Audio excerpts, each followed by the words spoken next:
The Tome. The Goblin Archives, Book 3. By Sierra Graves. Chapter 1. Nienna. Warm sunlight hit my cheek. I soaked it in, rolled over, curling into the side of the elf I'd fallen asleep beside. Every night had been spent holding one another close, something I could quickly get used to. Slowly, I opened my eyes to find Alred's green ones watching me, the gold flecks flaring to life when our gazes met. "Morning," I said through a yawn. He leaned over, kissed my forehead. "If you still want to call it morning." "What time is it?" I asked. A second later, the bells of Central Tower rang the time. "It's noon? Why didn't you wake me?" I scrambled to get up, but he laughed and held me in his arms, keeping me in bed. Unable to resist the pull of his warmth, I snuggled into his chest, kissing him. "Seriously, you should have woken me. There's shit to do." "And you needed your sleep clearly," he argued. We laid side by side in his bed. His eyes searched my face, and a smile tugging at his lips. "No nightmares?" "None. Kind of weird. Haven't had any in a few nights." "Interesting," he mused, then cut off my next question with a kiss that left me breathless and wondering if we'd be able to hide away a while longer. A loud knock at the door informed me that was a no. "Alred, the 7 have gathered in the war room. They need to speak with you if you're up for it," Callie, one of the many commanders of the elven courts, called through the door. "I'll be there in a moment," he replied. "Have you seen Nienna?" "She wasn't in her rooms. They want to speak with you both." "Hey Callie," I replied. Alred sank back to the bed, shaking his head. Callie laughed. "Should have known. See you both downstairs, and don't make me come back up here. I really hate climbing all these damn stairs." Her booted steps retreated. Alred scowled at me. "What?" I didn't want her wondering where I was. Besides, it's not like it's a secret. His furrowed brow and an annoyed grunt told me that wasn't the point. He wasn't used to relationships, and though everyone knew we were together now, he refrained from holding my hand much when we were around the others. He kept his distance for the most part, like the protector side of him still clung to that sliver of control he probably felt he was losing. Admitting his feelings had been a huge step. It had been the same for me, but Alred had gone against years of convincing himself he shouldn't be or couldn't be happy. Now that he had a chance, I wondered sometimes if he'd find a way to sabotage himself. Which was why I made sure to be with him during every spare second of our days. To show him this could work. I bit my lip, fighting not to pick my nails when my thoughts darkened. He wasn't the one who had to worry about dying, and leaving the person he loved with a broken heart. That was me. Garrick's final note had taunted us these past few days. The connection he mentioned could only mean the historian's connection to the gods. How we were supposed to break it, I had no freaking idea, and neither did Alred. It ate at him every day that went by. His frowns deepened, and his eyes would grow dark while the gold flecks flared bright with his anger and fear. My visions of the cage weren't helping. Each vision showed the cage bars were weakening, ready to unleash Nasir on the world. And if that wasn't enough, we were in the middle of the first peace talks of the Goblin and Elf War. Talks that were getting nowhere anytime soon. I scoffed, climbing out of bed. We couldn't even call them peace talks, not yet. Brink and Bracken, the brothers now in charge of the Bloodied Fist tribe, had stayed in Velbam for the last few days with their guard. Every one of those days was filled with more questions, and their revelations about what their father, the late IOC, had done. They claimed they'd been trying to stop him for years, but not everyone bought their story. According to them, IOC's plan to kidnap the first historian hundreds of years before came to him during a dream. He said he'd been visited by a goblin woman, and told that if he did what she said, his people would be safe. It wasn't hard to realize the goblin he had seen was Madras, taking on a different form. If that was true, it only added to the hatred so many others and I now held for the goddess. She'd taken the sacred duty granted to the elves by the gods, and twisted it into something dark. She was the reason the goblins had meddled with forces beyond their understanding. The reason why so much blood was spilled out of hate and corrupted the land. I shook my head, tugging on yesterday's clothes. What are you thinking about? Alred, adjusting his shirt. If Madras did all this to weaken the cage and let Nasir out, why hasn't she done it yet? What's she waiting for? His grunt said he wasn't up for talking about this, but I crossed my arms, staring at him. He rolled his eyes heavenward and gave in. You said in the bars weren't broken yet, your visions. Maybe they're not weak enough. Hell, with any luck, if we make peace with the goblins, we might stop them from breaking altogether. There's always a chance they can repair themselves. Admittedly, it's a long shot, but it's possible, he added in reaction to my arched brow. But she's stronger than the other gods. Uneasiness churned in my gut. We're missing something. He ran his hands down my arms, drawing me into a warm embrace. We'll figure it out. Let's go see what the 7 need first. How many arguments have they had today, you think? I asked, once we left his room and made our way through the winding corridors to the war room below. Enough to drive Thalia insane. Many of the generals had wanted to execute Brink and Bracken the second they entered Velbam. They were stubborn, too stubborn in my opinion. They ranted and constantly argued about how this was all a trick, and the goblins were plotting to finish off the elves. Brink and Bracken assured their tribes that they were there to help the elves, but after so many years of bloodshed, trusting their word wasn't going to be simple. I was more easily persuaded to believe them, based on what I'd seen in my visions, and the fact that I had only recently come to Kenzugrot. They showed sympathy toward me. They'd even brought us the last page of Garrick's tome. I might be the historian, but the generals refused to take my word for it that the war between elves and goblins was over. If they didn't find a way to stop arguing, Madras was going to free Nasir and we'd be screwed. Not surprisingly, yelling echoed out the open doors of the war room. Alred clasped his hands behind his back, his face set in an aggravated scowl, and indicated for me to enter ahead of him. Thalia stood across the round table, her head hanging, and from the way she rubbed her temples fought a migraine.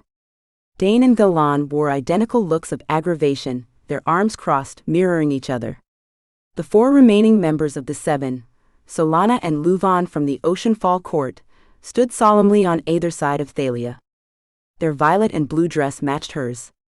Nienna and Lyra from the 4-leaf court had their backs to us when we entered, but their shoulders tensed when the yelling grew louder. Callie's face was set in anger when she glanced our way, rolling her eyes. One of the 5 generals was currently cursing Brink and Bracken again. I hadn't been able to keep all their names straight, but he was the one with the scar on his right cheek and dark blue eyes. He slammed his fist on the table, startling several elves. Enough, Thalia yelled over him. You keep saying the same thing over and over. We know you don't trust them, and we're not saying we do yet, but we can't pretend what they're saying might not be real. I for one believe them, another general chimed in, his long blonde hair pulled back in several tight braids trailing down his back. Why would they have come if they were plotting to kill us? We could have easily dispatched them and their guards numerous times over. Our own protector has spoken to the gods and been told of Madras meddling. She started the war. She turned the goblins against us. Considering the goblins had no reason to attack us in the first place, it all makes sense now that we know they were manipulated. Are you saying you don't believe the gods now, either? How do we even know he spoke to the gods? Who else would I have spoken to? Alred snapped. Who would have gifted me Neldor's sword if not for the god himself? It could all be a trick. I threw my head back with an aggravated curse. Several sets of eyes turned to look at me, and I shrugged. What? You're focused on the wrong thing right now, and yeah, I know I'm the newbie here and half human and whatever, but the goblins are giving everyone an out from this war. They want it to end. Or at least most of them do. You understand nothing, the shouting general snarled. Really? I was shown the entire history of the war, from start to finish, when I became the historian. I've seen the slaughter and the death and the fighting. I've seen everything that you lost, I said, marching to the table to stare at them each in turn. That weight was dropped on my shoulders, so I get it, I do. My duty is to find a way to end the war, and as your historian, I'm telling you this is the way to end it. That I do believe. The general didn't look convinced, but he was only one of three who still appeared uncertain.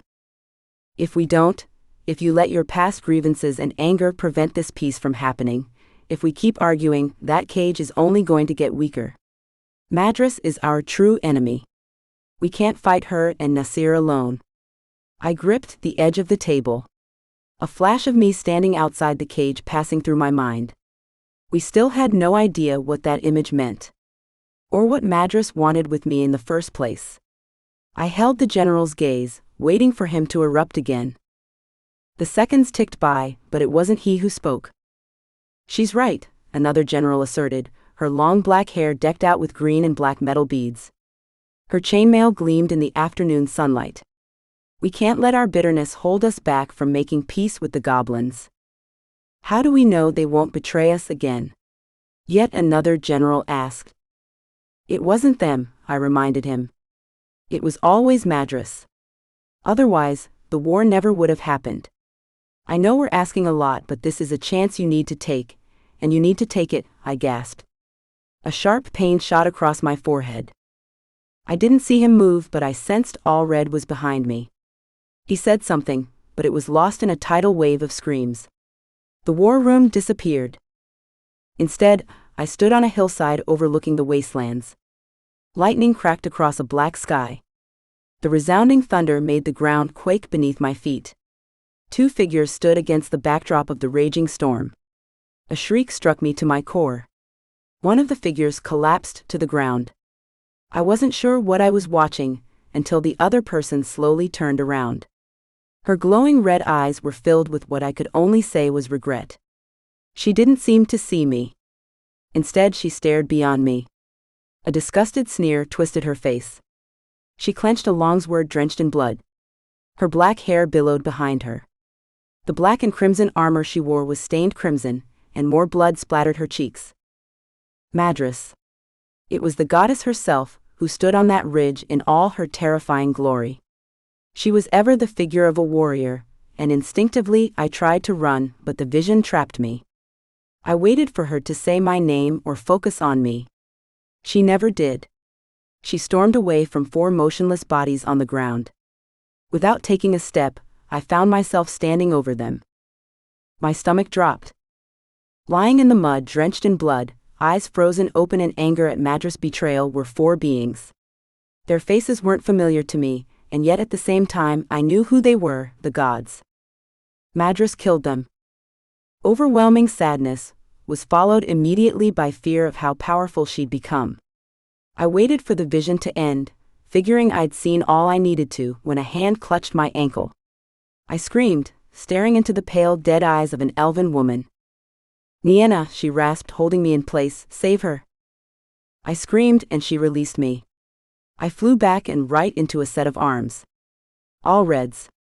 I flailed for a second until the war room came back into view. We were on the floor, and he held me securely against his chest. Shit, that was terrible, I muttered, sinking into the warmth of his body. What did you see? Thalia asked, while everyone else in the room hovered close by in anticipation of what I'd say. I saw Madras killing the gods. We're about to be on our own. That was it, one of the generals asked. Alred's eyes narrowed at him until he backed off. Yeah, that was it, sadly. Something warm dripped from my nose. I raised my hand and pulled it away to find it covered in blood. What the hell? Alred's eyes darkened with concern. Gently, he wiped the blood away with his sleeve and carefully set me on my feet. I faltered. A rush of dizziness made me curse. My stomach roiled, and I thought I was going to be sick.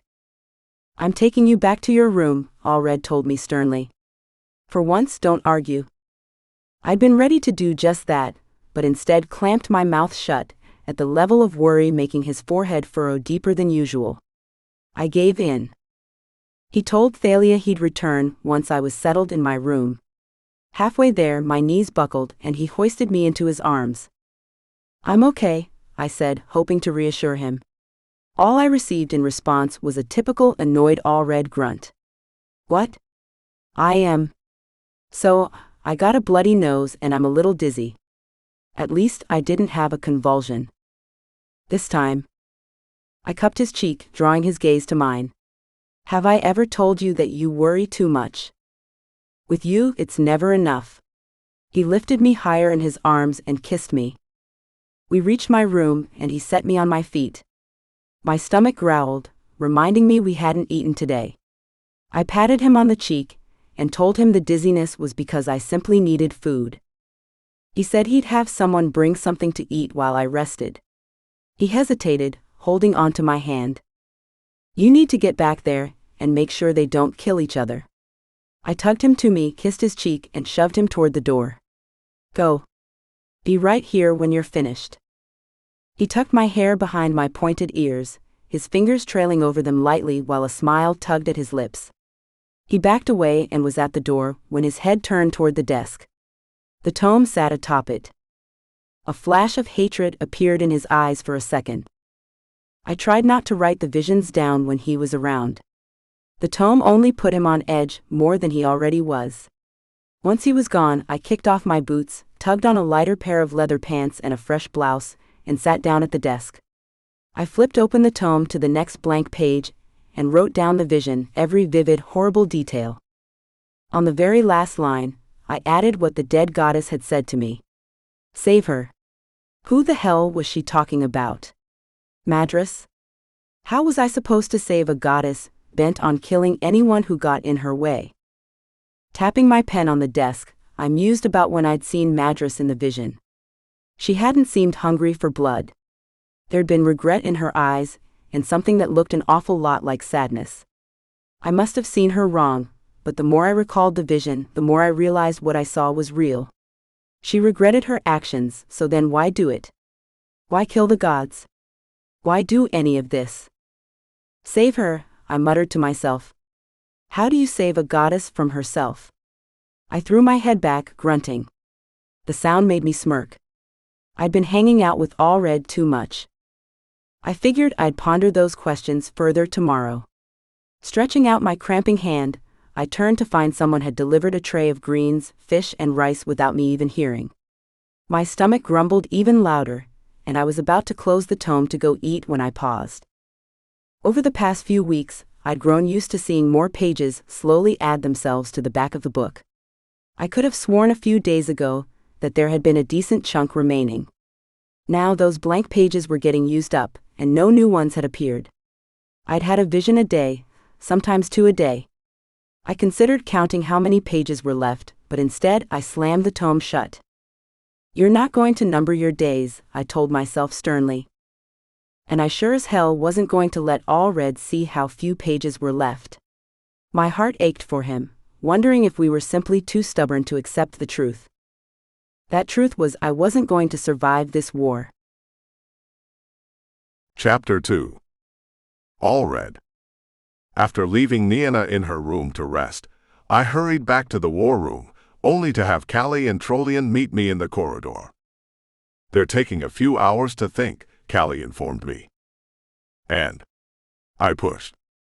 They said they'll have a decision by tonight on what they want to do, Trollian replied. He indicated down the hall. How's Nienna?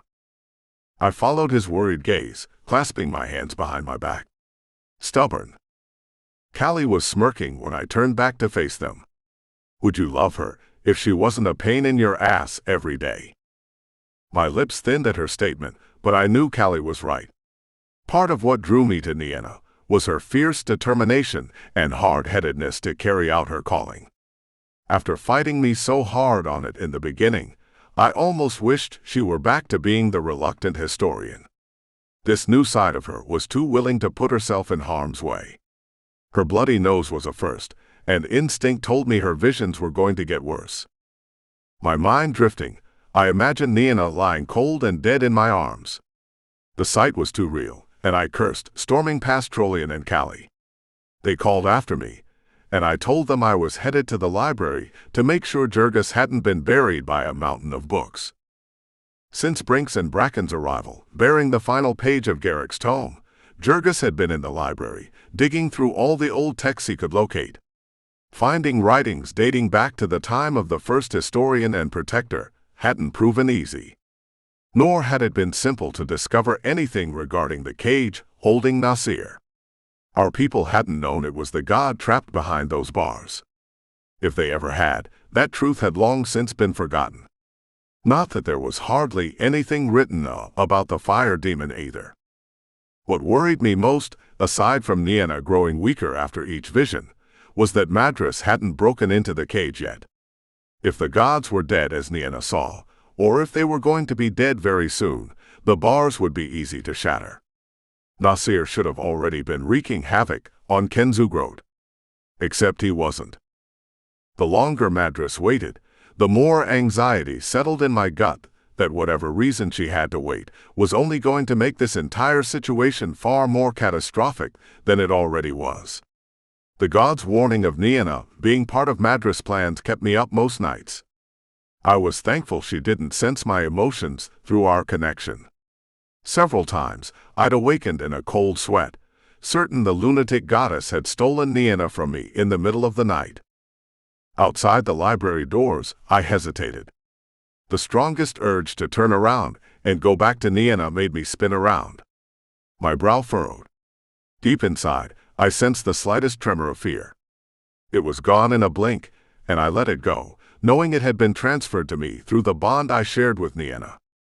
She'd been scolding me lately about running to her any time she let her imagination run away with her. If she wasn't having a vision, she told me, and we weren't being attacked by goblins or Madras, I wasn't allowed to rush to her side. I'd had said that it was my duty, and she'd rolled her eyes. She didn't want my life being dictated by hers, not all the time. That had led to an argument which ended only when I kissed her to cut off her complaints. She'd stomped on my foot and marched away, probably to vent to Callie.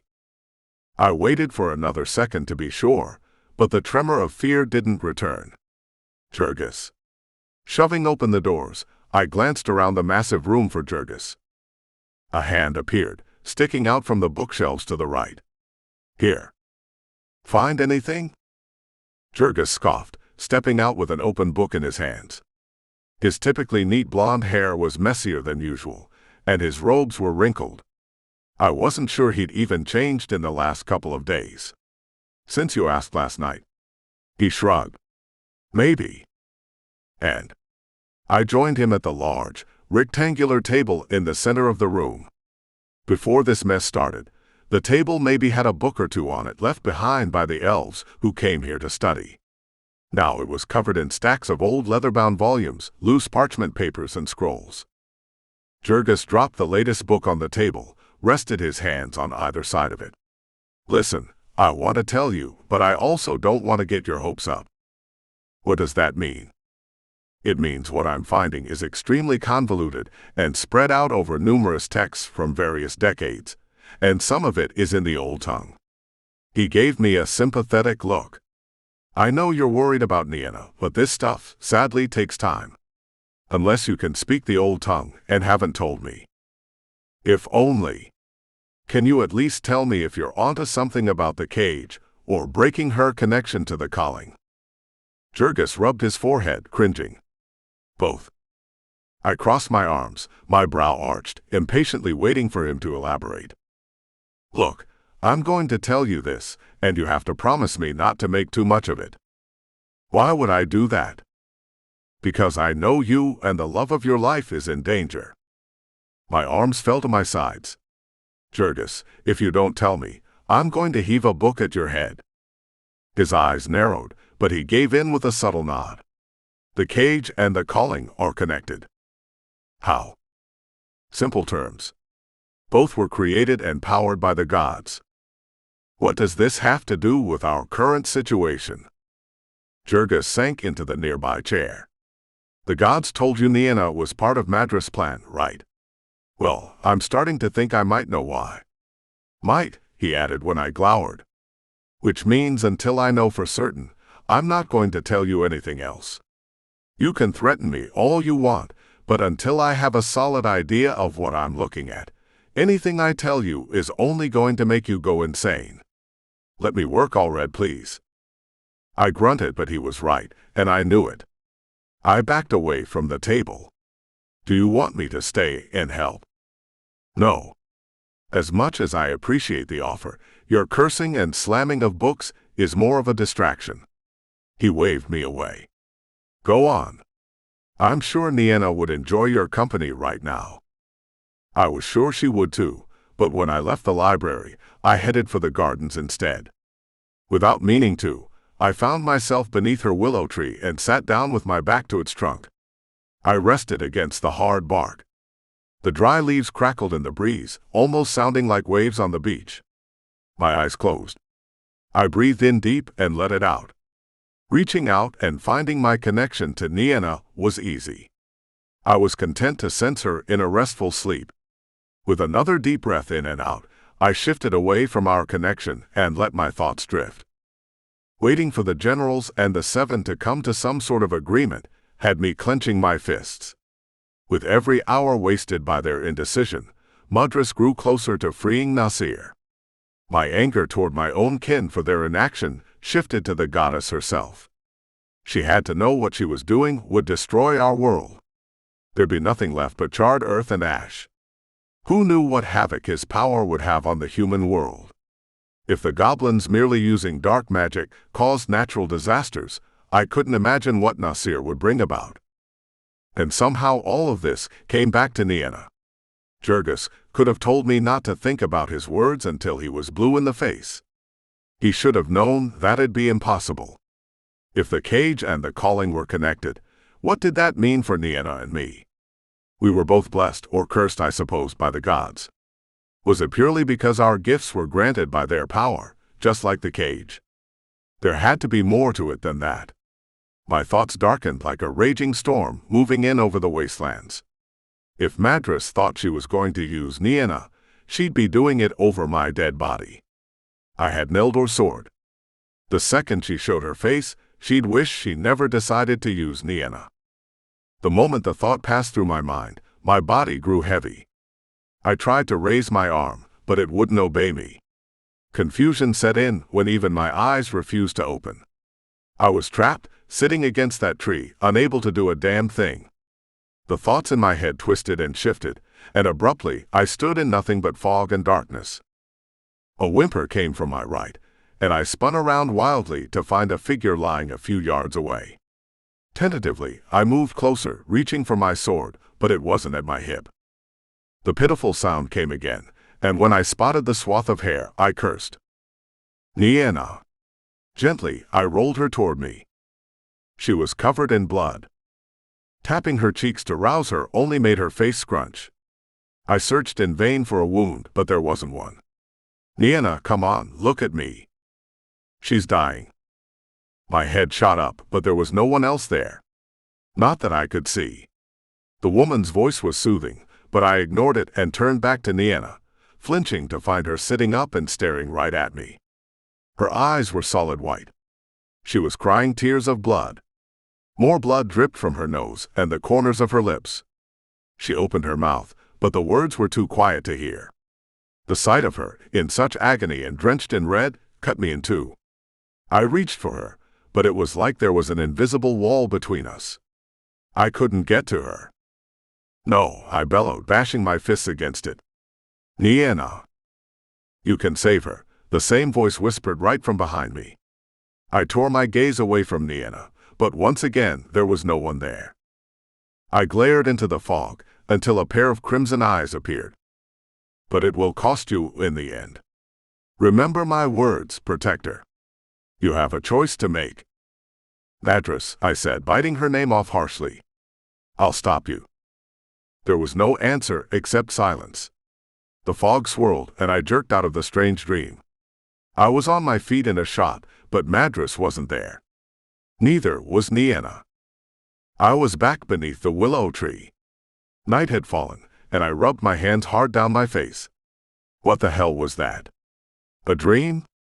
It had to be a dream. Or a nightmare, I muttered, shaking my head. Unsure what time it was, I headed inside and bumped into Trollian. I was coming to find you. Where have you been? He frowned. Alred, are you all right? You're pale. I'm fine. Did they make a decision? I asked, willing him to let it go. They've agreed to meet with the goblins in a neutral location. Messages have already been dispatched to the courts and the tribes. They've requested you and the historian join them. You'll leave in the morning. Nienna doesn't need to be there. Normally, I'd agree with you, but the 7 are hoping she'll come. Was there something else? I grunted and stomped away. Trollian stayed with me. No, nothing. Alred, he said, catching my arm and pulling me to a stop, is it Nienna?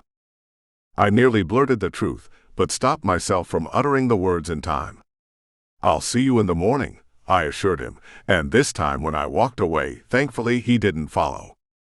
I knocked lightly on Nienna's door. Receiving was no answer, I opened it. A fire crackled enthusiastically in the hearth, and she was curled up in the armchair in her dark blue nightgown, a heavy plaid blanket draped over her small frame. Her hair shone in the firelight, and she smiled in her sleep. Breathing became difficult, recalling the words whispered to me out in the garden. I blinked and saw, not this Nienna, but the one covered in blood. I cursed, and Nienna stirred. Alred, she asked sleepily, squinting. What time is it? Late. I removed my boots. Go back to sleep, I murmured with my lips to her forehead. I'm awake, she insisted, sitting up. Did you hear anything more from the 7? I sank onto the edge of the bed, nodding.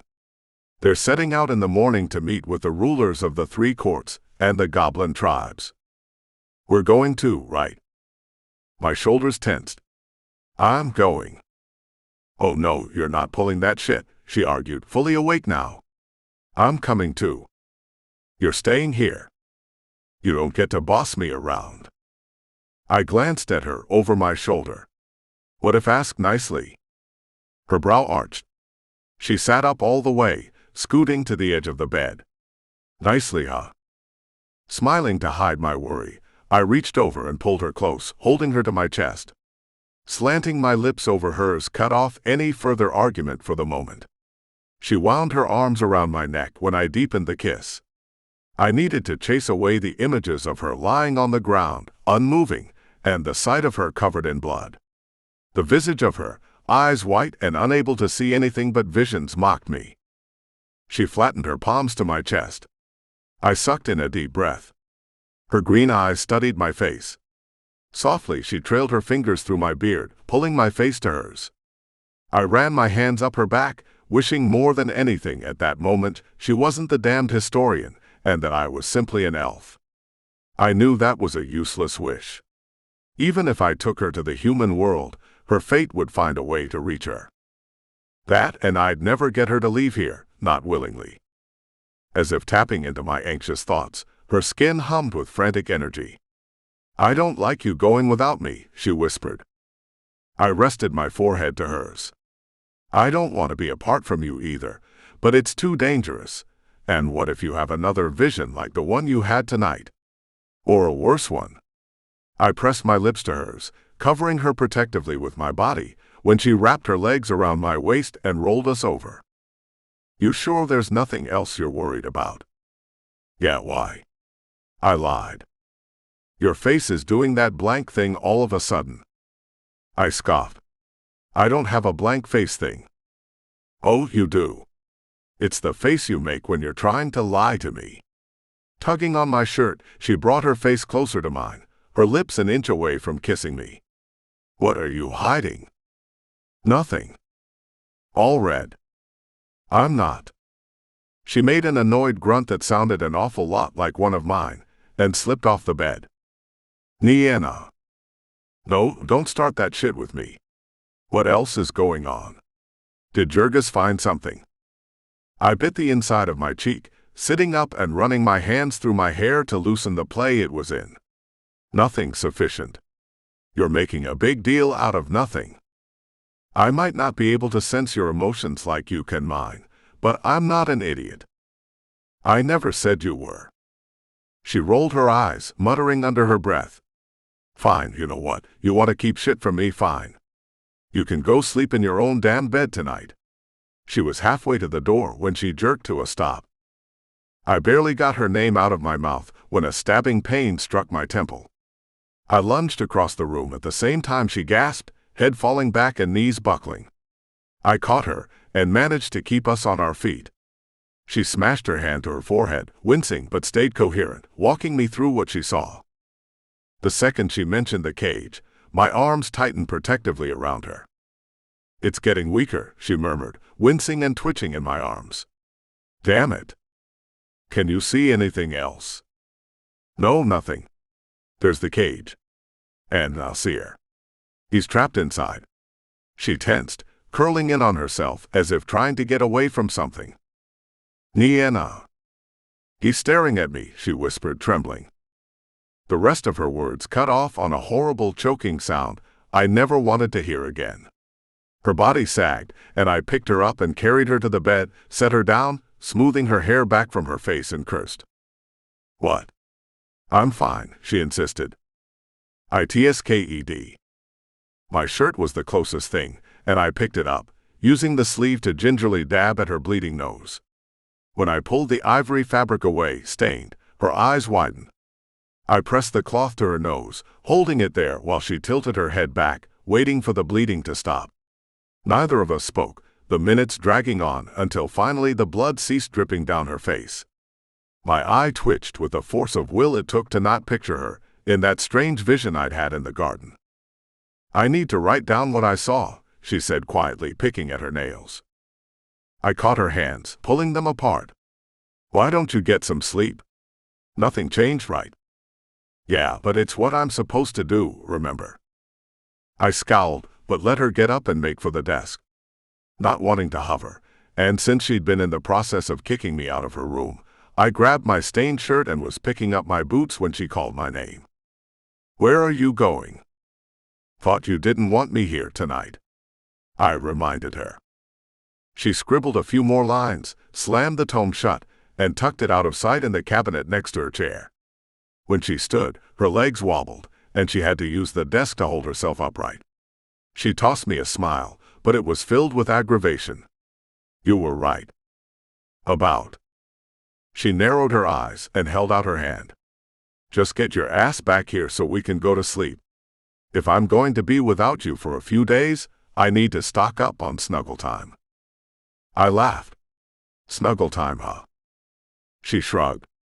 "Yeah. What else would you call it?" I tossed my shirt and boots down, took her hand and guided her back to the bed. I slid in first, and she curled into my chest as she'd been doing every night. Once the blankets were pulled over us, I kissed the top of her head, keeping my arms snug around her. "Alred. Home. How bad do you think they're going to get? The bloody nose, the dizziness, it can't get any worse, can it?" Her fear reached through our connection, sending a shiver racing down my spine. I tugged her closer, tilting her face so I could look into her eyes. "You're going to be fine. You're strong. We'll make it through this together." Her eyes slipped away from my gaze. I kissed her softly and she sighed, pressing herself to me. "Sleep," I whispered. "Just sleep." It only took a few minutes for her to drift off. I shut my eyes, content to listen to the sound of her breathing.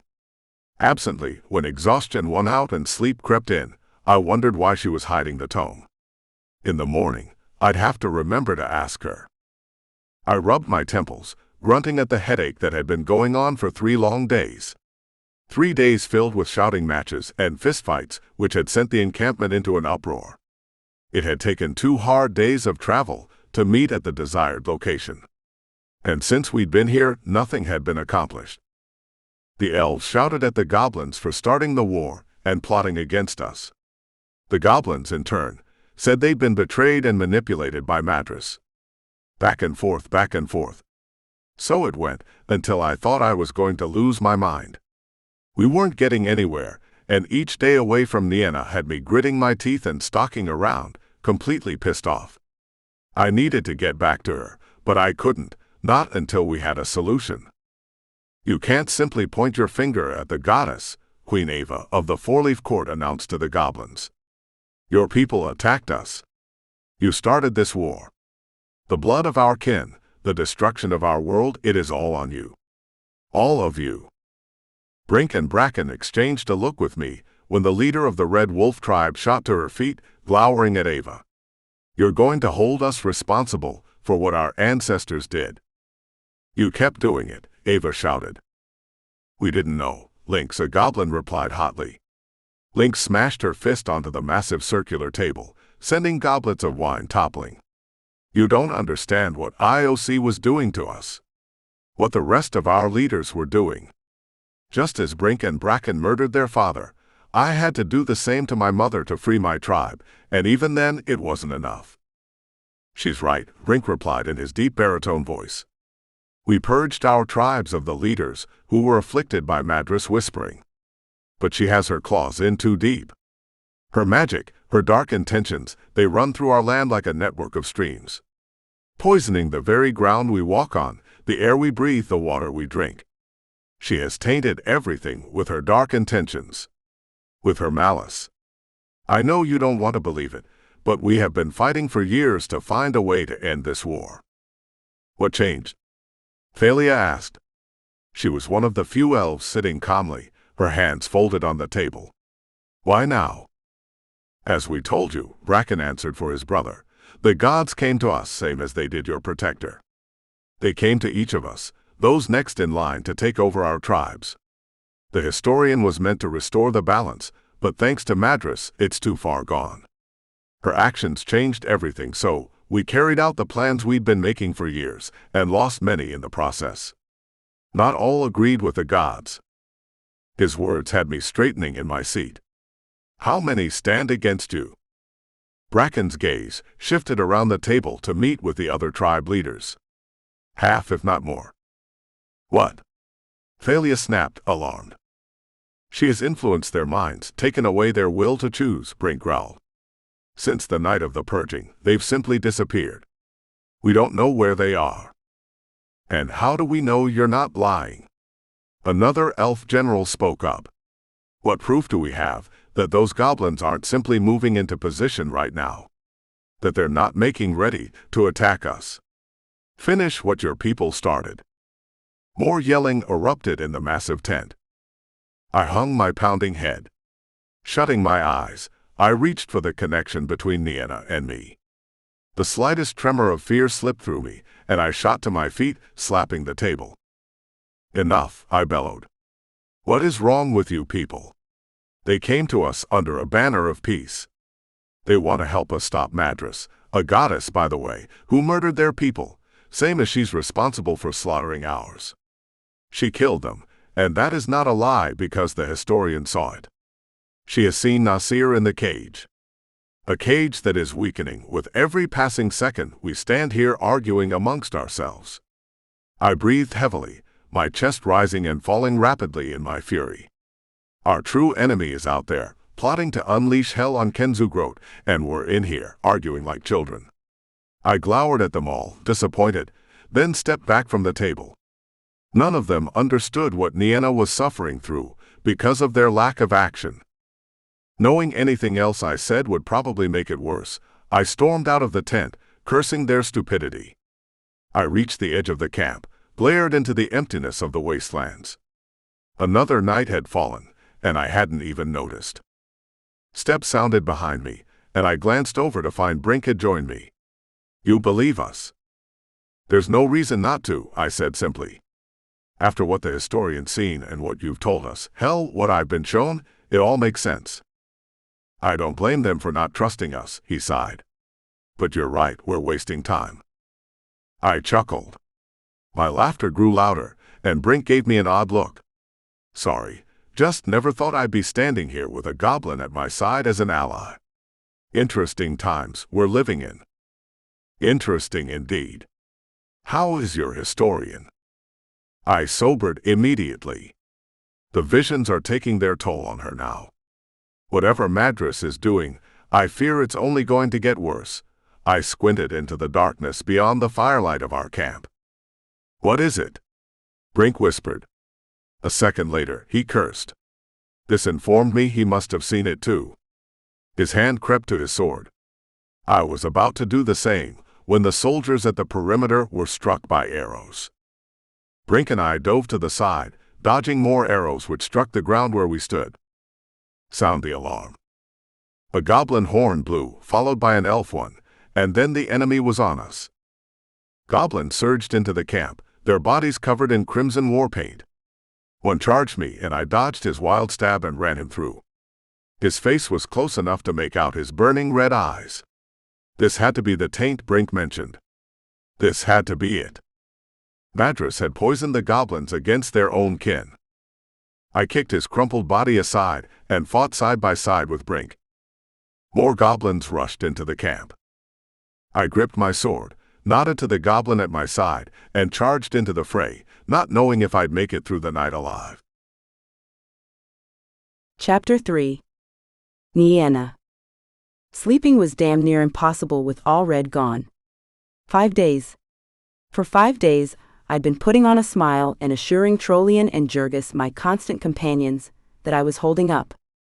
When Alred left, my first worry was about having a violent vision and not having him here to pull me out of it.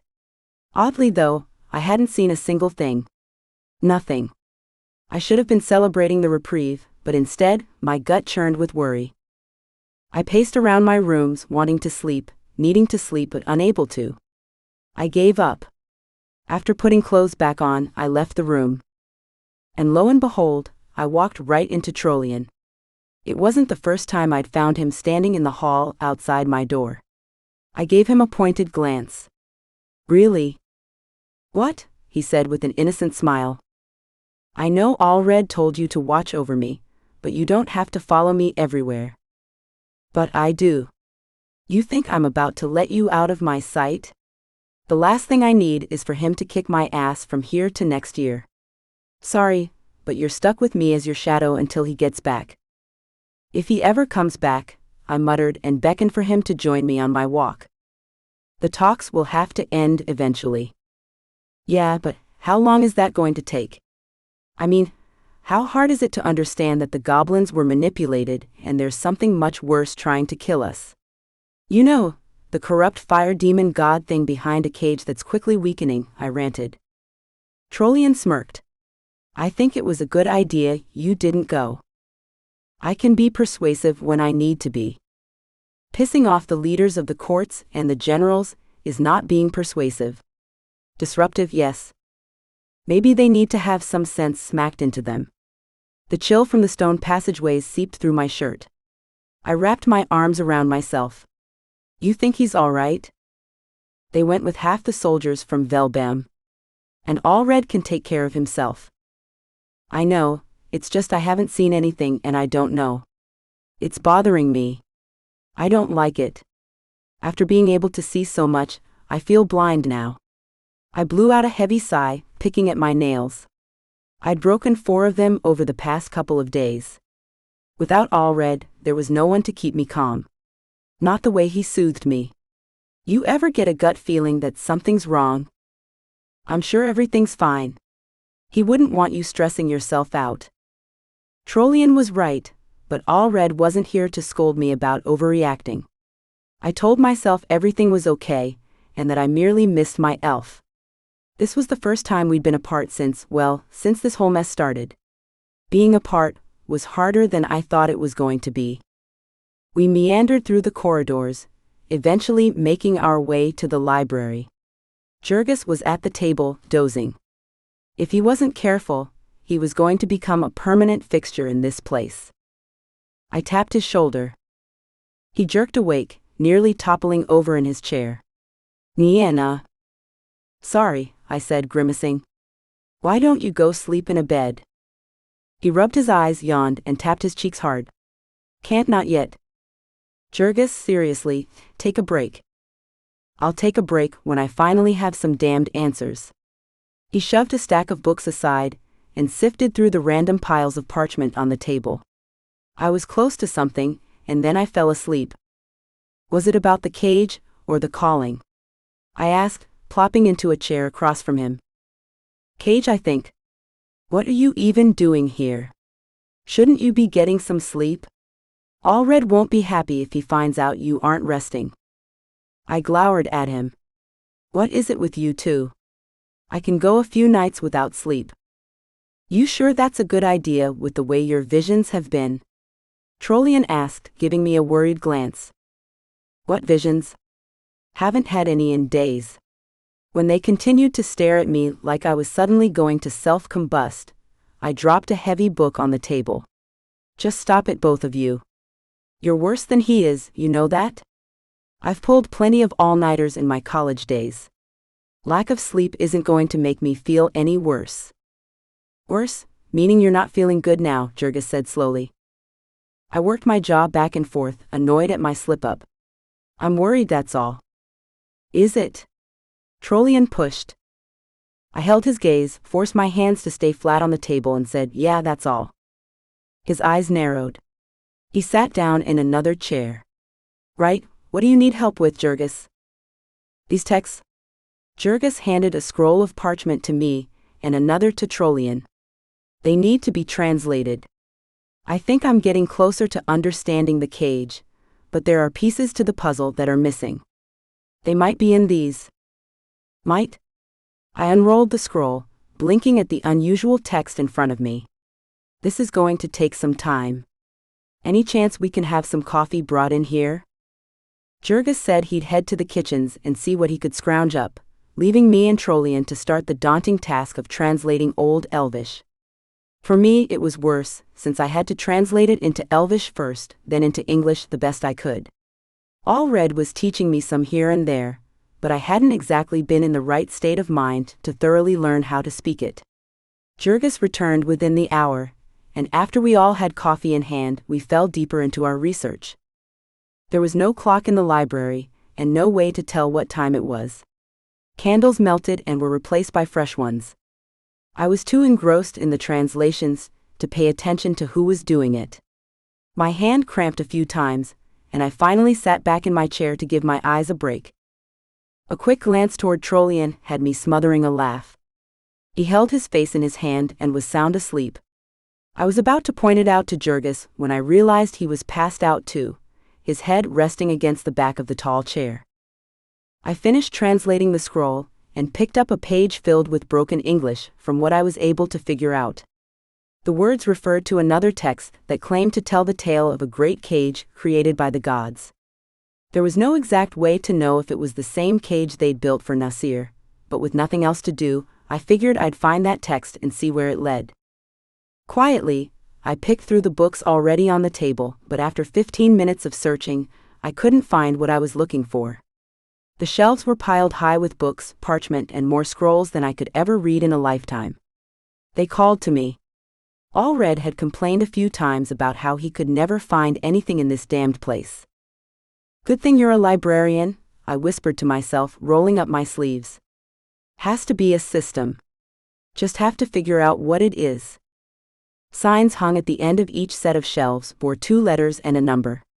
The numbers went up in a clockwise direction around the room, but the letters didn't stand for titles or authors.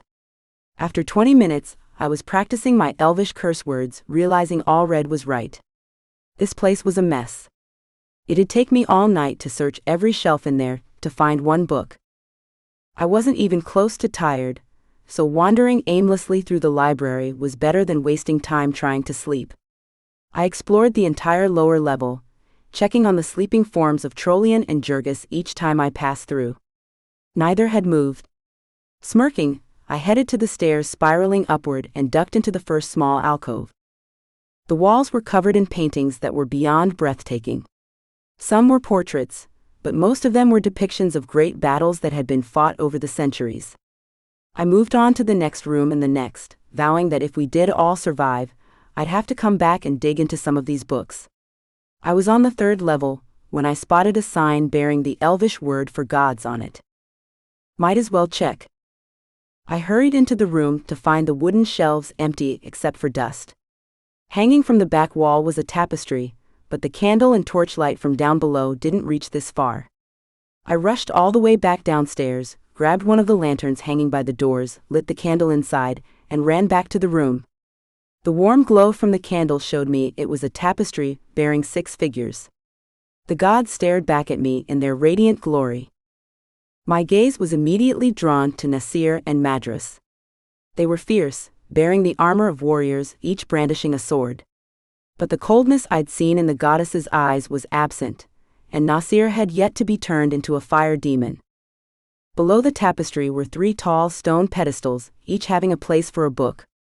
The lack of dust atop them told me Jurgis probably had the text downstairs already. I grunted, wondering why nothing could be easy. Swinging myself around to leave the alcove, I stumbled into the shelves from a wave of dizziness. Pain exploded behind my eyes, and I sank to my knees, the lantern clattering away from my hand. The alcove disappeared. When I raised my head, I found myself inside a large, oval-shaped crimson tent. Goblins covered in red war paint clustered around me. I flinched, ready to be attacked. Only none of them could see me. Reminding myself it was a vision, I waited for the calling to show me what I needed to see. For a second, I thought I might be catching a glimpse of the future war effort against Madras. But there were no elves in the tent. Unsure of what I was witnessing, I blinked and in the next moment stood at the table. Atop it was a familiar map of Kenzugrot. But the woman standing on the other side of it wasn't one of the good guys. Madras. She looked every bit the warrior goddess. Chainmail covered her shoulders and chest, giving way to black leather. Her wild hair was pulled back in a tight braid, and she had 2 daggers sheathed at her hips. "I need you to ready your warriors," she said. I jumped. "Yes, goddess," a rough voice replied from my left. "Where are we headed?" Her brow twitched while she tapped her nails loudly on the table. "Wherever I deem fit." The goblins shifted uneasily, and the same one who'd spoken before cleared his throat. "I don't like being kept in the dark, goddess." "Are you questioning my orders?" "Yes, I am. We said we would fight by your side, Madras, not beneath you." The temperature in the tent rose until the goblins shone with perspiration. Madras straightened, making her way slowly around the table, running her fingers along the edges of the map. "I'm sorry. Truly, this is not how I intended this to play out. I had not wanted so much blood spilled." The goblin frowned, looking confused. "Madras?" Abruptly, her hand shot out and grabbed the goblin by the throat. Her eyes flared red. She sucked in a breath, then blew. The goblin stilled in her grip, and one by one the rest in the tent calmed themselves. Eerie grins appeared on their faces. She released the goblin in her hold, and he stepped back, bowing. When he lifted his head, I gasped. His eyes were red. All their eyes were. "I am sorry, my children. Perhaps one day you will forgive me." Just like the regret I'd seen in her eyes, her apologetic words made me question what was really going on inside her head. "Nienna." I jumped at the sound of my name. Madras was now focused solely on me. She snatched at me next, but my world shifted, and I fell backward into nothingness. I thought I was back in the library, but when I sat up, I stood in an all-too-familiar winding corridor at the end of which resided the dreaded cage. Generally, in these visions, I was already at the bars. Not this time. A figure stood in front of the cage. Nasir stirred within, growling fiercely, waiting to be set loose. But it wasn't Madras there. Moving closer, the details that had been fuzzy came into full focus, and I froze. Alred. His back was rigid, his eyes narrowed to slits.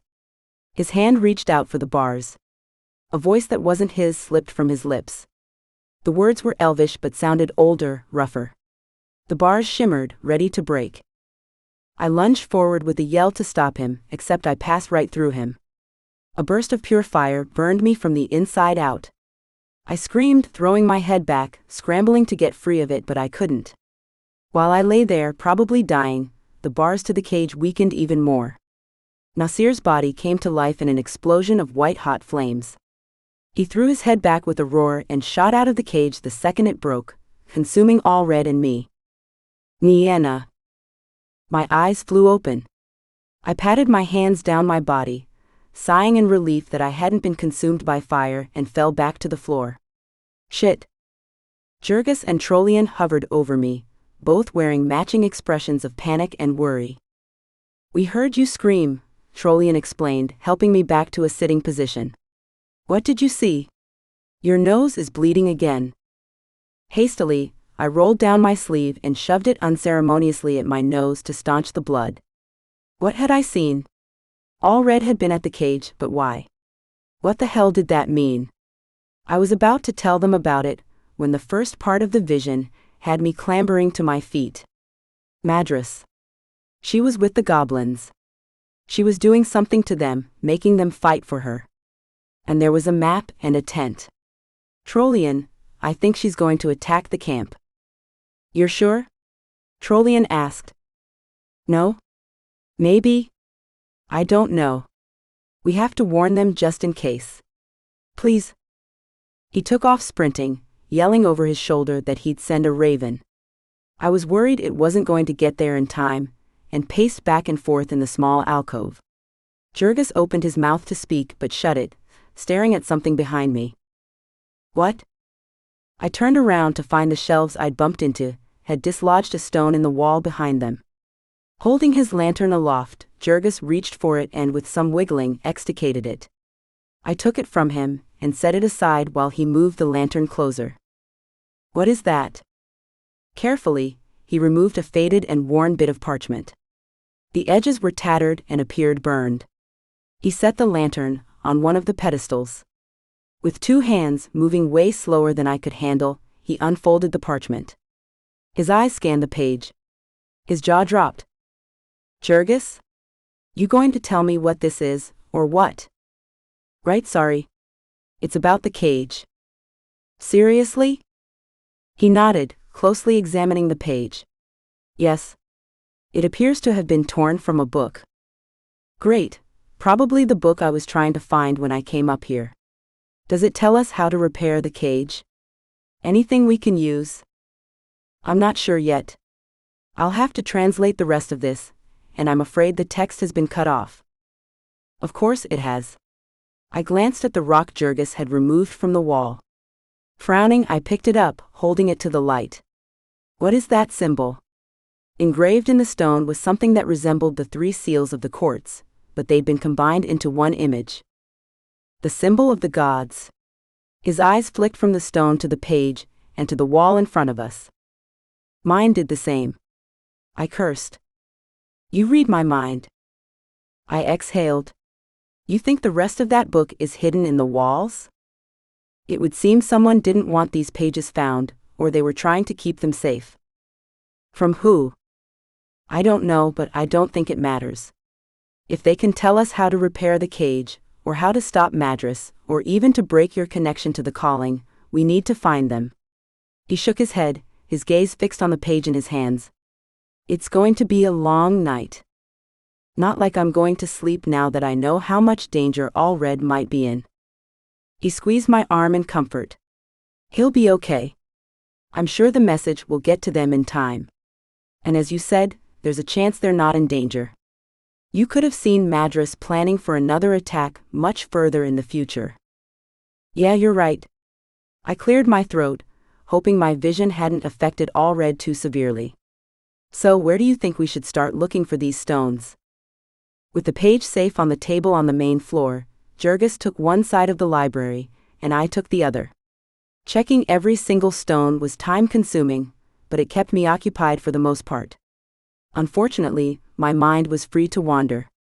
I was torn between apprehension for Alred and curiosity about why I'd seen him standing outside the cage. It looked like he broke it open, but that couldn't be right. All this time I thought I was the one who had to set Nasir free. Even the message Garrick left stated, "She will fall." We assumed he meant me, but what if he didn't? What if he meant Madras will fall? The dying goddess's words, from the vision of them being killed, came back to me. Save her. Nothing made sense, and annoyed, I threw myself into searching for more stones bearing the mark of the gods. Mind racing, I was lost in a whirlwind of quickly darkening thoughts when the library doors slammed open. Trollian ran in, sunlight pouring into the corridor behind him. It was morning already. I went to greet him, but stopped short at the furious gleam in his eyes. Trollian, what's wrong? I asked, voice shaking. Jurgis popped out from behind another set of shelves, the bags under his eyes probably looking as good as mine. Trollian opened his mouth, but no sound came out. I snapped his name, and he gave his head a harsh shake. The camp was attacked last night. I had to have heard him wrong. Please tell me you're joking. I wish I were. 2 ravens arrived a short while ago. The camp was attacked by a force of goblins they believe were under mattress control. His Adam's apple bobbed like he was fighting to get the words out. Staggering to the table, heart pounding, I stared him down. Tell me. We don't know who lived, but the number of survivors is small. I'm sorry. The library closed in around me. I fumbled for a chair, sinking into it. Trollian and Jurgis appeared at my sides, but their words were muffled by the rushing in my ears. Breathing became difficult. I clutched a hand to my chest. He had to be alive, he had to be. He did not get to leave me yet. Trollian's voice reached me again, telling us the survivors, elf and goblin alike, were returning to Velbam right away, minus the rulers of the courts and the tribes. They should be here in 2 days. 2 days. I had to wait 2 days to see if Alred was alive. Do you think they'll send more messages? I asked, anxiously wringing my hands. Anything about who lived? From the shuffling of his feet, I could tell he wanted to lie and say yes. It's fine, makes sense. They're busy dealing with wounded and getting home. It's fine. Everything's fine. Maybe you should try to get some rest, Trollian suggested. No, I snapped and quickly apologized. I can't be in my room right now, not if. I choked on the rest of the words, shook my head and stood. I have to help Jurgis in here. Nienna. I pushed past him, and went back to the section of wall I'd been searching for stones bearing the symbol of the gods. Trollian and Jurgis continued to speak quietly, but I was too wrapped up in my own petrified thoughts to listen. Tears burned my eyes and I stopped seeing the wall. They slipped down my cheeks while I silently cried, telling Alred he better be alive. I'd know if he was dead. I might not have a God-granted connection, but I still felt him. Alred was alive. He had to be alive. Viciously, I dug out another stone from the wall on the second floor of the library. With each jab, I let out another harsh word, not caring who heard. 3 days had come and gone, and there was no word from Alred or the 7. No word from anyone. Scouts had been sent out yesterday, but we'd heard nothing. Trollian and Jurgis failed to get me to leave the library, and I'd hardly eaten anything, too sick with worry over if I was going to have Alred returned to me alive or dead. With a dagger I pried the rock loose, revealing a tiny cubby, and yet another page tucked away. So far we'd found 20 out of who knew how many. Jurgis was busy at work, translating them and piecing the information together. I carried the latest find to him, spun around, and was about to head back upstairs when a horn blew. Jurgis' head shot up. His eyes went wide. They're back. We sprinted out of the library, following the elves rushing to see who'd returned alive. My boots pounded down the cobblestone roads, following the main path leading to the outer wall. The gates had been thrown open for the elves and goblins who made their way back to Velbam. Most sported bandages. Some were brought in on the backs of wagons and horses. I searched every face for that elf. Thalia appeared, her right arm in a sling and her face displaying several cuts and bruises. Dane walked alongside her, with Lyra and Solana behind them. I shifted around goblins and elves, my heart breaking with every face I saw that wasn't Alred's. Just when I was about to lose it, a voice called my name. I whipped around and ran headlong for the elf running to meet me. I threw myself into Alred's waiting arms. He crushed me to him, kissing me fiercely and lifting me off my feet. I cupped his face, ensuring he was alive and here with me. His arms felt real enough, as did his lips against mine. The second he set me down, I stomped on his foot. He winced. What the hell was that for? What do you think? I tried to do it again, but he lifted me up again, kissing me until I couldn't see straight. Don't scare me like that, you hear me? Ever again, I murmured. His forehead to mine, he stared deeply into my eyes. I'll try not to. I leaned back enough to really take in the sight of him. His clothes were dirty and crusted with dried blood. There was a long cut running down his neck, but it hadn't needed stitches. A bruise marked his right cheek and he favored his right side. I'm all right, he assured me. Had some help staying alive when the magic gave out. He indicated Brink and Bracken, who were entering the gardens. Save my ass they did. He did the same for us, Brink said. I pulled free of Alred and hugged the tall goblin. He tensed for a second until his arms closed around me. When he let me go, I embraced Bracken too.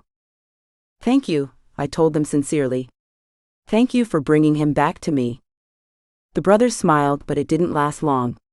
I'm afraid we weren't able to save everyone, but that is something we can discuss later. They moved past with the rest of the crowd. Alred tugged me back into his arms, kissing me so tenderly, it broke my heart. I held his hands to my cheeks, hating the tears that spilled from my eyes. It's my fault, I whispered, and his eyes narrowed. It was too late. I had a vision, but it was too damned late. If I'd seen it sooner, then maybe this wouldn't have happened. I wasn't even sure if she was going for the camp, or here, or what was happening. Quit, he ordered. Don't do that to yourself. You can't stop everything. But so many died. You didn't set those goblins on us. Madras did, and trust me, she'll pay. Whatever she's doing to our world, it's affecting the magic. I could hardly use it, none of us could. It's partly why the fight went south so fast. He grunted and kissed the top of my head. I buried my face in his chest. Neither of us said a word. I took his hand and led him inside. Once he had a chance to freshen up and have his wounds checked, we had a lot to talk about. Now I had to decide if I should tell him about seeing him breaking the cage or not. Chapter 4. Alred. My eyes flew open, and I cursed, ready to fight to stay alive. Early morning sunlight filled my chambers, and I sank back to the bed. Nightmare. Just a freaking nightmare. Nienna slept soundly beside me. Careful not to wake her, I bundled her into my arms, pulled her to me, and shut my eyes. Her warmth was a comfort, and reminded me I'd made it back to Velbam in one piece. Too many others hadn't. Sleep eluded me, and I gave up after a while. Nienna stayed asleep, while I climbed from the bed and tucked her in. Yesterday, when I'd seen her, I'd been too overwhelmed that I had made it back to her alive to notice how bad she looked. Before falling asleep last night, it had been hard not to scowl at the dark circles under her eyes, and how weak she seemed to be. Every step almost appeared to cause her discomfort, like she was struggling to stay upright. Grumbling about the state I found her in, after leaving her in the care of Jurgis and Trollian, I dressed in fresh clothes and left my room to track them down. I passed several elves, all of them giving me varying looks of sympathy and relief that I'd made it home. Flashes of the fight at the camp came to me in snippets. If the Goblin brothers hadn't thought to bring their entire force and keep them hidden, just in case, we wouldn't have survived. They'd managed to outflank the attacking goblins and beat them back. I thanked the gods that I never tried to rely solely on magic, seeing as how horribly it failed that night. The death toll was high. We lost 5 generals and 3 members of the 7. 2 of the goblin tribal leaders had fallen. Queen Ava of the Four-Leaf Court had also been struck down. The number of dead soldiers on both sides was a blow I'd hoped we could have avoided suffering, until the real fighting began. Madras was impatient, it appeared, if she was already trying to wipe us all out. Too bad all her planning was for nothing. Once the fighting ended, a peace treaty was made and signed without hesitation. The goblins proved where their loyalty lay by protecting us and killing those attacking without mercy. I checked the hall, Trollian's quarters, and Jurgis, but they weren't there. Nienna had mentioned something about spending the last week in the library, and headed that way. The doors were thrown open when I'd reached the library. I'd raised my hand to knock on the jamb, announcing my presence, but paused. A stack of stones matching the ones in the wall sat on the floor by the table. The mess of books and parchments had been pushed to the sides, and in the middle were several yellow pages of parchment. Jurgis and Trollian weren't in sight, and I crossed the room to see what they were up to. The pages had been set out in a weird pattern that made no sense. Newer pages rested atop them. Translations, I assumed. I was about to pick one up when someone let out a strangled gasp. "Gah! Don't," Jurgis muttered from overhead. I glanced up to find him on the stairs, with Trollian right behind him. "What is this?" My gaze shifted from them to the walls. I noted the stones missing in random places. "Did you lose the last of your sanity while I was gone?" "Not entirely." They came down the ladder. Trollian was carrying another stone, and Jurgis had a page in his hand. We discovered an old text hidden in the walls. "Thank Nienna for that." He carefully set the page to the side, but not in the rows of papers on the table. "It's a text I didn't even realize was missing." "How did she find it?" Trollian nodded to the upper levels.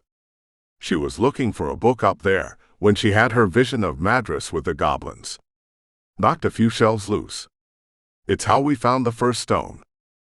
"Oh, vision." I grunted, scowling at them. "How many did she have while I was gone?" "Just the one," Trollian replied. "Only one." "Only one," he confirmed. "Can either of you tell me then why she looks like she hasn't slept in days? Or eaten? Or why she's so weak?"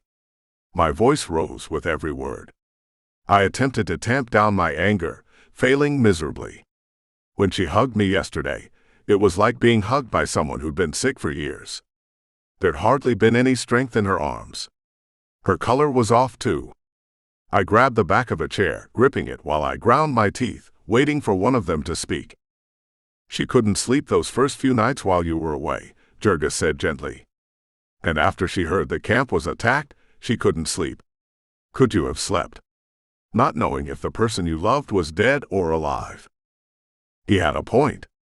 I sank into the chair, rubbing my hands down my face. "I'm sorry, it's just she's getting weaker." "This vision she had, how bad was it?" "Bloody nose, some screaming, but that was it." "And it was only of Madras?" I clarified. Jurgis and Trollian nodded. "That's what she told us," Jurgis added. "You think there's more to it?" "With Nienna, there almost always is." I sensed she wasn't telling me everything about our time apart. It could wait. I wasn't about to wake her to find out the answer. I tapped the table near the rows of pages. "What is this about then?" "Ancient text," Jurgis explained. "It talks about the gods and the cage, amongst other things." "It does?" "Yes. Specifically that the cage was created to hold back a great corruption. It doesn't specifically state Nasir, but there are clues all throughout the pages that point in that direction." Jurgis motioned to several, but I couldn't have cared less about the details. "I'm afraid there is nothing that can repair the cage aside from a god, and if Madras did kill them all, we're out of luck. Unless you want to try and convince her to repair the bars, but something tells me that's not about to happen." "And what about breaking it?" "Nothing so far, and I have no way to know how many pages are left to find." "Why would someone take this text apart and hide it separately?" I mused. "That's been the question these past few days," Trollian said, setting down the stone he'd been holding. "You're more than welcome to stay if you want." The seven would summon me when they needed me. I considered going back to see Nienna, but she needed rest. My mind raced with too many unanswered questions to fall to sleep. I followed Trollian to the upper levels and set to work searching for the symbol on the stones. Minutes turned to hours while I ran my fingers over the rough walls, removing books and parchments from shelves to check every inch. I came across 3, uncovering 3 more pages to add to the book. Jurgis remained below, translating and setting the passages in order. My fingers were raw from removing the stones, but I trudged back to the very top floor and returned to my spot. I was about to pull the books from the bottom shelf when the same heaviness I experienced in the garden made me sink to the floor. Fighting against the pull of the shadows and fog, I kept seeing glimpses of the library. Quickly, I lost the battle and found myself in the swirling mists. Nienna stood a few yards away, her back to me. Dread filled me, and a voice screamed at me not to go to her. That I wouldn't be able to bear what I'd see. My feet moved anyway, and I raised a hand, slowly turning her around. Her face was pale, cheeks gaunt. Those bright green eyes overflowed with agony. She opened her mouth to speak but choked on blood. Fear rising, I took the hand she stretched toward me and caught her when her legs buckled. She kept trying to talk. Her brow furrowed in aggravation. I tried to calm her, but instead, her body went into a spasm. When she fell utterly still, I sucked in a harsh breath, shaking my head. "No," I whispered, pressing my hands to her neck. "No. Nienna. Don't do this to me." "This will be her fate," a woman's voice whispered, echoing all around me. "Is that truly what you want? To watch your beloved die, for the sake of what?" At the sound of Madra's voice, the rational side of me kicked in. "This isn't real," I muttered. "She's alive. This isn't real." "Not yet, but soon this fate will be hers, unless you make the right choice." "What choice?" I smoothed my hand through Nienna's hair, telling myself she wasn't really here. She was alive, safe and tucked in bed. "What choice?" I bellowed when no answer came. "You'll find out before long. Make the right one, Alred, or she will pay the price." Nienna disappeared from my arms, and I was back in the library, sitting on the cold stone floor. My hands closed around nothing but air. The choice. It was the second time Madras had told me I'd have to make one to save Nienna. What choice was she talking about? The visions were weakening her, that much I knew, but there was no way to break the connection. And why would she want me to save Nienna anyway? Cursing the goddess trying to make me go mad, I started to stand when I spotted another stone bearing the symbol of the gods. It was at the very bottom of the wall, half hidden by a shelf. Dagger in hand, I pried the board loose, carelessly tossed it aside, and stabbed at the mortar, picturing Madras with every jab. If only she'd show her face when I had that damned sword in hand, she wouldn't be talking anymore. Not about anything. By the time the stone came loose, my fingertips had bled, and my anger was ready to boil over. Tucked away was another page. I removed it and frowned when I found a second page with it. The parchment was also faded but small, and the words weren't in Old Elvish. "Found something," I called, making it to my feet and hurrying to the stairs. Jurgis looked up from the table. I handed him the page once I reached him, but held on to the note. "What is that?" "It was with it," I told him. "Trollian joined us." I read it out loud. "The power in this tome is too great, and with the way the war is headed, we can't risk it falling into the hands of the enemy. Future historians and protectors need not know this exists. The elves will forever need the calling.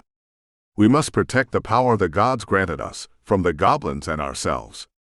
Sign Dakat the Protector, and Rule the Historian." Those names. They were the third to be called. The fourth, maybe. Jurgis. His eyes were wide, taking in the page I'd handed him. "You found it?" "Found what?" He blinked furiously and frantically started muttering under his breath, poring over the rest of the pages. I snapped his name again. He jumped. "Right. I think you just found a way to break the calling, the connection to the gods for you and Nienna." "What? You're sure?" "I need some time to translate properly, but yes." He hesitated, leaning back in his chair. "The process will be risky, though. This is strong magic. We'll need at least 20 elves who have magic in them, maybe more, since it appears magic is becoming harder to reach. There's no guarantee it'll work or what the backlash will be. If it stops Nienna from having visions and being connected to that damn tome, we have to try." I swallowed hard, not believing we had a way now to save her. Was this the choice Madras had mentioned? Without the visions, Nienna would stop growing weaker. No more violent fits or nosebleeds. No more passing out. And the tome wouldn't dictate when she'd die. "You should think carefully about this," Trollian said, tearing me from my rambling thoughts. "What's there to think about? He cringed. I know you don't want to hear this, but if Nienna loses her visions, we'll no longer have an advantage over Madras. We won't be able to see what she's up to. And what's there left for her to see? More of Kenzugrot burning. More deaths? No, she's seen enough, I snapped and stomped for the door. Alred, Trollian called. I stopped reluctantly at the door. You can't make this choice for her. Deep down, I know you know that. Talk to her, tell her what we found, and then you two can decide, but don't do something you can't take back. If I had my way, we'd be casting this spell tonight and be done with it. I grabbed hold of the doorframe, cursing. If I made this choice for Nienna, she'd be pissed, even if it meant saving her life. She'd feel she was useless in the fight to stop Madras. I left the library, prowling through the corridors while my hands clenched and unclenched at my sides. I turned the corner and found myself alone. The chance to save Nienna was right there in front of me, taunting me, just out of reach. All I had to do was convince Nienna this was for the best. That shouldn't be hard to do, right? Are you insane? Nienna shouted. I rubbed my forehead, wishing my headache would go away. You're not listening to reason. And you're trying to boss me around, she shot back furiously. We can't break the connection, not yet. Why the hell not? She crossed her arms, glaring at me from across my chambers. Gee, I don't know, maybe because we're about to be in the thick of it with the goddess. I need to be able to see what she's doing. I need that connection. Without it, we could miss her next attack. You said it yourself, all you've seen lately is you standing at that damn cage. Doesn't mean I won't have a chance to see her next move. Unless it's too late again, I blurted without thinking. Her eyes narrowed to slits, and the gold in her eyes flared with her anger. I backtracked. Shit, I didn't mean anything by that. No. You sure? Please, what other failures do you want to throw in my face? Don't do this, I pleaded. I'm trying to save your life. No, you're trying to control my life. I can't fight any other way. I'm not a warrior, no matter much you train me. I can't march into battle with any hope of being useful. This is how I help. Let me do that, please. For your sake and everyone else's. I have to do something. You take away my visions, and I'll just be me. I like just you, I said gently. I went to her, cupping her cheek. My heart clenched when she leaned into my touch. I can't lose you, and these visions are making you weak. Don't make me watch you succumb to them. It had been a few days since I discovered that fateful page in the library. During that time, Nienna had several visions, all of which led to bloody noses, fainting spells, and bouts of making her so weak she could hardly stand upright for more than a couple of minutes. I couldn't stand it any longer, and I'd brought up what I'd found. The idiot that I was thought she'd take the news better. Why did she have to inherit Garrick's stubbornness and determination to save everyone, no matter the personal cost? Her hand covered mine, and that damn determination burned in her eyes. There are risks involved with breaking this connection, aren't there? Possibly. Then either way, we're endangering our lives. Let me do some good a bit longer. If it gets too bad, she talked over my cursing, then we'll talk about it more, but only if it gets worse. It's bad enough already. I pulled my hand free and backed away. Alred, you have to see this is the only way. No, it's not, I shouted, my chest heaving. Every day I watch you suffer. Every damn day. I have a way to save you, save us both from this pain, and you won't do it. What about everyone else who's counting on us? On me. Damn the rest of the world, I uttered. I only care about you. You don't mean that. Don't I? Running my hands through my hair, I stormed to the door. I'll be in the war room if you need me, I said quietly. We're preparing a location to set up an encampment with the goblins and make our move against Madras. You're going to walk away from me. It's what you're doing to me, isn't it? I'm not going to up and die tomorrow. We have time, she said, but her voice shook. I spun around, holding her gaze until she looked away. Her hands twitched like she was struggling not to pick at her nails. "What are you hiding from me?" "Nothing," she said too quickly. "Liar." I left, slamming the door shut behind me. Whatever time we both thought we had was running out fast, too damn fast. I rested my back against the door, debating on taking extreme measures. If she didn't give in to reason, she'd leave me no choice. I would not stand by while these visions tore her apart. Granted, though the last few visions she'd had actually saved the remaining goblins from being blindly attacked by their corrupt brethren, the cost was turning out to be more than I could bear. Chapter 5. Nienna. The days blurred together, while the elves and goblins in charge attempted to come up with a plan to stop Madras. To make our days even more stressful, the visions weren't helpful. I saw nothing of Madras or the goblins she turned against us. I wouldn't admit it aloud, but the freaking visions were taking their toll. The day before I had two, and I'd barely been able to stay conscious long enough to tell Alred and get my room to write it down. Keeping the tome hidden from him was becoming a chore too. If he wasn't helping plan the attack against Madras, he hovered. I'd barely been able to tuck the tome out of sight the last time he came to check on me. As the number of blank pages had lessened, I'd told myself I wouldn't write anything else down. The following morning, I had a vision and avoided the tome. After all, if there wasn't anything written on the pages, there'd be no need for me to use up the tome.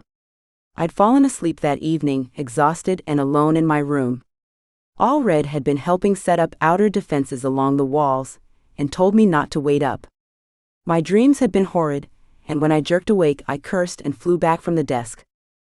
My pen had been in hand, and the tome was open to a newly written page of the vision I'd had hours earlier. Ignoring them wasn't proving successful.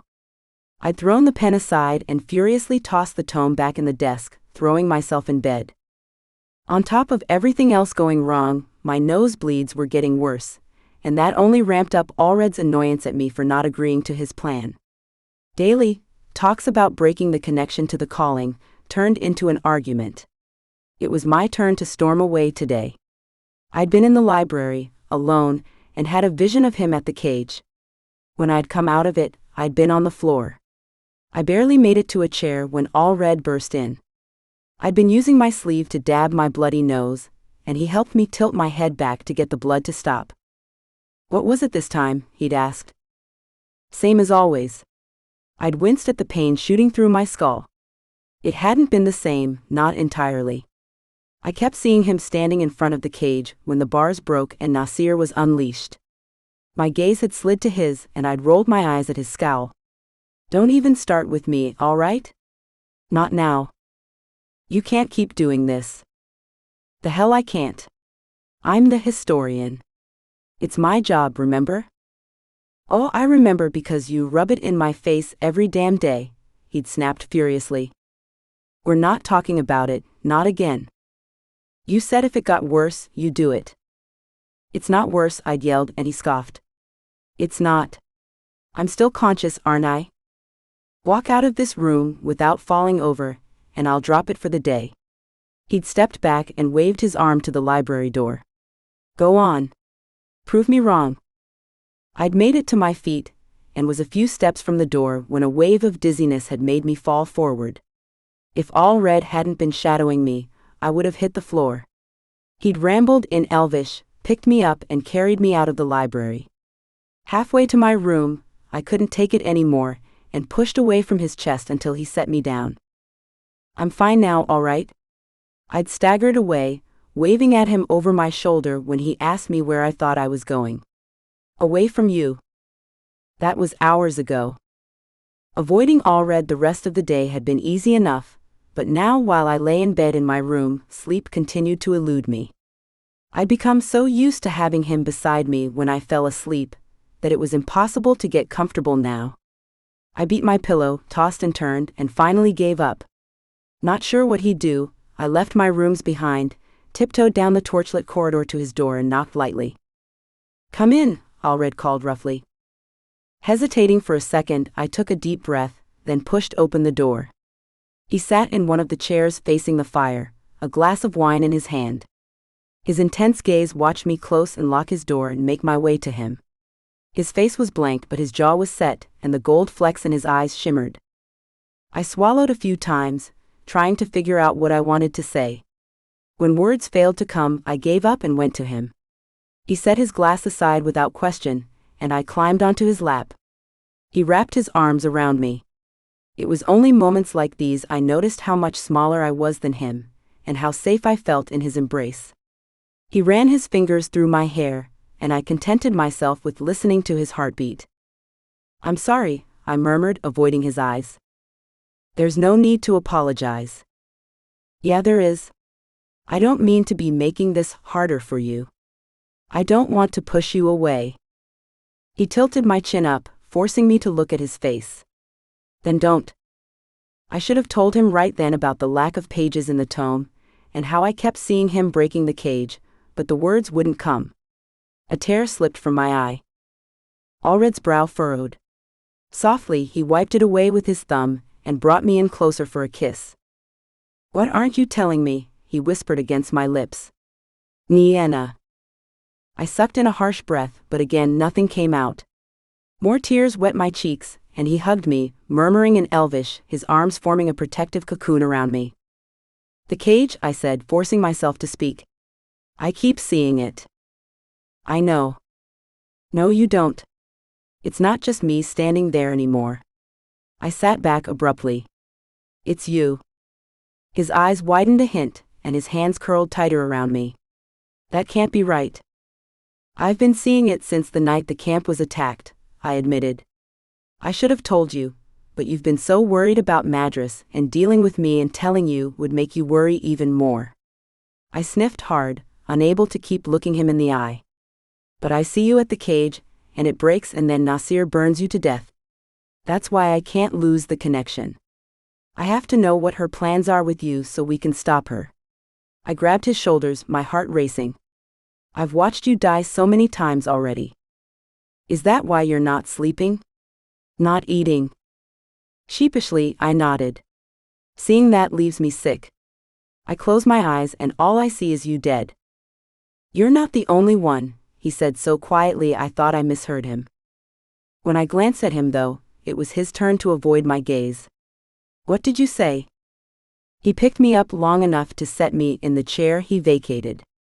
Hands planted firmly on his hips, he paced in front of the crackling fire, his shadow looming over me each time he passed by. "A while back, I was in the gardens alone, and I was worried about you and everything else that was happening. I thought I dreamt it, but then it happened a second and third time. Think I'm up to 4 now, actually, after this morning."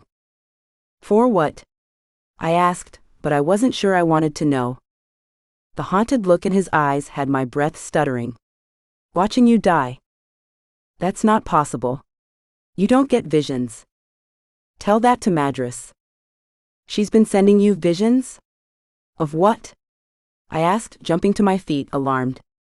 "You said watching me die. You've been watching me die?" My head spun, and I pressed my hands to my temples. "How? What do you see? The cage?" "No." His face paled. He gazed into the fire. "You're bleeding from your nose, your mouth. You're choking on it, and I can't save you. Nothing I do saves you. But I know what's killing you every time."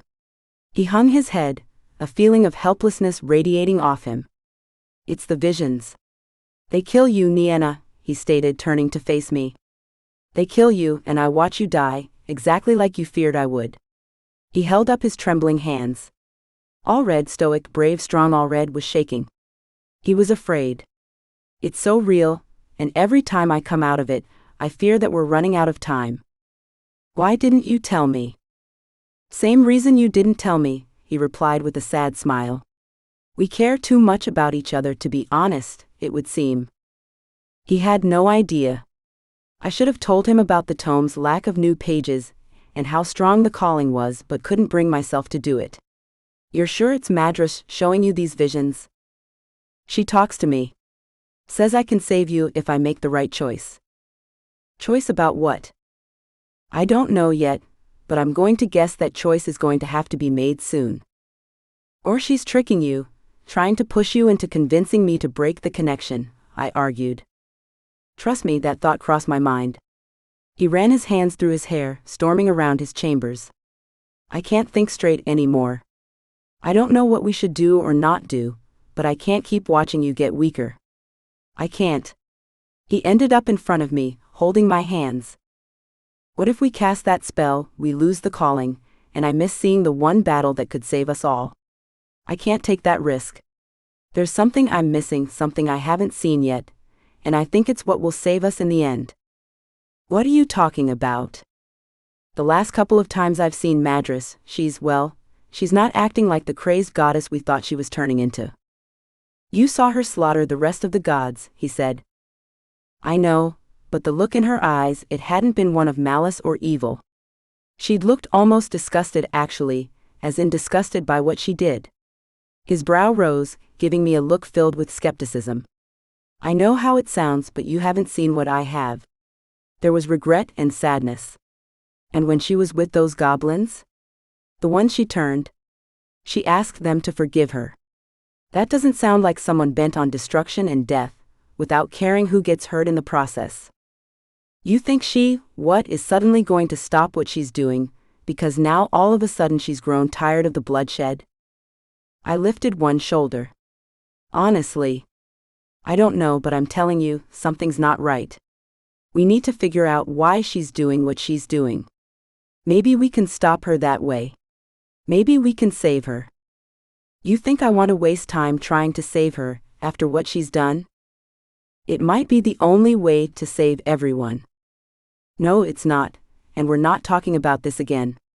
Madras is going to die. There's no room for mercy, not anymore. He started to pull away, but I squeezed his hands, making him stay. 2 weeks, I said, and he frowned.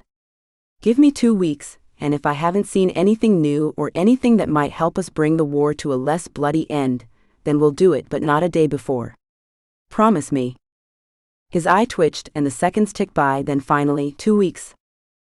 The truth about the tome was on my tongue, but if he knew that on top of everything else, it'd crush him. The shadows I'd been fighting to keep at bay crept closer. No matter what either of us did, I feared one of us wasn't going to make it out alive. I pulled my hands from his, overwhelmed by the urge to put distance between us, as I should have been doing since we met. The moment I turned, Alred's hand landed on my shoulder. Gently he spun me back to face him, following me step for step when I backed away. Heartbreaking with what I was about to say, I choked on the words, and all that came out was a strangled curse. Alred's brow furrowed, he trailed his fingers down my cheek. He didn't say anything. He didn't have to. He tilted his head and slanted his lips against mine, holding my face softly. I tried to tell myself this wasn't going to end well, but gave up. Standing on my toes, I dragged Alred to me, deepening the kiss. He grunted, and I was pulled into his arms.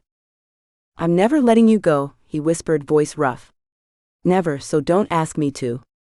Promise me, Nienna. I promise. I nipped his lip. He carried me across the room to his bed. Holding me with one arm, he hauled back the blankets. Every kiss became frantic and desperate, both of us fighting to hold on to whatever time we had left with each other. I focused only on Alred, and hoped that in the morning we'd find a way to save us all. To say the atmosphere in the war room was tense was an understatement. Several more days had passed since Alred told me about the visions Madras had been torturing him with. A few times I nearly blurted the rest of the truth I'd kept hidden from him, and each time I bit the words back. Plans for an assault against Madras were able to partially move forward. I couldn't tell him now. Pulling Alred's attention away from those wasn't what I wanted. The scouts finally got lucky, and found where the goblins who joined the mad goddess had camped. Their numbers were far more significant than anticipated, which was only part of the reason everyone was on edge. Brink and Bracken had returned to their territory days ago to help prepare the goblins for the attack. No word had come from them since. I kept telling myself they were merely busy, and not that they'd been wiped out without our knowing. Our priority has to be the cage, Alred said, leaning heavily on the table. If we can stop her from getting to it, then we stop her from freeing Nasir. Without him tearing a fiery path through Kenzugrot, it's just her and her army. They might have the numbers on us, but if we're smart, we can beat them. From what Nienna said, Thalia chimed in, her right arm still in a sling, there's a chance we can turn them back to our side. Saving their lives would be a better outcome than killing them all. She used her power on them somehow. I'm not sure how, but I definitely think there's a way to sway them back to our side. Wake them up somehow. The courts have assembled their forces, Callie informed the room. Once we get word back from the goblins, we'll pick a location to set up camp and march on the Crimson Mountains. Finding the cage won't be easy, but I've already dispatched soldiers to begin the search. She kept talking, but the words sounded so far away. Gripping the edge of the table, I slumped forward, unable to keep my head upright. A hand squeezed mine. Without looking, I knew it was Alred. I tried to talk, but my lips wouldn't cooperate. The rush of pain across my temple caught me off guard, and my back arched as a second wave struck me like someone held a hot poker to my mind. The war room and Alred vanished, only to be replaced by the cavernous path that ended in front of that damned cage. I didn't want to, but the vision yanked me down the path until I stood right in front of the cage. The power keeping the bars intact was barely visible against the growing flames of Nasir's corrupt form. I was helpless. The last bit of magic flickered and died. Nasir exploded outward, taking me with him. I threw my arms up to protect myself from the flames. I was hurled backward, and when I landed on my feet, it was to the sounds of screams and the roar of hungry flames. Carnage lay in every direction. I sank to my knees in the mud and the blood. Velbam had fallen. Dead and burnt corpses of elves and goblins littered the ground. My stomach twisted in knots when a familiar face among the destruction drew my attention. No, I gasped, crawling forward. No, please, no. Alred laid utterly still, his clothes singed and covered in blood. Tears streaming down my face, I yelled his name, begging him to wake up. A hand was clasped in his. Dread pricked me, telling me not to look, but it was too late. A swath of reddish blonde hair covered a face I no longer wanted to see. My hand shoved the hair aside anyway. I screamed, scrambling to get away from the charred face. My face. The dead me jerked and sat up. The shouts of panic died in my throat when her eyes opened to reveal empty sockets. She threw herself at me with a growl. I fought to get away. Mad cackling surrounded me. Beyond the dead version of me stood, not Madras but Nasir, his head thrown back in delight, watching me about to be torn apart. Nienna! I screamed, fighting to get away from the hands holding me down. Warm lips pressed to my forehead, and someone was talking to me quietly but sternly. The panic subsided, and Alred's voice grew louder, penetrating the haze left behind by the vision.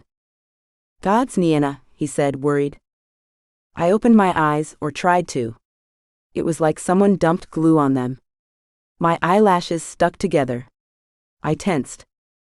It's all right, he said, just hold on. Don't move. What's wrong? I asked, noting the prevalent concern in his voice. Alred. It's fine, everything's fine. I reached up to feel my face, but someone caught my hands.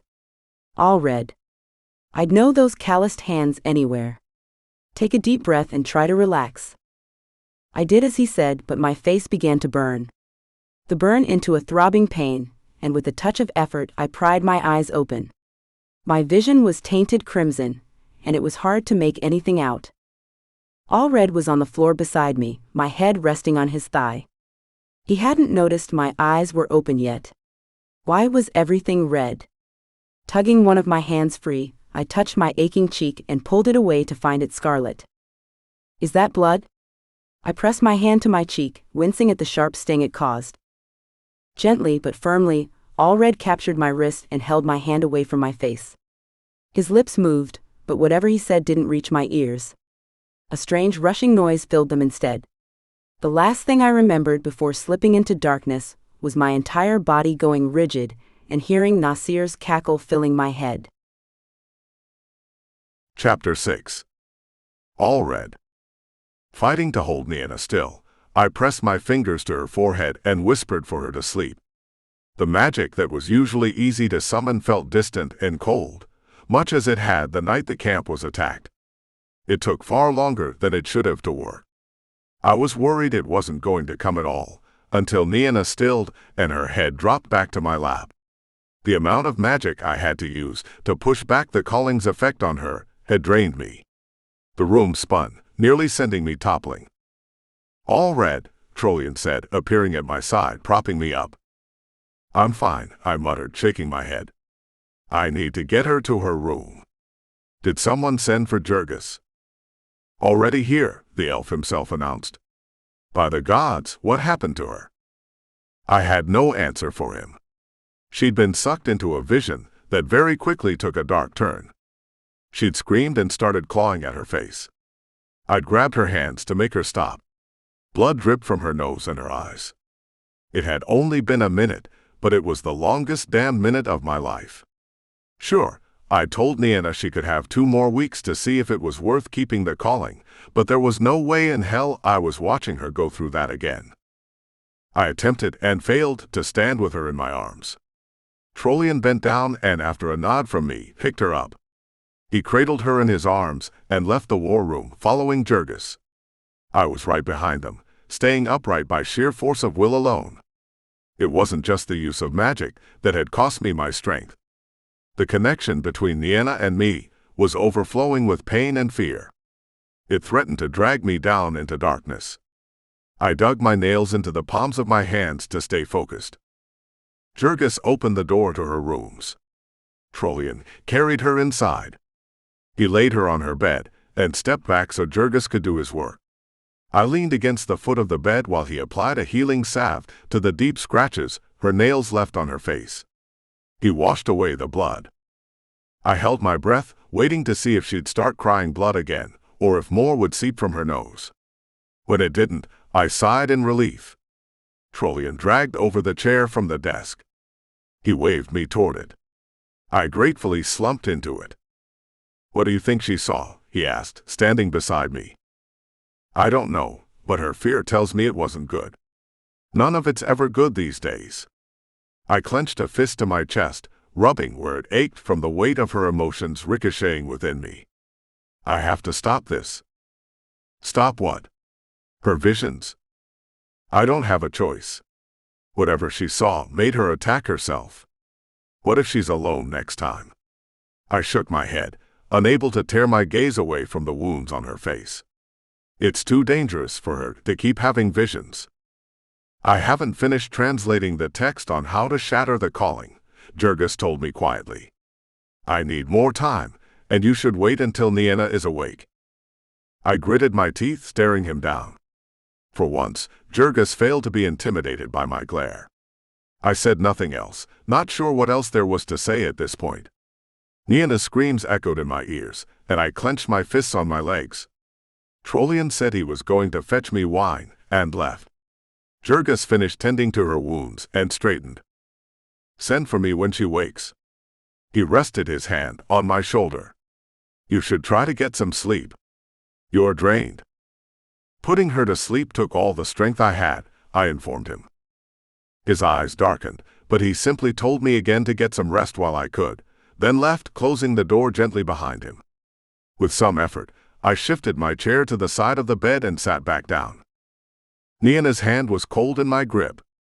After placing a soft kiss on her forehead, hoping she'd know I was right here by her side, I sluggishly made my way across the room and built a fire. Flames happily came to life in the hearth, giving warmth to the room, and I quickly returned to Nienna. She shifted every few seconds, her face scrunching, but remained asleep. Trollian came in at one point with a jug of wine and a glass.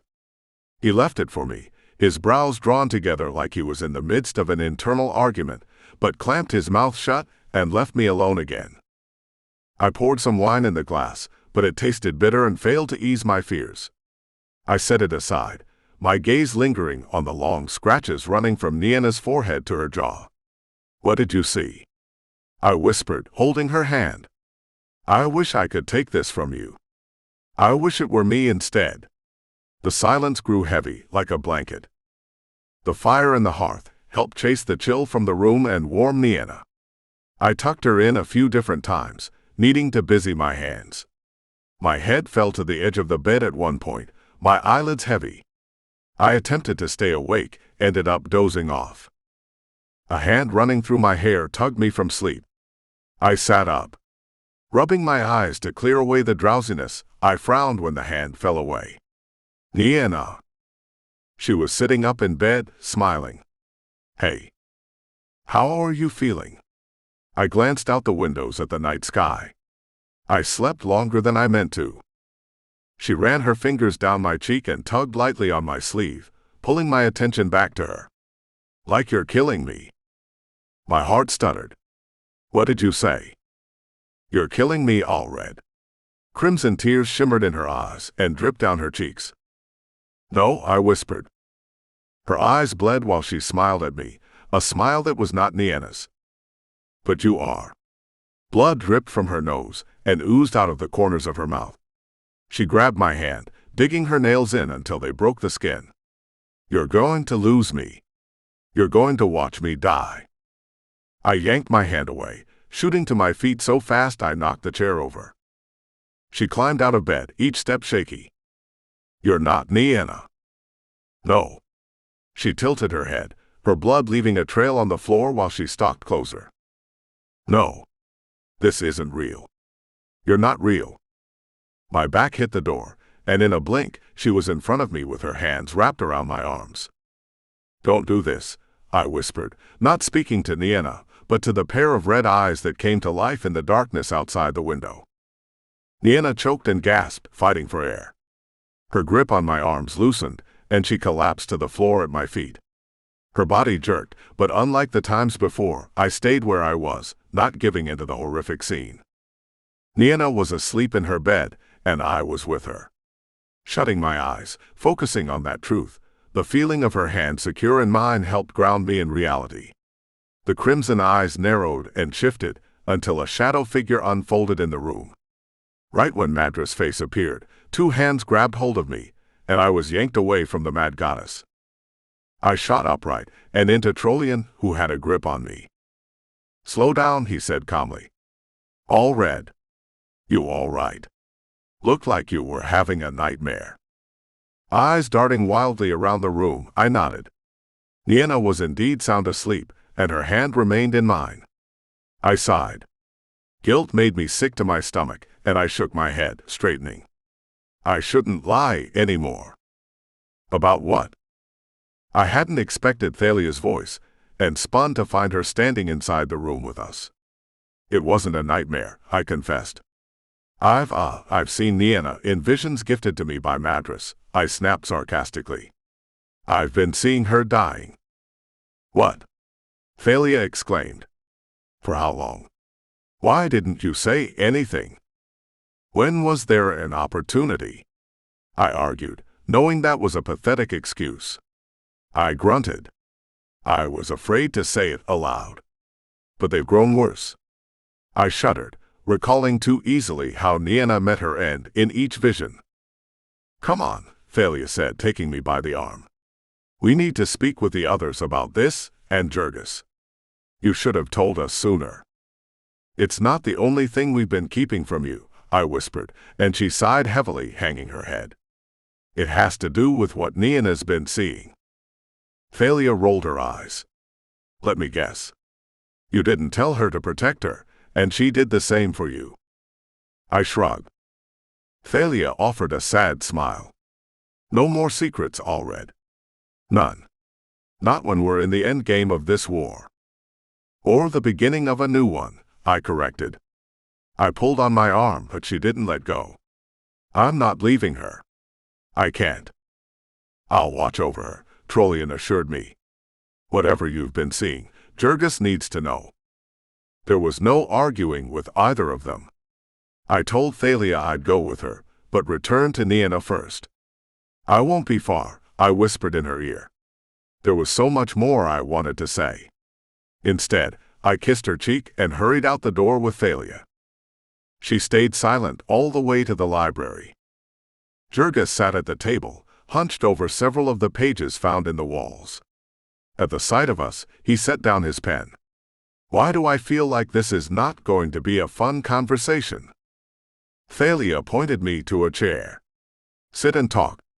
Everything you two have been keeping from us. You sure you don't want the rest of the 7 here first? I asked, trying to buy time. I'll send for them, but this can't wait. She went to the door and called for a guard, relaying a quick message for him to bring the remaining members of the 7. When she returned, she sat down next to me, rested her left hand on the table, her right in its sling, and motioned for me to get on with it. I started with when the visions for me began, telling them every vivid detail I hadn't been able to forget. When I finished with those, I went on to describe what Nienna had witnessed. The second I mentioned my being at the cage, and possibly being the one who unleashed Nasir, Jurgis stood, his eyes wide. That's what it was talking about, he murmured. What was? I asked, confused and somewhat worried. He held out a page to me, and another that was a translation, written by his hand. It mentions the cage, about what has to be done to break it. At first, I didn't understand what it meant, but now I do. I scanned the words on the page in front of me, eyes narrowing. Jurgis, tell me what you think this all means, I said, my head throbbing. You and Nienna are the keys. To what? Thalia asked. Breaking the cage. Only someone who has a direct line to the power of the gods, such as the Protector and the Historian, and is a willing vessel, can free Nasir, Jurgis explained in a rush. I think the gods did it on purpose to ensure Madras would never be able to free Nasir. Neither one of you would ever give in to her. That's why Nienna saw us both at the cage, I murmured quietly. Either of us can break it.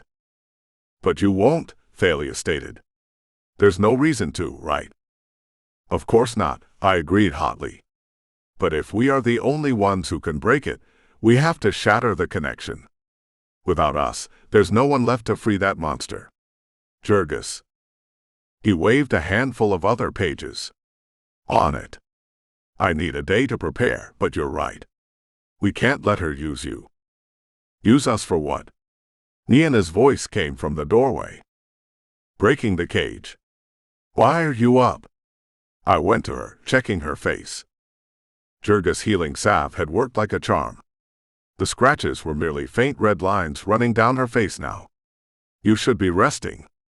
I scowled at Trollian behind her. She insisted. You know how stubborn she can be, he said, holding his hands up. I'm fine really, she assured me. My eyes drifted to the marks left behind all the same. Stop looking at them. I did it to myself. There's nothing you could have done to stop it. There is now. I studied her face, waiting for her to start arguing with me again about how this wasn't the right choice.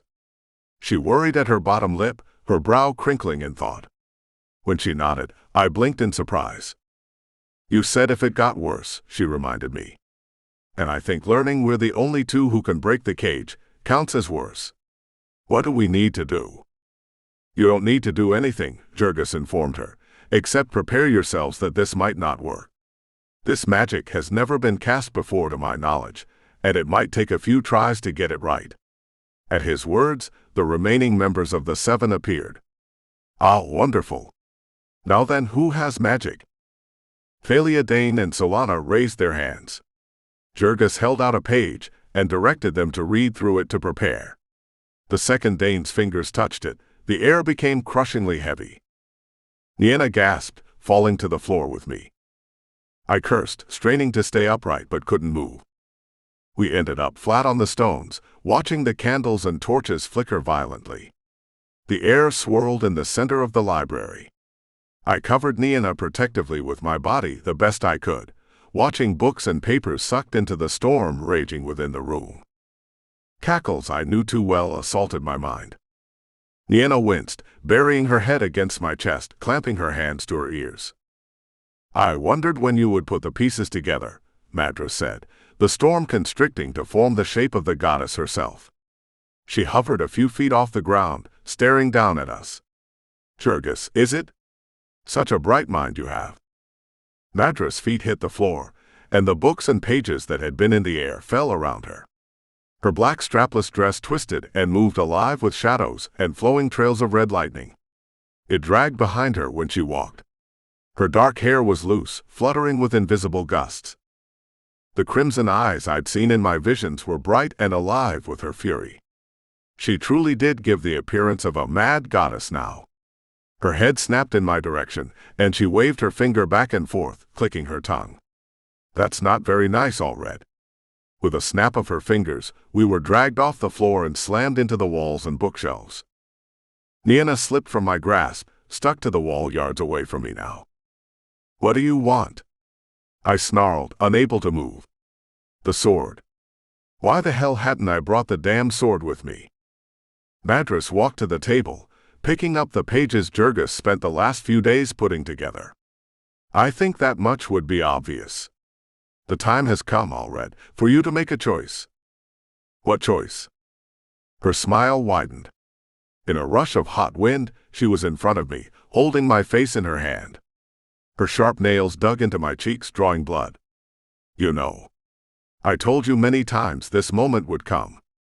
Are you going to save your precious Nienna, or watch her die?" "Don't listen to her," Nienna shouted. Madras' red eyes bore into me. "I need a willing vessel. Are you willing, Alred Lightveil, protector of the historian and warrior of Kenzugrot?" I leaned forward, pushing against her hold, and glared. "Go to hell." Her brow arched, and she plastered her other hand to my forehead. Image after image of Nienna bleeding out and dying in my arms flooded my mind. I gritted my teeth, fighting to tear free of her hold, but she was too strong. "Not real," I muttered through my gritted teeth. "It's not real." "Not yet, but you've seen what the visions are doing to her." "Help me and they'll stop," she whispered, her lips pressed to my ear, making my skin crawl. "I can save her, but only if you say yes to me. Only if you give in." "She's lying," Nienna yelled. "We can save ourselves. We don't need her." "Is that so? And you're sure this spell of yours will even work?" "Not as if you have time to find a backup plan. Tell me, Nienna, how many pages are left in that tome of yours?" I swiveled my head to meet Nienna's wide-eyed gaze. "No," I whispered, not wanting to believe Madras' words. "Tell me she's wrong." Nienna's gaze turned pleading, and my heart sank. "There are plenty of pages left." "You're lying." I smashed my head back into the wall. "All those times you hid the tome from me, the fear in your voice when you spoke, I should have known. Why didn't you tell me? Why?" "I was protecting you. I couldn't stand to see you worry more than you already were." "You shouldn't have kept it from me," I whispered. "Doesn't matter. You can't give in to her." A part of me knew Madras was lying about saving Nienna. If I gave in, she'd probably kill us both once she was finished with us. I was ready to tell Madras she was out of luck when Nienna coughed violently. She gasped for air. Blood seeped from her nose and covered her lips while she struggled to breathe. Madras held out her hand toward Nienna. When she clenched her fist, Nienna screamed, her back arching off the wall. "Stop!" I shouted, cursing and struggling to get free. "Stop! The time to make your choice is now," Madras said over Nienna's cries. "Will you willingly be my vessel?" "Don't," Nienna gasped, coughing up more blood. "You can't." Her words cut off with another shriek that had my entire body yearning to get to her, to save her. "Yes," I yelled. "I'll do it. I'll be your vessel, just stop. Let her go." Madras' arm fell to her side. Nienna sucked in a harsh breath, but her face was no longer scrunched in pain. "Wonderful. You've made the right choice." The goddess backed away from me and rubbed her hands together. "This might sting." "Alred," Nienna whispered. I forced my gaze to stay focused on Madras. "I won't watch you die." "I'm sorry." Madras raised her arms, her body turning back into the storm. Her eyes closed, and every inch of her crackled with red lightning. It coursed over her skin in waves. I braced for her to possess me. I shut my eyes when her body became ethereal, and her gaze narrowed on my face. Nienna was right. A part of me knew Madras wasn't going to let either of us live. But maybe, just maybe, if I gave in now, there'd be a chance to kill her. I could fight her from the inside. If I could get control of her, I could end this war here and now. The air around me became statically charged, and just when a rush of wind slammed into me, it stopped. A harsh gasp met my ears, and Jurgis shouted a warning. Confused, I opened my eyes and bellowed in anger. What did you do? Nienna stood in front of me, her eyes slipping from green to red and back again. She staggered away, holding a hand to her chest. When she opened her mouth to speak, her eyes shifted to red and stayed. A laugh that wasn't Nienna's slipped from her mouth. Well, now that I did not see coming, Madras said, amused. One vessel is as good as any other, though I'm afraid this will only weaken her more. She patted my cheek. No matter. I must be going. She snapped her fingers, and Nienna vanished in a swirling vortex of storming winds. The second she was gone, I fell from the wall with everyone else. I stared in disbelief at the spot Nienna had stood. Gone. She was gone. What the hell just happened? Trollian asked. I don't know, I whispered. Nienna. I ran a hand down my face, not wanting to accept what she did. I fell to my knees right there in the library, fearing I'd never see her again. I failed her. I failed everyone. Rage unlike anything I'd known filled me, and I was on my feet, storming out of the library. I'd grab the sword and hunt Madras down no matter what the cost. She wouldn't get away with stealing Nienna from me. Not while I still breathe. Chapter 7. Nienna. I couldn't do it. I couldn't watch Alred be possessed by Madras. If she killed him while she unleashed Nasir, I would be the one left behind to help fight. Only I wasn't a fighter. I wasn't a warrior or a soldier. I was on my way out of this world anyway, thanks to that cursed tome and the calling. Every time I had a vision, it stole a little piece of me away. I was dying already. Alred wasn't. Not sure how I did it. I willed myself to get to Alred in time. I threw all my focus into peeling away from the wall and reaching him. There was no other option. The moment I was freed from Madras' power, I'd sprinted to stand between her and Alred, praying to be her vessel with everything I had. She'd shot forward and possessed me instead of him. He'd understand why I did it. One day. Maybe. Then Madras snapped her fingers, and my stomach roiled as we disappeared from the library to materialize in a twisting tunnel I knew all too well. Don't worry about him, Madras said, using my mouth to speak. You are much stronger than I gave you credit for. I ignored her, trying to adjust to playing passenger in my own body. He would have been the better choice. I'm afraid by letting me possess you, it will only hurt you in the end. Then hurry up and get out of my body, I thought to her. She smirked. Soon enough, but it won't matter.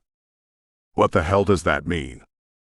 It means, my dear Nienna, that even if I only possess you for a short while, it won't change a thing. You are a mortal, holding the essence of a goddess. After I leave you, it will take far too long to recover. Between that and the visions, I'm afraid you've sealed your fate. Or you could save me like you promised you would. Perhaps I will, she said, sounding sincere. I frowned, not expecting that to be her answer. Since she was a part of me at the moment, I glimpsed her thoughts until she shut me out.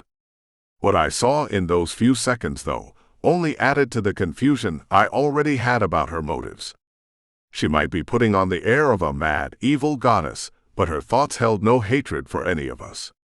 A flood of sadness and pain was what I saw instead. Alongside them was regret and a fierce determination I didn't quite understand. Why are you doing this? What would you do for your love? She replied, quickly approaching the cage. The elf I love isn't a corrupt god who can burn this place to the ground.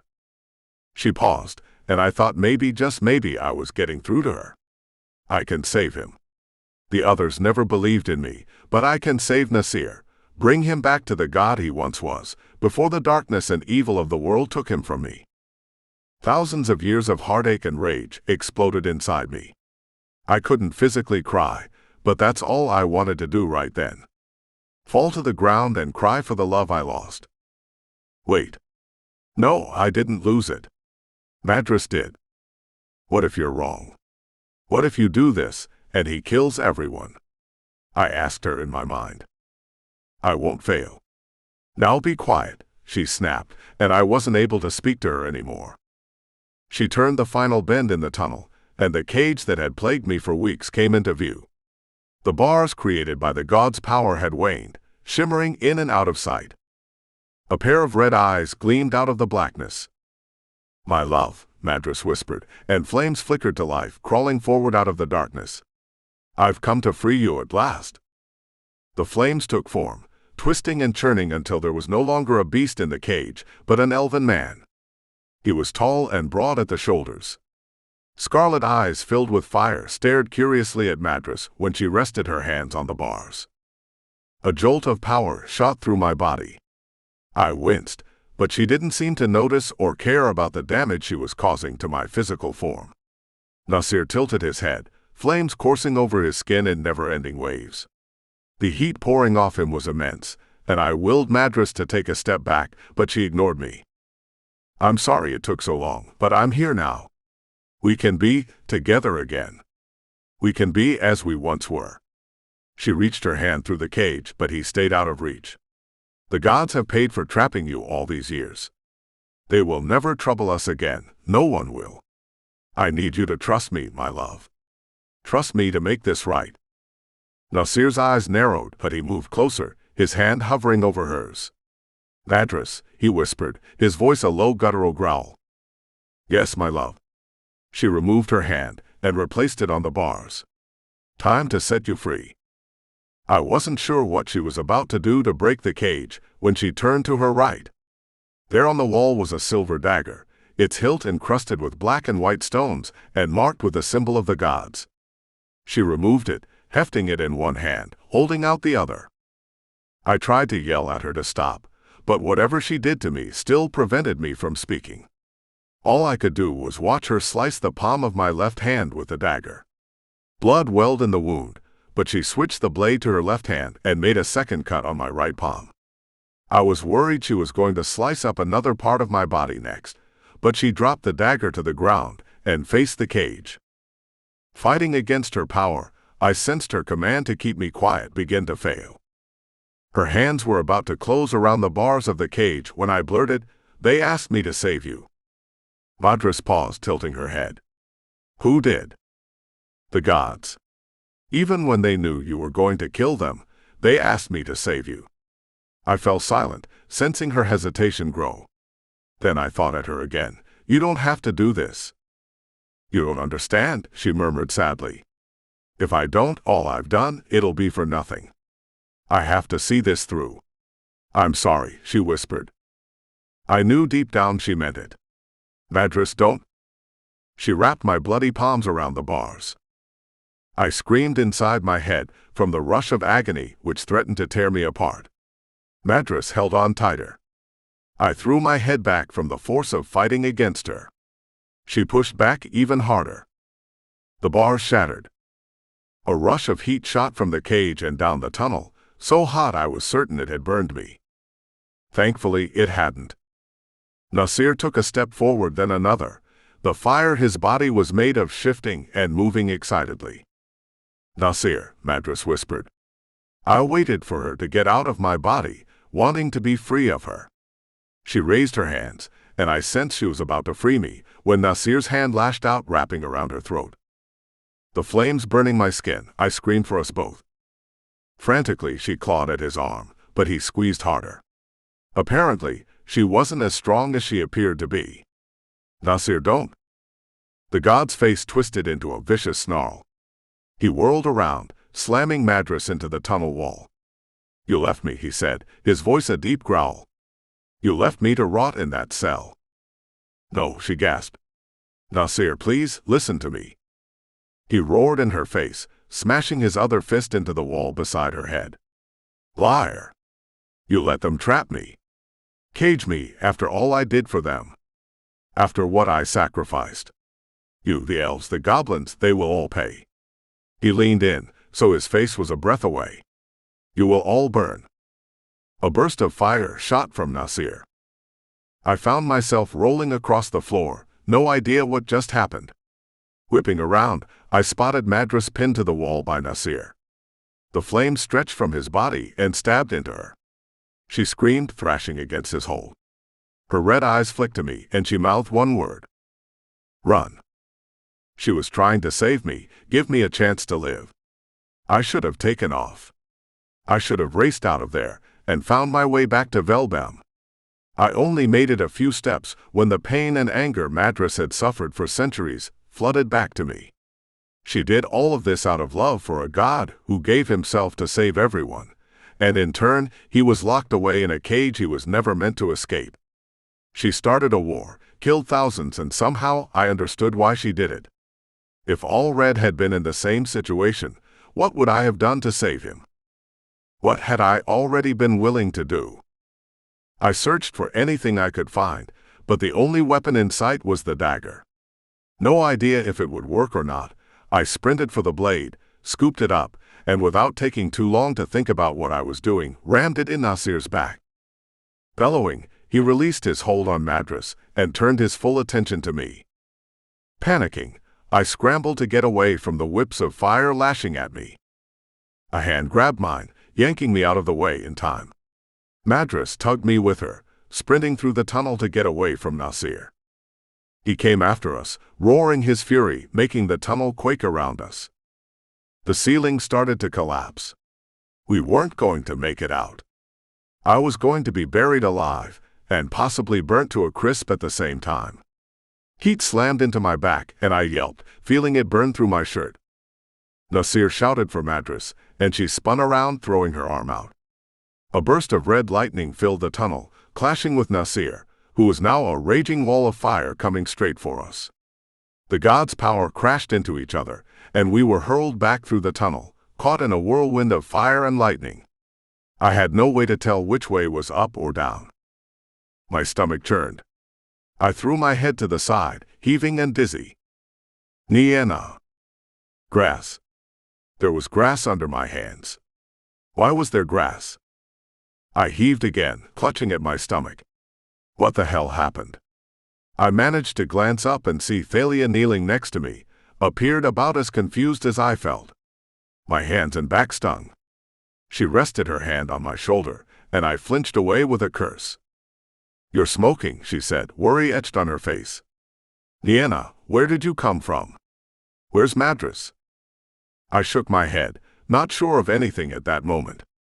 Every inch of me hurt. Collapsing to the grass in a heap sounded like a great idea. I shut my eyes, ready to do it when Alred shouted my name. I sat up too fast, and the dizziness almost made me sick again. I was in his arms, but I cringed when he touched my burned back. Gods, what did she do to you? He cupped my face, staring into my eyes. Not Madras, I uttered, my voice rough, though I wasn't sure why. Had I screamed that much? He's out. She broke the cage, and he's free. He's not happy. Really not happy. I spotted the sheathed sword on the ground beside us. Had you been about to come after me? You think I was going to sit there and do nothing? Are you insane? I shouted, or tried to, but it came out in a croak. Damn it, Alred. I wanted to yell at him more, but the pain from the burns were starting to get to me. We need to get you inside. Gently, he hauled me to my feet. Once the sword was returned to its place on his back, we headed for the doors. I hadn't even noticed that I'd landed beneath my favorite willow tree. Strange. Everything about what happened back at the cage was strange. A weird tugging sensation started in my gut, and I pulled Alred to a stop. What's wrong? I don't know how I got here, I whispered, and the tugging grew stronger. We'll figure it out later. No, something's wrong. I revisited the memory in my mind. We'd been running. Madras had tried to save me. She attacked Nasir, and there'd been an explosion of some kind. I had no magic, though. How the hell had I ended up back here? Screw that. How had I survived? I clutched at Alred's arm, needing to tell him, but I doubled over, a sharp pain stabbing my gut. I fell to the ground, hearing him shout for help. Hold on, he urged me. Nienna, look at me. Wrong, I gasped. Alred, my words turned into a scream, and the strangest feeling of being shoved and pulled at the same time came over me. I curled in on myself, and the next thing I knew, I was inside a room of nothingness. A pale light shone down on me. Voices came from behind me. What the hell? Alred stared at me, but from the anger twisting his face, it wasn't me he was looking at. It was like he was in a weird window of sorts. It was like I was looking toward him out of this dark place. Like I was looking out from a different set of eyes. Madras, Alred snapped, and he drew the sword from his back, aiming it at me. No, not me. Wait, Madras yelled, and held up hands that were clearly not mine. You don't understand. Where is she? Alred yelled. Where's Nienna? Bring her back to me right now. Do it, or you die. Thalia, Trollian, and several elf soldiers appearing at his sides. I experienced the same feeling I'd had moments before I returned. I opened my eyes, and I stood in front of Alred again. Immediately, he dropped his sword and hugged me. Madras' voice sounded inside my head. I had no choice. I'll explain everything, but your wounds need to be bandaged. What did you do? I asked. What? Alred's brow furrowed, but I shushed him. Not you. Madras. She's inside my head. She was just standing here, Alred told me. Nienna, is she still possessing you? Yes, Madras answered. But I don't have a choice. What do you mean, you don't have a choice? I exclaimed, and Alred gave me a worried look. Just hold on, I told him. Madras, what is this? I promise I will tell you everything, but you are weak. See to your wounds. Then we will talk. I wanted to keep arguing, but the burns on my back, hands and neck were really starting to hurt. Gritting my teeth, I repeated what she'd told me. Alred adjusted his grip on the hilt of Neldor's sword, his eyes warring between anger, fear, and confusion. I could relate to that, since that was precisely what I was feeling. What the hell kind of game was she playing now? Chapter 8. Alred. Nienna picked at her nails.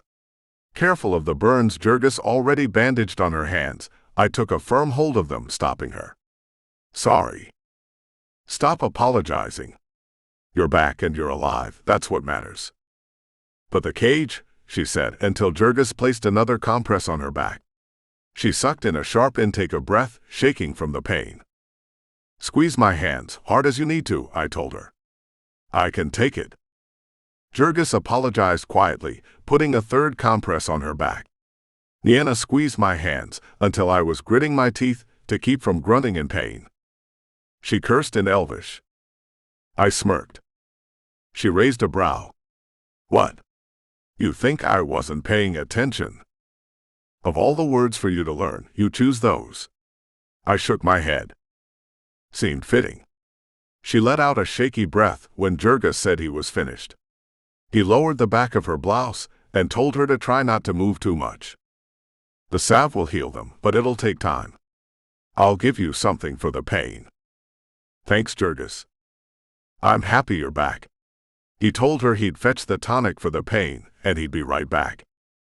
Nienna stayed sitting on the edge of her bed, staring at the floor. I wanted to bombard her with questions about what happened while she was gone, but held back. Jurgis returned, and she drank the tonic. If the pain worsens or you feel sick, dizzy, anything, send for me, he instructed. Once Jurgis left, it was only me, Nienna, Thalia, Dane, and Trollian. I know you want to ask, she murmured, not meeting my gaze. Just ask. After you left, I said, the words coming out rougher than I intended, what happened? She removed her hands from mine and rested them in her lap. We went to the cage, she whispered. And Madras, shit, I tried to talk her out of it. Tried to stop her. But I couldn't. She broke Nasir out. He's free. Dane asked. Nienna nodded, and he cursed. She thought she could control him, but he attacked and she separated us.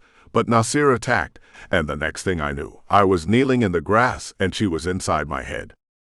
I don't know where Nasir is, she said, tilting her head, frowning. Madras says he'll find the goblin she turned and take over their minds. She doesn't think they can be saved now. Fantastic. We've gone from having the mad goddess control the goblins to a corrupt god who wants to what?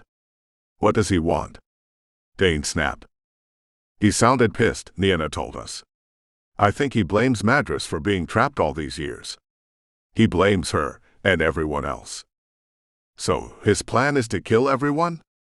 Trollian asked. Nienna winced. From the way he freaked out, I'd say yes.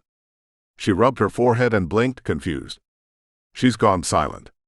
She's not saying anything else. Why is she still possessing you? I demanded. She got what she wanted. We need to speak to her. Watching Nienna shift into the goddess had been something I never wanted to see again, but I needed answers. We all did, and Madras had them. I don't know, but I don't think I'm strong enough to make her show herself. I'm sorry. I grunted, pacing away from the bed and running a hand down my face. Look, I don't think Madras released Nasir to use him in the war, Nienna said in a rush. You just said she thought she could control him, Dane reminded her. She rolled her eyes. I know, but what I meant was, I think she genuinely wanted to save him, and she did it the only way she knew how. She never thought he'd attack her like that. How do you know? Thalia's gaze was curious when she asked. I could hear her thoughts. I caught a glimpse of what was inside her head. After all this time, she still loves him. I honestly don't believe she wanted to hurt anyone else. A quick glance around the room told me I wasn't the only one thrown by Nienna's shift in attitude toward the goddess. Dane's brow furrowed and his eyes darkened. Thalia took a firm hold of his arm when he opened his mouth. She shook her head and he let it go. We'll leave you to rest, Thalia told Nienna. We'll talk more in the morning. Trollian lingered a moment longer, but finally he exited the room too, shutting the door behind him. The bed creaked, and I turned to find Nienna attempting to get comfortable on her side. She closed her eyes, her face scrunching in discomfort. Silence hung heavy between us, but I couldn't think of anything to say. A few minutes later, she was asleep, and I was left to pace around the room like a wild animal, my thoughts threatening to drive me crazy. I told myself I shouldn't be angry. Nienna was back, and she was alive. But I was pissed, and not only at Madras. Nienna throwing herself in between the goddess and me, on top of learning she'd lied about the tome, left me reeling. I eventually sank into one of the chairs and gave in to exhaustion. The sound of logs being tossed on the fire jarred me awake. It wasn't Nienna, standing in front of the hearth, though. I realized that immediately. I openly scowled at Madras. If you keep glaring like that, you'll give yourself a headache. What are you doing? I demanded when she held her hands out to the fire. The fire died down. Nienna was cold, she commented without turning around. I can feel your emotions quite vividly. It was making her anxious while she slept, knowing how mad you are at her. I wanted to say I wasn't angry, but that'd be a lie. My issues with Nienna are between her and me. You have nothing to do with it. I'm afraid for the moment, I do. Why do you care so much about her, huh? You're the reason she's covered in burns, I snapped, pushing to my feet. You're the reason she nearly died. Neldor's sword rested against the arm of the chair. My hand itched to grab it. Madras sighed heavily. I wouldn't do that if I were you. Why the hell not? Because I'm also the only reason she's alive. Her words froze my hand, which on its path to grab the sword anyway. What did you say? The regret Nienna had mentioned seeing in the goddess's eyes appeared in those dark red depths now, and I frowned, taking a step back. I wasn't sure I could trust what I saw, but it didn't disappear. If anything, it grew stronger, and she picked at her nails. My gaze flicked to the behavior, and she stopped, shrugging. Picking up her habits, it seems. Madras, why did you say you're the only reason she's alive? She turned her back to me again, holding her hands to the fire. The flames danced under her gaze, and her shoulders slumped. Nasir attacked us. I told her to run, but she didn't listen. Stubborn, your woman. I grunted in agreement. She attacked Nasir to give me a chance to get away. He would have killed me otherwise. The sadness in her words made me tilt my head. This wasn't the goddess I expected to come face to face with, not even close. She was beaten down, depressed, even defeated. Before I could get us out, he turned into an inferno. Nienna suffered extensive damage from being exposed to such raw power. The only way to save her was to possess her again. The weight of her words had me falling back to the chair. I held my face in my hands, not wanting to believe her. Those burns, they're merely the surface damage, aren't they? I murmured, half hoping she wouldn't answer. Yes, she replied quietly. I'm afraid the harm inside is far greater, so as much as you want to run me through with that blade of yours, it'll have to wait. If I leave Nienna now, she'll die. I'm repairing the damage, but it will take time. I imagined finishing her off all the same, and her brow rose. What? I have every right to want you dead for what you've done. All the lives you've ruined, and for what? To let Nasir out of his damned cage. Nienna told me what you said to him back there. You thought you could control him. Save him. He's lost to you, Madras. He's been lost for centuries, and you just unleashed a real hell on Kenzugrot. I was back on my feet, marching over to stare her in the eye. The blood of the goblins and elves who have died for the sake of your love is on your hands. It'll always be on your hands. Nothing you do will ever wash that away. Her eyes flared crimson. I know what I've done. I don't need you reminding me. You sure about that? Enough, she whispered, but the force of that one word sent me staggering back. A gust of wind blew through the room, nearly knocking me over. I do not answer to you. Yes, you do. I have prayed to you for years. I'm a warrior of Kenzugrot, and you're the goddess I prayed to. You're the one that we celebrated and knew watched over us. Only you weren't. You were betraying us. Her lip lifted in a snarl, and she stormed away from the fire. At the windows, she rested her hands on the stone sill, her eyes narrowing. It wasn't my intent, she said softly. I never meant for it to go this far, but the cage was too strong. They left me no choice. I possessed countless others before Nienna, but each time I failed. You did what? How did we not know? I exclaimed. I found ways to make them agree, she confessed. And when it failed, I erased their memories. They never knew what happened. It was merely a bad dream. She leaned heavily on the sill, and a single tear slid down her cheek. It dripped off her jaw, leaving a tiny wet spot on the stone beside her hand. I became obsessed and blind. For that, I am sorry. And that's supposed to make it better. It's too late to say you're sorry.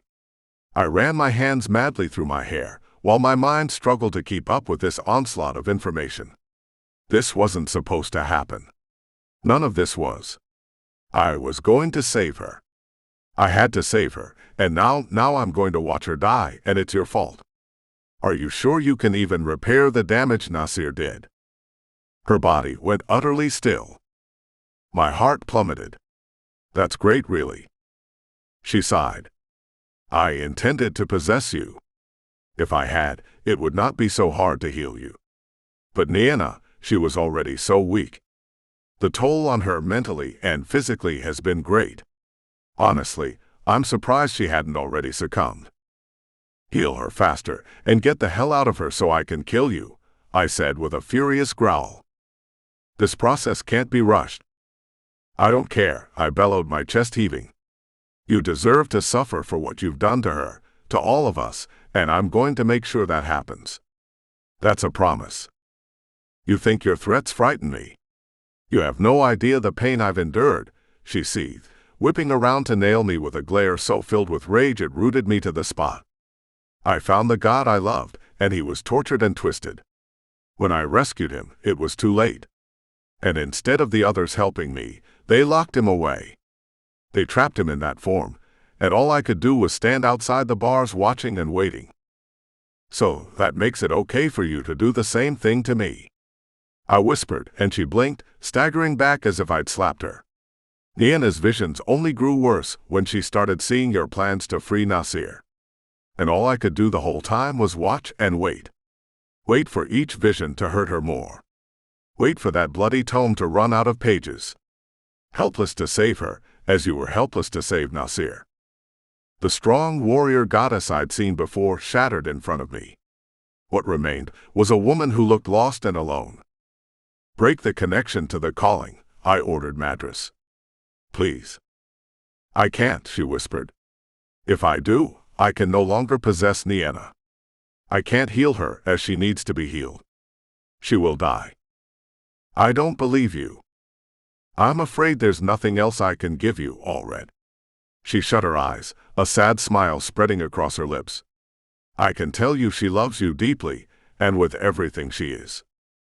If she did, she would have let me be the one to go with you. She has her reasons for stepping between us. She lifted her hand to take mine, then let it fall to her side, limp. I will take your hate, but with Nasir free, you will need me, whether you think you do or not. I want nothing from you, except to heal Nienna. Then you can die. Her gaze turned cold in an instant, her expression hardening. So be it. Remember, I offered. I scoffed, pacing away from her. I'm not talking to you anymore. When she said nothing for a few minutes, I finally glanced over my shoulder to see Nienna holding a hand to her stomach and looking like she was about to be sick. I rushed her, but she threw her hand out, stopping me. I shoved her hand to the side and wrapped her in my arms, avoiding the burns on her back. You don't have to do this, she murmured into my chest. I know you're pissed about what I did and why Madras is stuck with me now. She paused, gulped and whispered, that I'd be dead if it wasn't for her. I breathed in deeply and let it out slowly through my nose. We can talk about it tomorrow. Which part? Don't, I muttered roughly. Not right now. Not tonight. So, you want to let your anger sit for a few days and let it get worse? Yeah, that sounds like a great plan. She shoved away from me, made it a few steps, then cursed and fell into the desk. I was almost to her when she shouted abruptly and kicked the furniture. Next, she grabbed the chair and tossed it across the room. Everything atop the desk ended up on the floor. Glass trinkets shattered. Pens skittered. She let out an aggravated yell, yanked out the drawers and trashed them too. She pulled open the cabinet next and froze. The tome sat inside it. Face scrunched in fury, she reached in, snatched it up, and stalked to the fire. When she was about to throw it in, I ran forward and stopped her. She screamed and yelled at me to get out of the way, but I refused. Tearing the tome from her hands, I dropped it to the floor and caught her fists as she tried to turn away. I spun her around and held her to my chest while she came apart. Her body hummed with feverish energy. I doubted this rage was all hers, and wondered how much Madras possessing her affected her emotions. I searched in vain for something to say, anything, but my mind came up blank. So much had gone wrong in the last few days that the bit of hope I'd clung to slipped out of reach. I no longer saw a future with Nienna. All I pictured was our end and how terrible it was going to be. We need to talk, she finally whispered. Later. You need to rest. I don't want to rest. She broke free of my arms, pinning me with a glare. Get it over with. Let me have it. I backed away, working to keep myself from doing just that. No. I'm not going to be able to rest knowing you're about to lose it. What do you want me to say, huh? I blurted. That I can't believe you neglected to tell me about the tome, or that you threw yourself in front of Madras for me. Or the fact that you nearly died for that mad goddess. Which one do you want me to yell about first? Hands clenching at my sides, I marched away from her, only to come right back. What were you thinking? Why wouldn't you talk to me about the tome? Why keep it from me? I didn't want you using it as an excuse to cast that spell sooner than was necessary. She said it calmly, like we weren't discussing her impending death. We still have time, I murmured. That's what you kept saying. We do. Do we? I argued. Tell me, how many pages are left? How many? She shifted on her feet, her eyes darting to the tome on the floor. 6. I stumbled away from her. She went on. I thought more would appear. I kept waiting for it to happen, and it didn't, and I wasn't sure how to tell you. What was I supposed to do? I knew this would happen, she added in a whisper. What would? Getting this close would only end badly. She picked at her nails, breaking two until she forced her hands apart. I never wanted to hurt you, and that's all I'm doing. Because you lied. A horrible notion shot through my mind, and I stilled. Tell me why you threw yourself between Madras and me. Alred, she whispered pleadingly. Tell me, damn it. Why? Tears shimmered in her eyes. She wiped them away, but they were replaced by more within seconds. I'm going to die. No matter what we do, I'm not going to survive this war. I know that now, but you can still fight. They need you. They don't need me. I figured if Madras took me and I died, it wouldn't be such a big loss. Tears streamed down her cheeks, and she made no more effort to stop them. I stared at her for a long moment, the only sound the fire crackling behind her. The room closed in around me, making it hard to breathe. I need you. I sucked in a harsh breath, trying to get air back in my lungs. I'll always need you. Or don't you know that by now? Her face crumpled, and I had her in my arms a heartbeat later, hugging her. I'm sorry, she whispered, shaking her head. I don't know what we're going to do anymore. I'm so confused and lost, and everything's upside down again. We'll find a way, I promised. How? I don't know, I admitted. But we will. I won't live without you, Niena Alred. No matter what it takes, I will save you.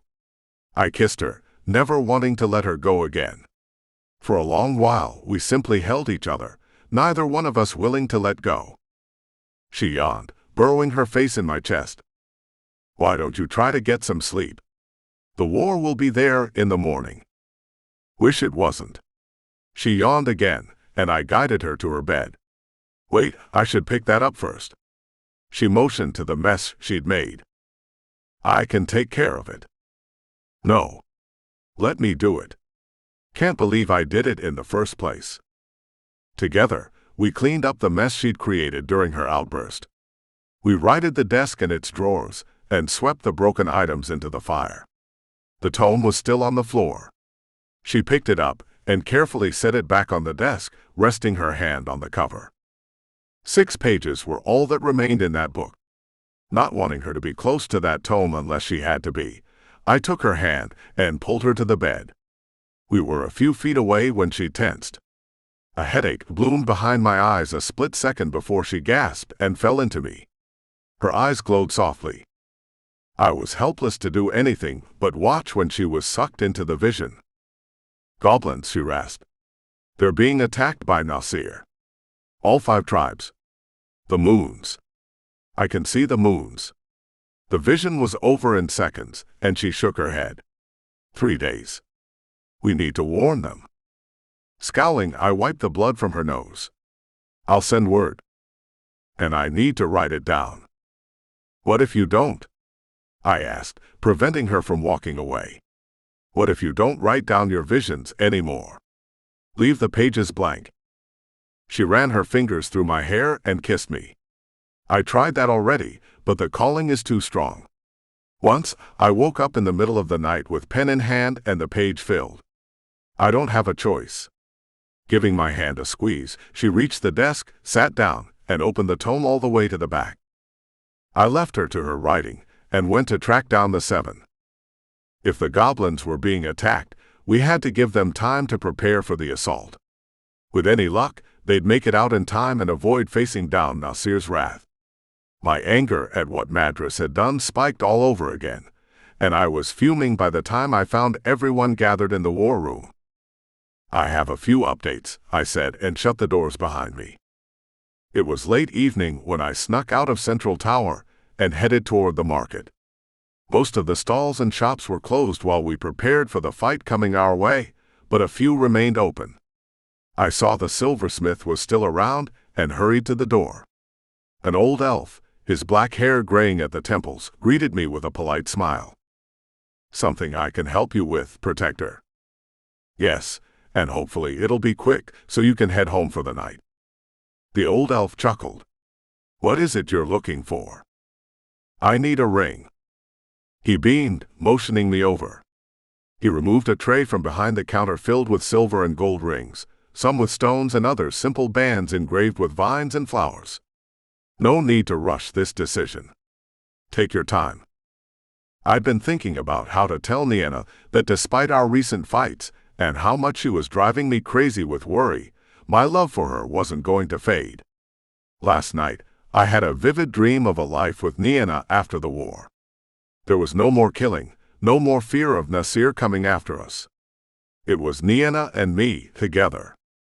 In the dream, there'd been a ring on her finger. Elves didn't use rings to signify we were wed, but Garrick had one made for Millie. I could do the same for Nienna. When I awoke, the images stayed with me, and the hope I thought was lost came back, filling me with an optimism I hadn't felt in a long time. I picked out a silver band with an etching of willow tree leaves running the length of it. The ring was beyond perfect. Now all I had to do was find the right time to ask her, and with any luck, I'd be able to pass my hope for the future to her.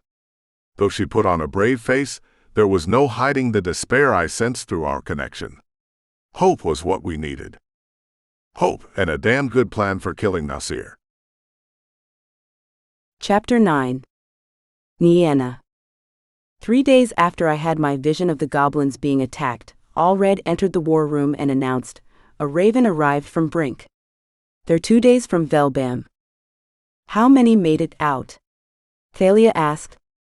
"Everyone from all the tribes," he said, looking to me.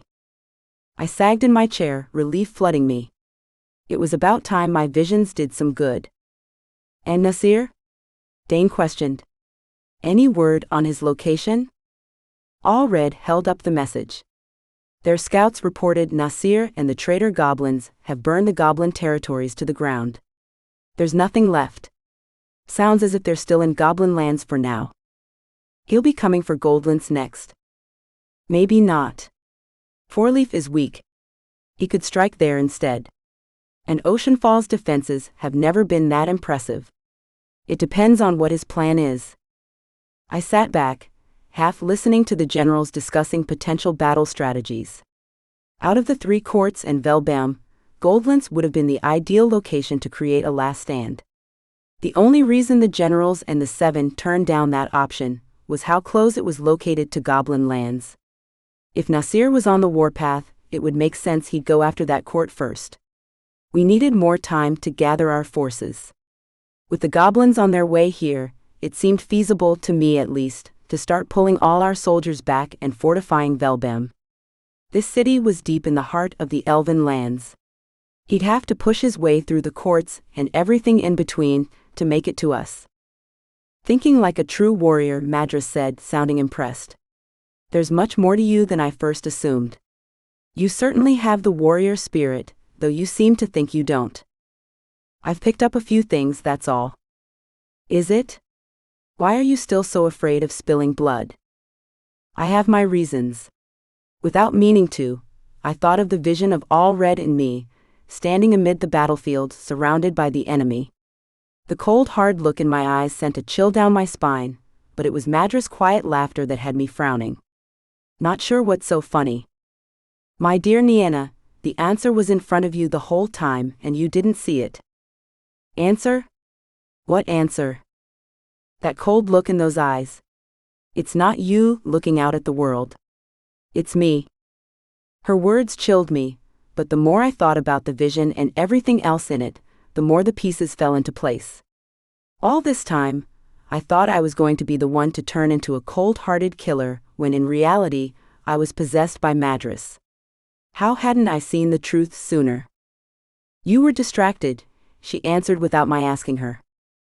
How much longer until I get my thoughts back to myself? Nasir caused extensive damage, as have your visions. I can't risk leaving you too soon. Why do you care if I live or die? There was no reply, and I thought maybe she'd turned inward. When her words did come, they were barely a whisper in my mind. You stopped Nasir from killing me.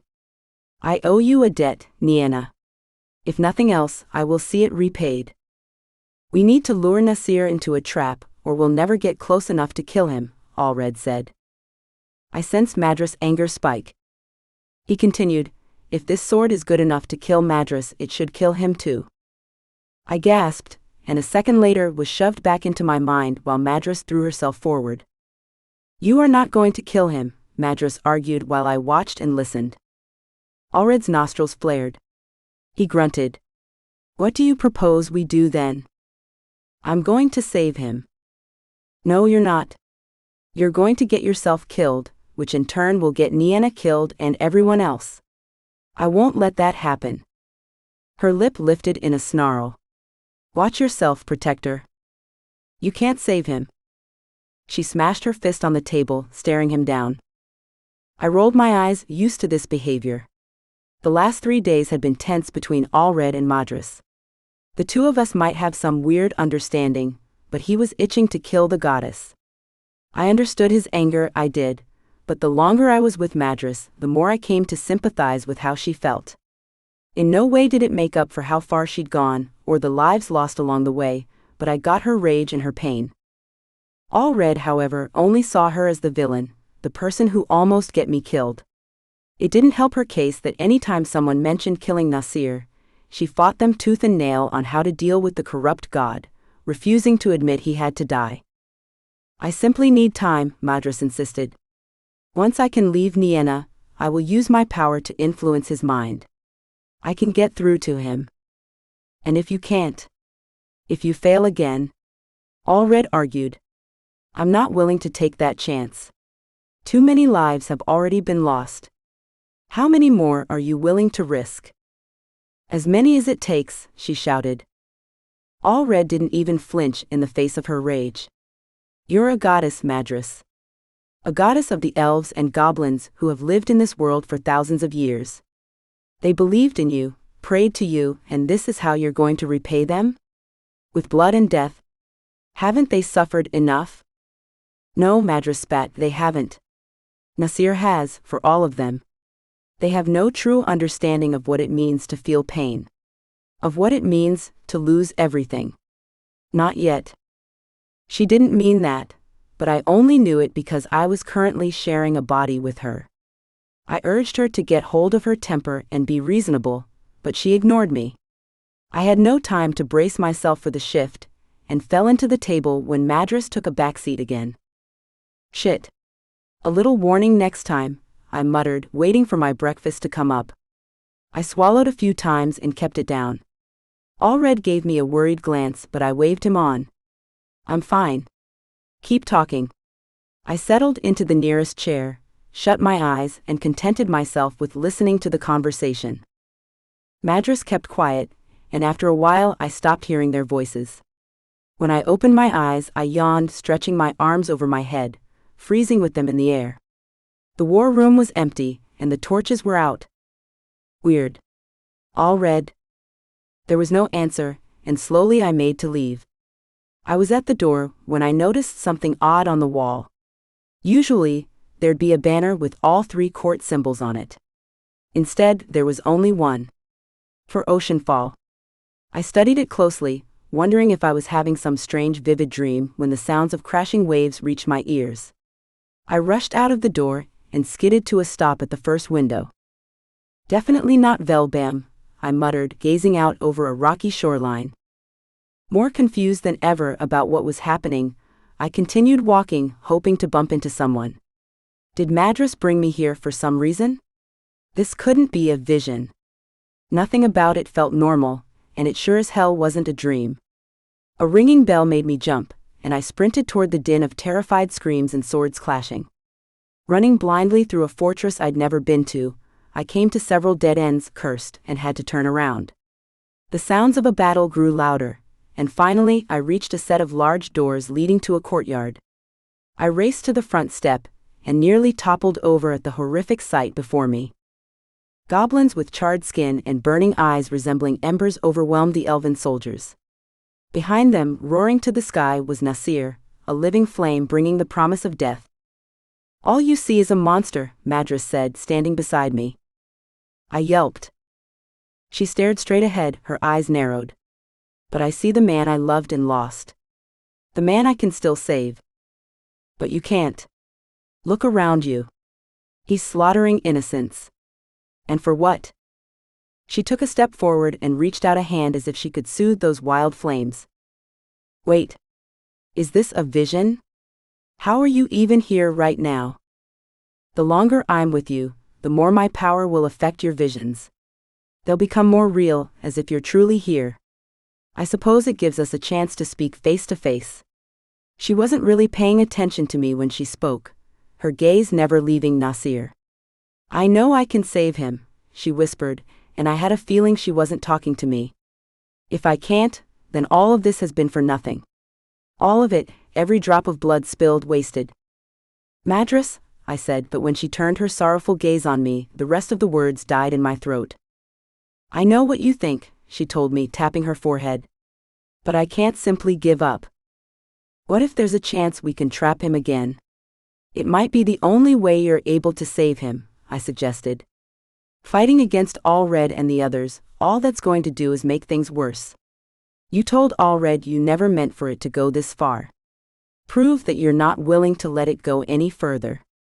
Show them who you truly are. There's no point. Their hate for me runs too deep." "Then you are giving up," I argued. Her eyes narrowed, but that was the only reaction I received. I threw my head back, studying the sky for any hint of how far away this attack was from taking place. A blue star winked over the horizon to the east. I wasn't sure what it meant, but Alred would. I needed to get out of this vision and tell him, but instead, I remained standing on that top step, watching the elves of Oceanfall being overrun. "Madras, we need to leave." She returned to my side, her eyes never leaving Nasir. "Soon, my love," she whispered on a breath. Her hand brushed mine, and I was falling back into darkness. "She's back. Nienna?" I grunted in response to Alred, my eyes fluttering open. "That was fun." His brow arched, and I waved him off. I was slumped over in my chair. At least I wasn't on the floor. I'd take that small victory. Carefully, I leaned back, wincing at how bad my skull throbbed. Warmth covered my face, and Alred pulled away a bloodied handkerchief, his face set. "I saw Oceanfall being attacked," I told him when he finished dabbing the blood from my nose that dripped down my lips and chin. "Nasir and the goblins were there." "When?"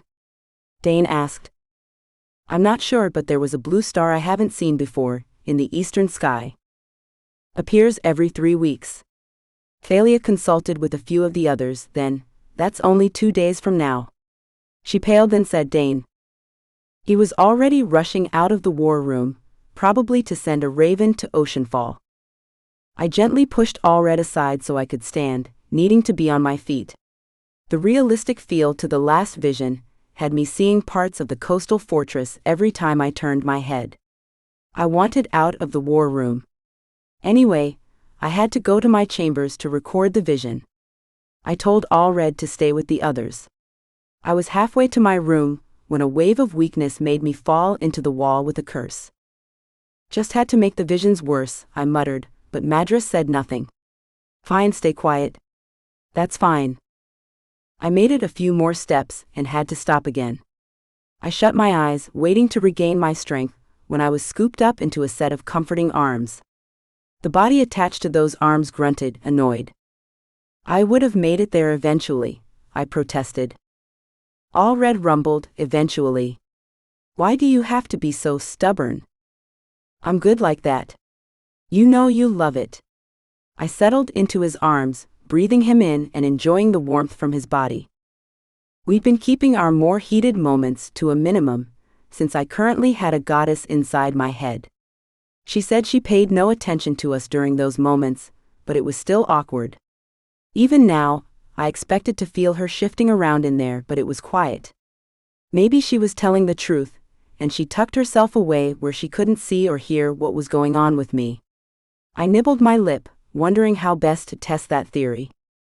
"What are you thinking about?" Alred's gaze turned curious. "Your cheeks are flushed." "Nothing much."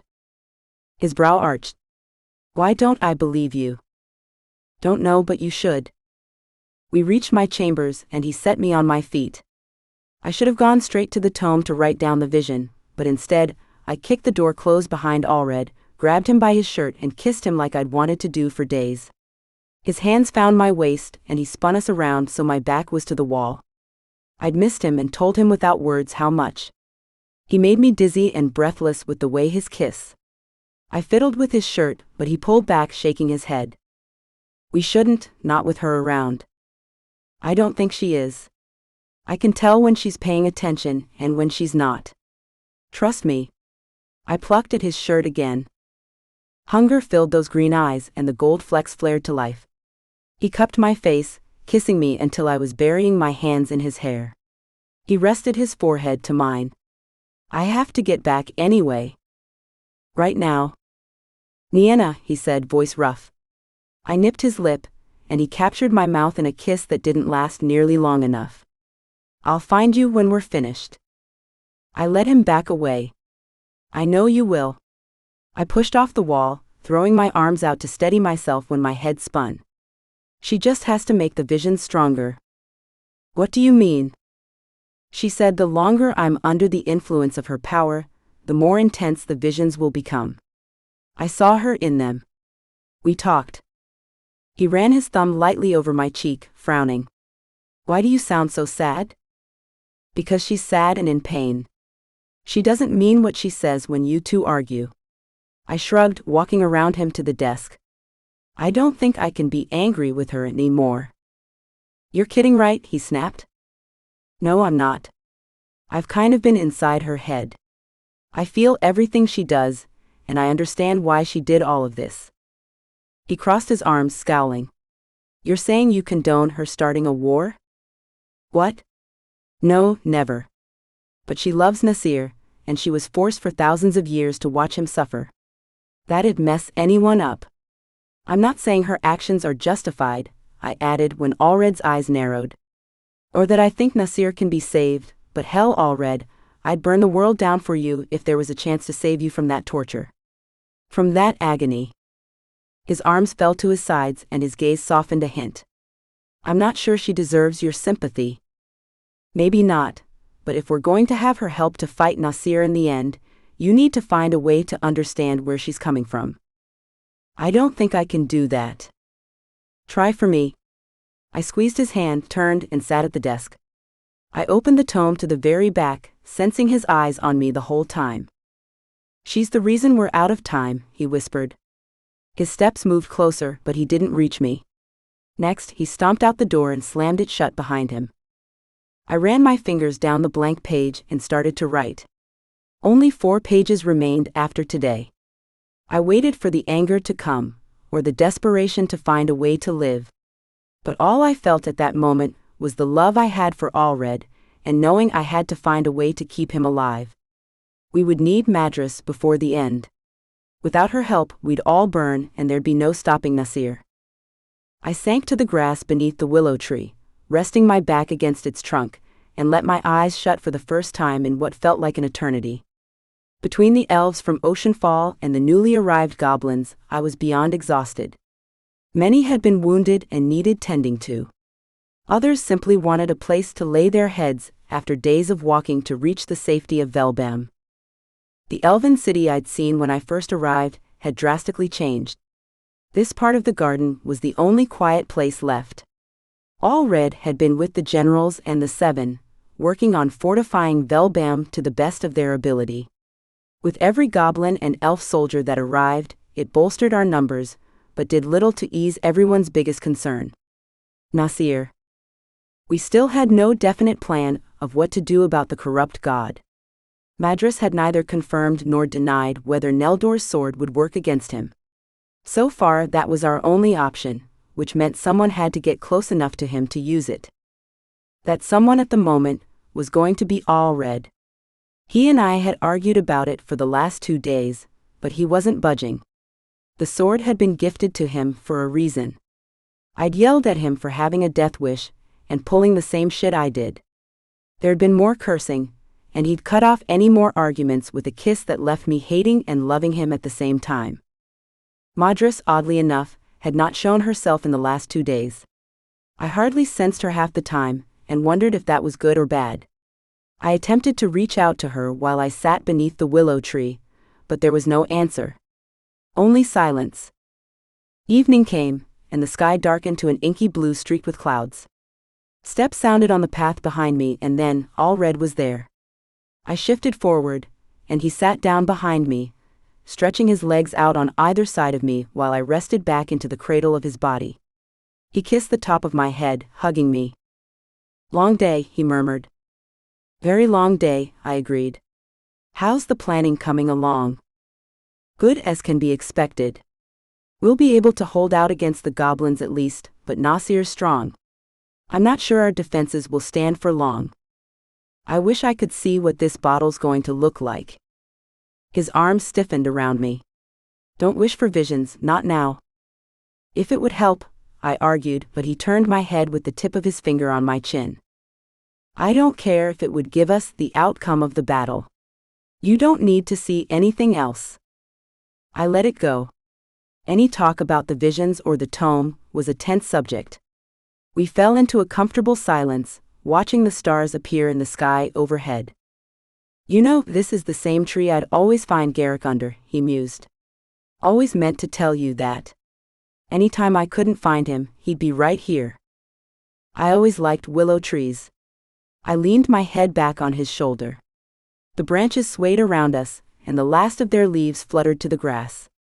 If I ever was going to have a place of my own, it'd be surrounded by willows and sunflowers. "Who says you won't have that?" I shrugged. "Kind of in the middle of a war, remember? And I don't know. Seems weird to start talking about a future we might not even get to have." I picked up a leaf from the ground, tearing it to pieces, nervous. I hadn't been that way around Alred in a long time. "If we do make it through this, would you want to move in with me?" He chuckled, and my cheeks burned hot. He hugged me even closer, kissing my neck. "I would love to live with you. In fact, there was something I wanted to ask you while we had a moment to ourselves." "And what might that be?" He reached into his coat pocket and pulled out something small that looked an awful lot like a ring. I spun around to face him. "Rings aren't something we do here. More of hand-fasting ceremonies, but I remembered the day Garrick asked your mother and he used a ring." "So," he said, clearing his throat and holding out the simple silver band engraved with willow tree leaves. "Nienna, you stole my heart, and I can't live a day without you in my life. Marry me." The question wasn't even entirely out of his mouth when I threw myself into his arms in answer, tackling him to the grass and kissing him. He laughed and slipped the ring onto my left hand. "I want to have the ceremony soon. Soon as we can. We can do that, right?"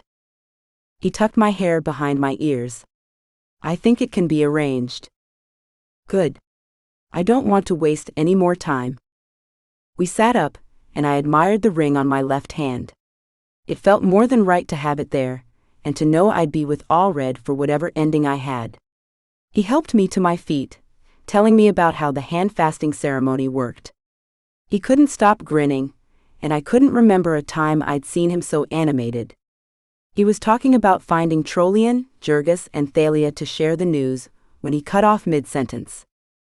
I had the span of a heartbeat to brace for what was coming, and the next second, I was no longer in the corridor beside Alred. "Oh, come on, really?" I shouted furiously. "Now." "They never can come when you want them to," Madras said from next to me. "And they always come when you don't want them to. The curse of all historians, but you have certainly had it worse than many of those before you." I'd taken the time while she was talking to glance around my new surroundings. We stood atop a wall overlooking a circular courtyard. The symbol of the four-leaf court was created with various colored stones that were now, sadly, stained with blood. A fire was already destroying the castle. The battle was over. Did that mean it already happened? Was I getting this vision too late? There's time to warn them, Madras assured me, glancing to the right. I followed her gaze, but I wasn't sure what she was seeing that told her how far into the future this moment was. Not long, but a message by Raven will reach them. They'll be able to get out in time.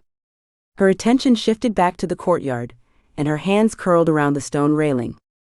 Following her gaze, I spotted Nasir. He stormed across the stones, flames coursing over his body. With a furious snarl, he aimed his hand at the symbol of the four-leaf court. The stones exploded from the burst of fire. Madras flinched and turned her back on the sight. He was never the angry one, she whispered. I was the one who had the temper, and he kept me in check. How did I let it get this far? The sadness I was used to hearing in her voice was accompanied by something I never thought I'd pick up from her. Fear. Madras was afraid. Tears shimmered in her eyes when she looked at me. The love you have for Alred and he for you, that was what we used to have. I thought we could find that again, but seeing the destruction he's causing, hearing the cries of the people, our people, she choked on her grief. I did this. She straightened suddenly, and her eyes turned hard. I have to set it right. You'll help then? Fight against Nasir? I've come up with a way to trap him, but I'm not sure I can be the one to kill him. For now, the trap is what I can offer. It's better than having no plan, I said, not sure the others would agree, but if this trap would contain Nasir, they'd have to accept her terms. I wish I would have listened to Alred. You never would have had the chance to break the cage in the first place. I'm afraid that spell wouldn't have worked. Why not? Leaning on the railing once more, she watched Nasir set fire to the castle, not seeming to care if he killed his own goblins in the process. With the gods dead, the magic of this world has diminished greatly. What's left has been corrupted because of me. I let the darkness in. I let it almost consume me and the world I helped create. The same corruption that stole Nasir from me. I'm afraid even if you survive this war, magic may never return to be what it was. I took her hand and she gave me a surprised glance. You messed up, I said bluntly. But it's what you do now that the people will remember. Help us stop this. She squeezed my hand and smiled. There is something different about you, Nienna. A kindness in your heart I've not seen in exceptionally long time. I will do whatever I can to ensure you and Alred can have the life you deserve.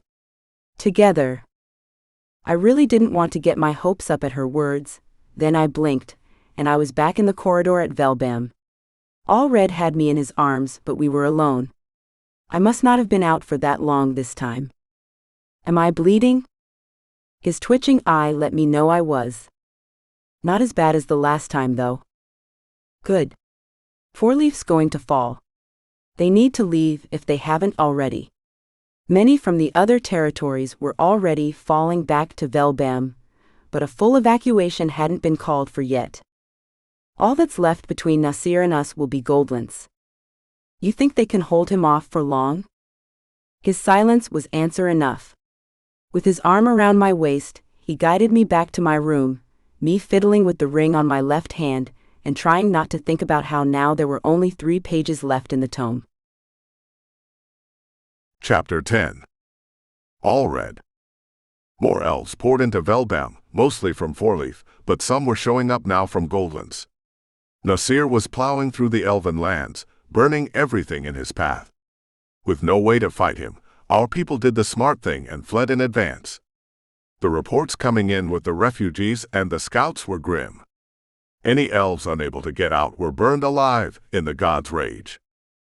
From atop the wall at Central Tower, I kept a steady watch over the new arrivals. There'd been hardly any time for sleep between planning what we all knew now would be our final stand. Nienna did what she could to help Jurgis, and I spent most of my time with the 7, and the goblin and elf generals finalizing our battle strategy. Thalia was doing all she could to prepare the hand-fasting ceremony for us. She'd been ecstatic with the news and told us not to worry about a thing. All we had to do was show up when she told us to. I rested my hands on the railing, taking the few moments of peace I could manage. I'd left a message with another elf to pass on to Nienna, saying where I'd be in case she had time. After yesterday, she'd thrown herself into staying busy. Not that I blamed her. I did the same. She had 2 visions, back to back. I gripped the railing, ignoring the jagged stone digging into my palms as I recalled her face scrunched in pain all over again. She barely came out of the first vision long enough to tell me what she had seen when she was dragged back down. It had taken too long for my liking to staunch her bleeding nose, and she'd been shaky afterward. 2 more visions meant 2 more pages down. There was only 1 left in the tome now. 1 blank page remaining, taunting us. This should have been a time for celebrating, and instead, the threat of her death hung over me like a heavy cloak bent on breaking me. I prowled along the top of the wall, muttering curses in a never-ending stream.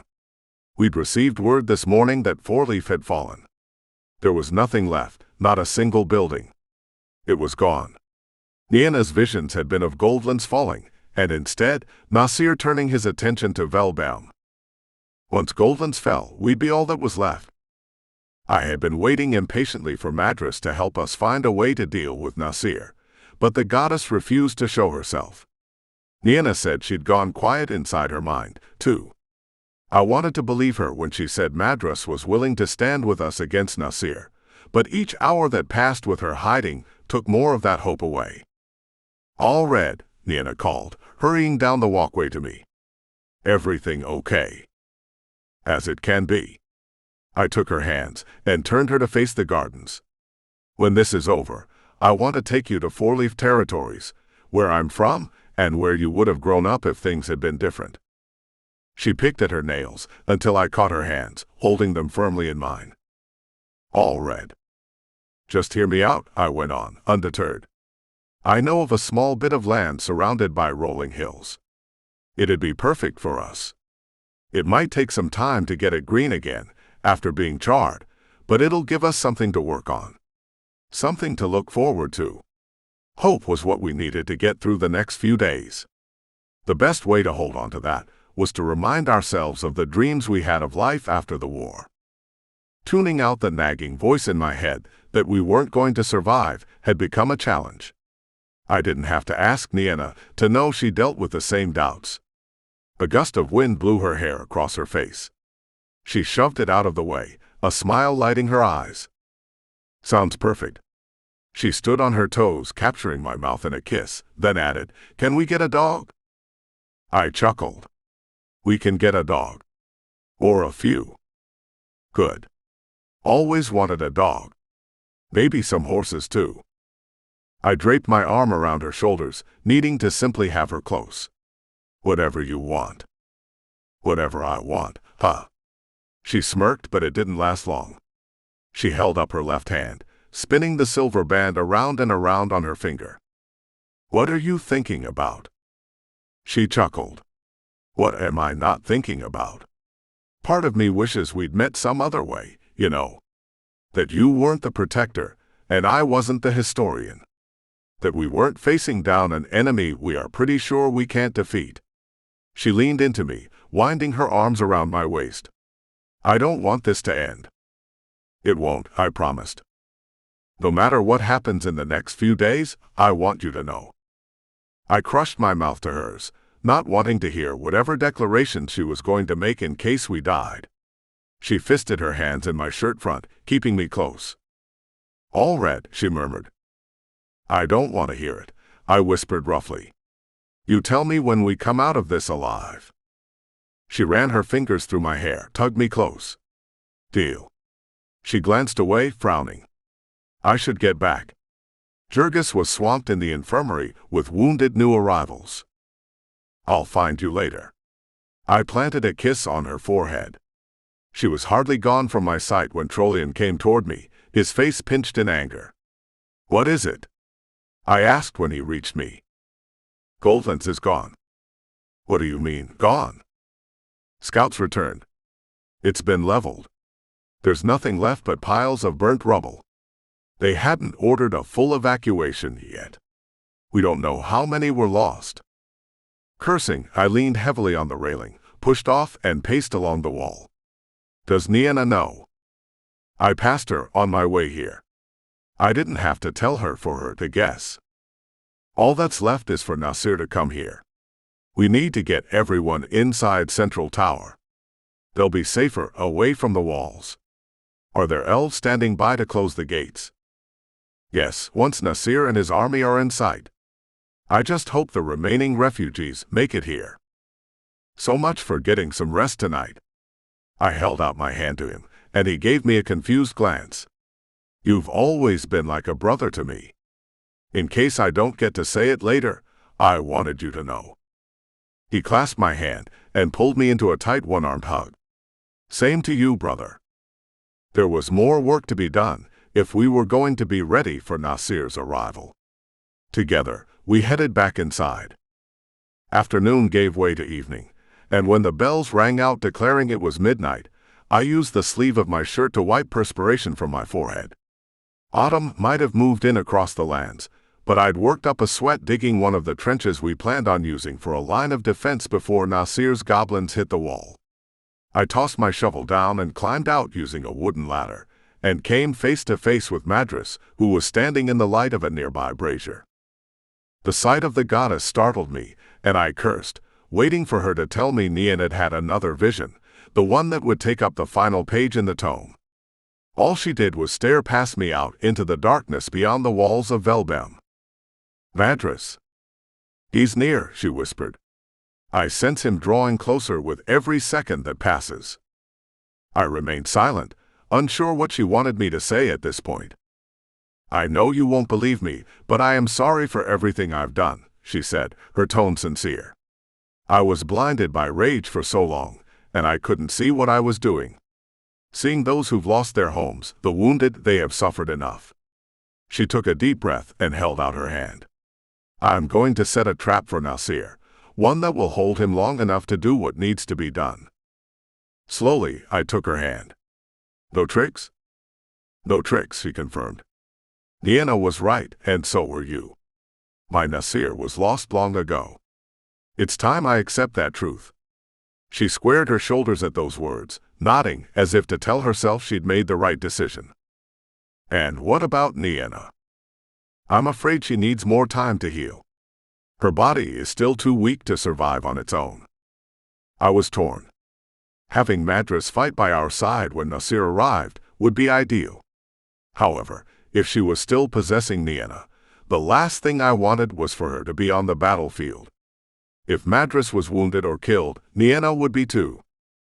This trap, I said, turning my focus away from Nienna's possible death. What did you have in mind? Several hours later, Madras stepped back, sweat beading her forehead. The ground glowed briefly for a second and settled. She'd set the trap right in front of the main gate into Velbem. She told us the moment Nasir stepped foot on that ground, it would trigger, holding him in place. I wasn't sure exactly how, but the sigils were carved into the earth by her hand and anointed with her blood. The ground was blessed now. I didn't care how the trap operated as long as it worked. He's strong, so it won't hold long, she warned me. But hopefully long enough to strike the killing blow. The words came out strangled. She cleared her throat. You're not going to kill him. I can't, she whispered. I considered pushing her on the matter, but remembered what Nienna said about having sympathy. Would I be able to kill the woman I loved if I were in Madras' position? I doubted it. And will Neldor's sword be enough to kill him? I don't know, she admitted. I don't know how any of this is going to turn out. She pressed her hand to her forehead, shutting her eyes. You won't see me again. I need to focus all my energy on healing Nienna. Madras, I said, and she opened her eyes. Thank you. My words seemed to unsettle her, from the way she shifted on her feet and turned away. She doubled over, and her body stiffened and gave way for Nienna to appear. She swayed on her feet, and I steadied her with a firm grip on her arm. Slowly she lifted her head, her brow furrowing. She turned and stared at the ground where Madras laid the trap. She did it. Yeah, she did. The trap is set. Good. That's good. She yawned, giving her head a shake. Not sure why, but that wore me out. I can barely keep my eyes open. I tucked her hand in the crook of my elbow, and we walked to the gate and inside Velbem. She didn't argue about my leading her back to her room to settle in for the night. Her head hit the pillow, and she was asleep in seconds. I tucked her in, brushed her hair from her forehead, and kissed her lightly. When I pulled back, my hands shook, not from exhaustion, but fear of what the next day would bring. I had to speak with Thalia. I just turned to leave when my gaze landed on the tome. It perched atop the desk like a beast, ready to strike from the shadows. I glared, stalking toward it. The temptation to try and destroy it had me picking it up and carrying it halfway to the door when reason kicked in. Nothing I did to the tome would matter. It would manifest itself right back here. I knew, because Garrick had tried several times to destroy his own tome in an effort to get back to Millie. Quietly, I replaced the heavy leather-bound volume and rested my hand on the cover. Let her go, I whispered to the tome. Let her live. I'm begging you. Whether the tome heard me or not made no difference. No new pages were added to the back of it. The leather remained cold and indifferent under my hand. With an aggravated grunt, I left Nienna's room, knowing I was racing the tide of destiny and losing. What are you smiling at? I shrugged at Nienna from across the table in the hall. We'd awakened early to start our day, and now we're making time to enjoy a few minutes together before she hurried off to help Jurgis, and I had to be back to assist with battle preparations. Can't I simply admire the view? Nienna grinned. You can, or you can come over here and enjoy the view more. I'd been taking in the sight of the sunlight playing across her hair, bringing out the multitude of hues within it. She still looked tired, but there was a light in her eyes I hadn't seen in a long while. Whatever Madras was doing to heal her, it was working. I reached for her hand, kissed her knuckles. Soaking in this moment for as long as possible was all I wanted to do. Thalia appeared at Nienna's side. I groaned. What is it? She raised her brow at me. You two need to get ready. Ready for what? Nienna asked. To which Thalia tilted her head, at amused and feigned annoyance. Nienna practically squealed in excitement. Oh. Today. Really? Really, Thalia said, laughing when Nienna jumped up and hugged her. I know it's early, but quite honestly, it's probably the only chance we'll have. Word has spread. It should be quite the affair. Now, I'll take Nienna to get her put together. And you, she said, pointing to me, get to your chambers. Jurgis and Trollian are waiting for you there. Nienna beamed, rushed around the table. She and Thalia were laughing and murmuring when they left the hall. I drained what was left of my coffee, and after accepting a few congratulatory handshakes and slaps on the back, I headed in the same direction, stopping at the door to my rooms. It was open, and Jurgis and Trollian waited for me inside. Can I just say, I never thought this day would come, Trollian announced with a grin. You and me both, I admitted. Now, let's get you presentable.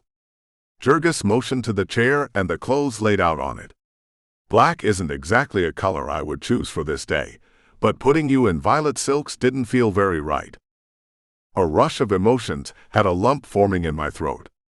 There was so much I felt I needed to say, but my excitement for today fought against the fear I had for tomorrow, and all I could do was stare at the clothes. Glasses clinked behind me. I turned around. Trollian was handing me one filled with burgundy wine. I took it with a nod of thanks. We toasted, and I drained mine, set it aside, and got myself ready. An hour later, I stood in the gardens beneath the willow tree. Nienna's tree. I tugged on my black coat again, failing to remember a time when I was this nervous. Dane was performing the ceremony, and he gave my shoulder a squeeze. I took a deep breath in and let it out, listening to the quiet murmur of the crowd that had gathered. Elves and goblins alike filled the gardens to watch, smiles on their faces and eyes bright with anticipation. Soft string music played close by, thanks to Jurgis and 2 other elves. The crowd parted, and my nerves slipped away the second my gaze landed on Nienna, making her way down the stone path toward me. Her hair cascaded over her shoulders and was decorated with small white flowers. Seeing her in that dark forest green and ivory dress was a sight I'd never forget. It hugged her body, flowing down from mid-thigh to trail behind her. The bell sleeves were mostly ivory lace. Her lips curled into a smile when our gazes met. 2 elves pulled back the willow branches for her, and she joined me beneath the tree. The music ended, and Dane motioned for us to join our hands together. I held out my left and she her right. Niena and Alred and Alred Lightvale have come before us all this day to show their love for one another, Dane declared, and held up the 3 binding cords of green, blue, and gold, representing not only the 3 courts, but also our past, present, and future. With this hand fasting, he went on, laying the cords over our hands and wrapping them around securely, you 2 promise to love one another, cherish one another, and though you may falter, that you will always find your way back to the other. May your future be bright and filled with happiness. He finished tying the knot and placed his hand atop ours. In the eyes of our people, all our people, you are now husband and wife. His hand fell away. I cupped Nienna's cheek and kissed her. She yanked me closer by my coat, and cheers erupted all around us. She smiled against my lips, laughing. I turned us to face the crowd and held up our bound hands. The applause grew louder, and we were pulled into the mass of people and inside Central Tower. The hall was filled with music, laughter, and talk, while Nienna and I were guided to the center of the room. Keeping our hands bound was tradition, and so like that, we danced, celebrating the one good thing that had occurred during this dreadful war. I spun her around, letting my cares go, and enjoyed being with Nienna, my wife. When our first dance was over, Thalia came and unbound our hands. I tucked the cords safely into my coat pocket and dove right back into the festivities. Hearing her laugh was the best gift I could have asked for. We danced our way around the hall, forgetting about Nasir and the battle to come. My feet ached after a while, and I was more than ready to sit down and relax, but Nienna was twirling around with Thalia and the other women, having the time of her life. I laughed watching her have fun. Half the day was already over, and I knew at some point we had to go back to reality. I shook hands with elves and goblins alike. Brink and Bracken spoke with me for a while about how this was the first step in the right direction for all our people. I couldn't agree more. There in the hall, elves and goblins partied together like we should have been doing for hundreds of years. Perhaps the future would be bright after all. Too bad the moment couldn't last. I gripped my glass of wine hard, wincing at the sharp pain stabbing my temple. No, I gasped. My glass fell from my hand, shattering, much like my heart did. I threw myself forward, rushing to reach Nienna. She doubled over, clasping her hands to her head, and the hall fell deadly silent. She collapsed into my arms the second I touched her. Sinking to the floor and holding her, I cursed the calling. Fight it, please, I begged her. Don't let it take you. She winced, her body curling in on itself. I can't stop it. Alred, she whispered, the terror in her voice killing me. Her eyes glowed while her body went rigid. I cradled her, fighting back the furious tears burning in my eyes. I cursed Madras and the gods for doing this to her, wondering if in death they could still hear me at all. Seconds turned into minutes. Blood seeped from Nienna's nose. Trollian handed me a handkerchief, and I tilted her head back gently. When 2 scarlet rivulets came from her eyes next, I cursed loudly, not caring who heard. No one said a word, and the silence pressed in around me like it was trying to squeeze the life out of me. Jurgis knelt in front of me, doing his best to wipe the blood from her face while I kept the handkerchief pressed to her nose. Nienna gasped, and everyone flinched. The glow from her eyes faded, her hands flailing to find me. Alred, she whispered, my name coming out rough. He's here. They're all here. Tears mixed with the blood from her eyes ran down her cheeks. All red. I ran my fingers through her hair, trying and failing to smile. I know. It's going to be all right, you'll see. Nienna, Dane said, and she turned her head to find him. I hate to ask this, but when? A storm moved in ahead of him. The wind gusted and the clouds were black. He had lightning devils and twisted creatures. I'm not sure what they were. The goblins, the ones with him, there were hardly any of them left. She let out a shaky breath, her hands tightening their hold on my shirt. He'll be here soon. I can't be more specific. I'm sorry. No, this is enough. Dane gave me an apologetic frown and turned to face those in the hall. Those who can't fight need to be brought to Central Tower. Those who can, you know your duties. The enemy is coming. We must be ready for him. The hall filled with talk once again. Elves and goblins rushed to take care of their list of tasks. Nienna and I made it to our feet. I took hold of her hand and dragged her through the crowd into the corridors and aimed for her chambers. I'll change, and then I can help. I skidded to a stop in the corridor, squeezed her hand. No. No. She hurried around to face me, shaking her head. Don't do this. You're not going to leave me in here, not when I should be by your side. The last page is gone, I uttered, a sharp ache in my chest. I will not have you anywhere near that battlefield, not if I can help it. But Madras still possesses me. She can help, fight through me or whatever.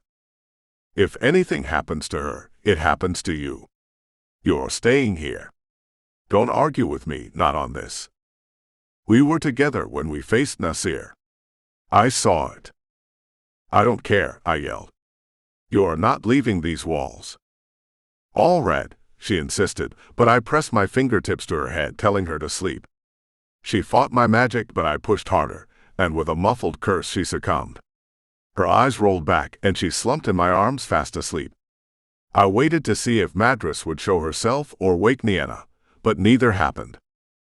A wave of dizziness hit me suddenly, and nearly had me on the floor. I steadied myself, hoisted her into my arms, and carried her to her chamber. I'm sorry, I whispered after I laid her in her bed. I won't watch you die. I planted a kiss on her forehead, tucked the 3 cords in her hand, and left to face my destiny without looking back. She's going to be furious when she awakens. I grunted in reply to Trollian. I might not have to worry about it if I'm dead. Well, that's a cheerful thought. Thunder rumbled. Black storm clouds pushed their way through the sky, heading straight for Velbem. I stood on the outer wall with Trollian and the rest of our fighting force. Another group waited behind the gate. Those not fighting were barricaded inside Central Tower. If we failed, Thalia was to take those inside to the human world.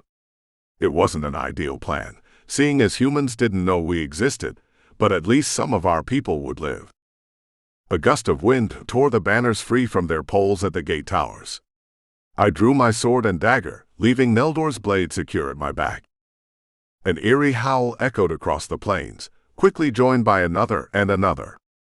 An entire pack of beasts dragged from the hollow and stepped into view. They were wolves once upon a time. Now they resembled a mix between a wolf and a bear, their gaping mouths filled with fangs. Many of them stood on hind legs, flashing long black claws extending from what used to be paws. Lightning struck the ground. Trollian steadied the warriors near us when they flinched. I moved to the edge of the wall. Lightning devils rose from the sandy soil to stand with the beasts and the remaining goblins of Nasir's army. Come on, I whispered. Show yourself, you bastard. The corrupt god himself remained hidden. Rain pattered against the stones once the storm clouds moved directly overhead, blocking out the last bit of sunlight. We'd lit torches and braziers in preparation for fighting in the dark. The gusting wind blew several of them out and showed no sign of slowing. Raindrops pelted my face, making it hard to see. There was no warning the enemy was going to attack. I squinted through the rain and barely made out the enemy charging the wall. Arrows! I bellowed. The archers stepped forward, unleashing hell. It was damn near impossible to see if they hit their mark. A shout came from close by. One of the beasts had clambered up the wall and was tearing its way through our soldiers. I rushed forward to meet it with my blade, when another one leaped over the railing into my path. It roared, saliva dripping from its fangs, and charged forward. I ducked under the arm it swiped at my face and blocked its second attack with my sword. With a yell, I dragged my blade down, slicing off its paw. Snarling, it lowered its head and rushed me, nailing me in the chest. I gasped, the air knocked from my lungs. When it raised its head, it bit into my shoulder. I cursed, feeling its fangs slide into my skin. It raised its head to thrash me, but I was quicker.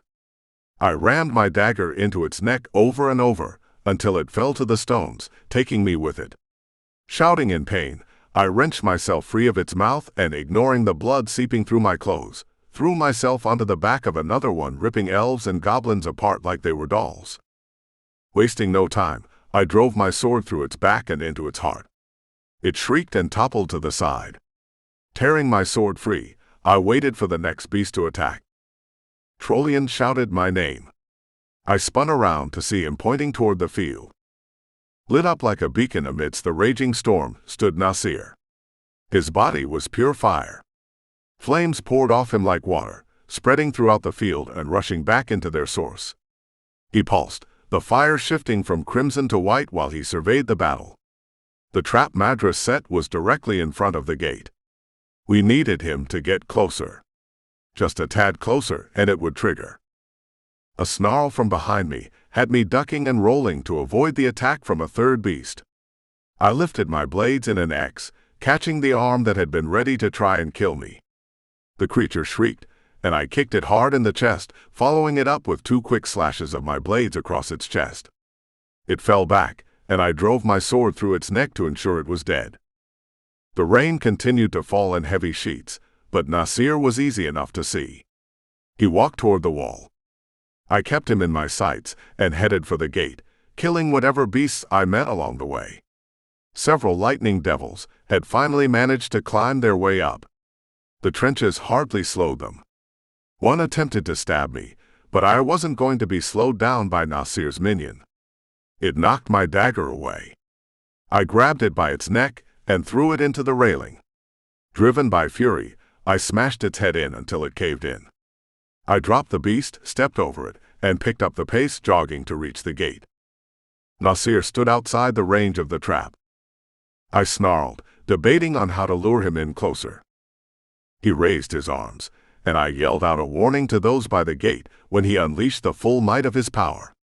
A fireball shot from his hands, growing with increasing strength until it struck the gate. The wall trembled. I was thrown back, tumbling down the stone steps to the ground below. My hearing was muffled, and my head swam when I pushed myself out of the mud. The gates, I had to get to the gates. Using my sword to prop myself up, I staggered to my feet and stumbled forward. The metal and wood gates that had stood for thousands of years protecting Velbam were now twisted and tangled mess. The metal burned red hot, and the wood was charred, bits of embers and debris scattered across the ground. Another fireball exploded through the wreckage, knocking me back a second time. I covered my head with my arms, hearing chunks of metal hit the earth around me. Screams of the wounded and dying were drowned out by a roar of pure rage. By the time I was upright again, Nasir had marched forward. I held my breath, waiting. A few more steps, just a few more. I smirked when the ground glowed with sudden life beneath his feet. "The trap," Trollian said from my right, looking worse for wear. Dane limped over from my left, Brink and Bracken with him. Crimson ropes pulsing with Madras power shot out of the ground. Nasir bellowed when they wound around his legs and further up his body, rooting him to the spot. More aimed for his arms and his neck, dragging him to his knees. Fire burst from his body, but the ropes held.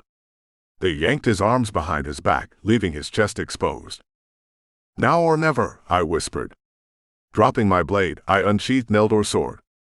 Holding it steady in my hands, I stormed for the gate and the corrupt god.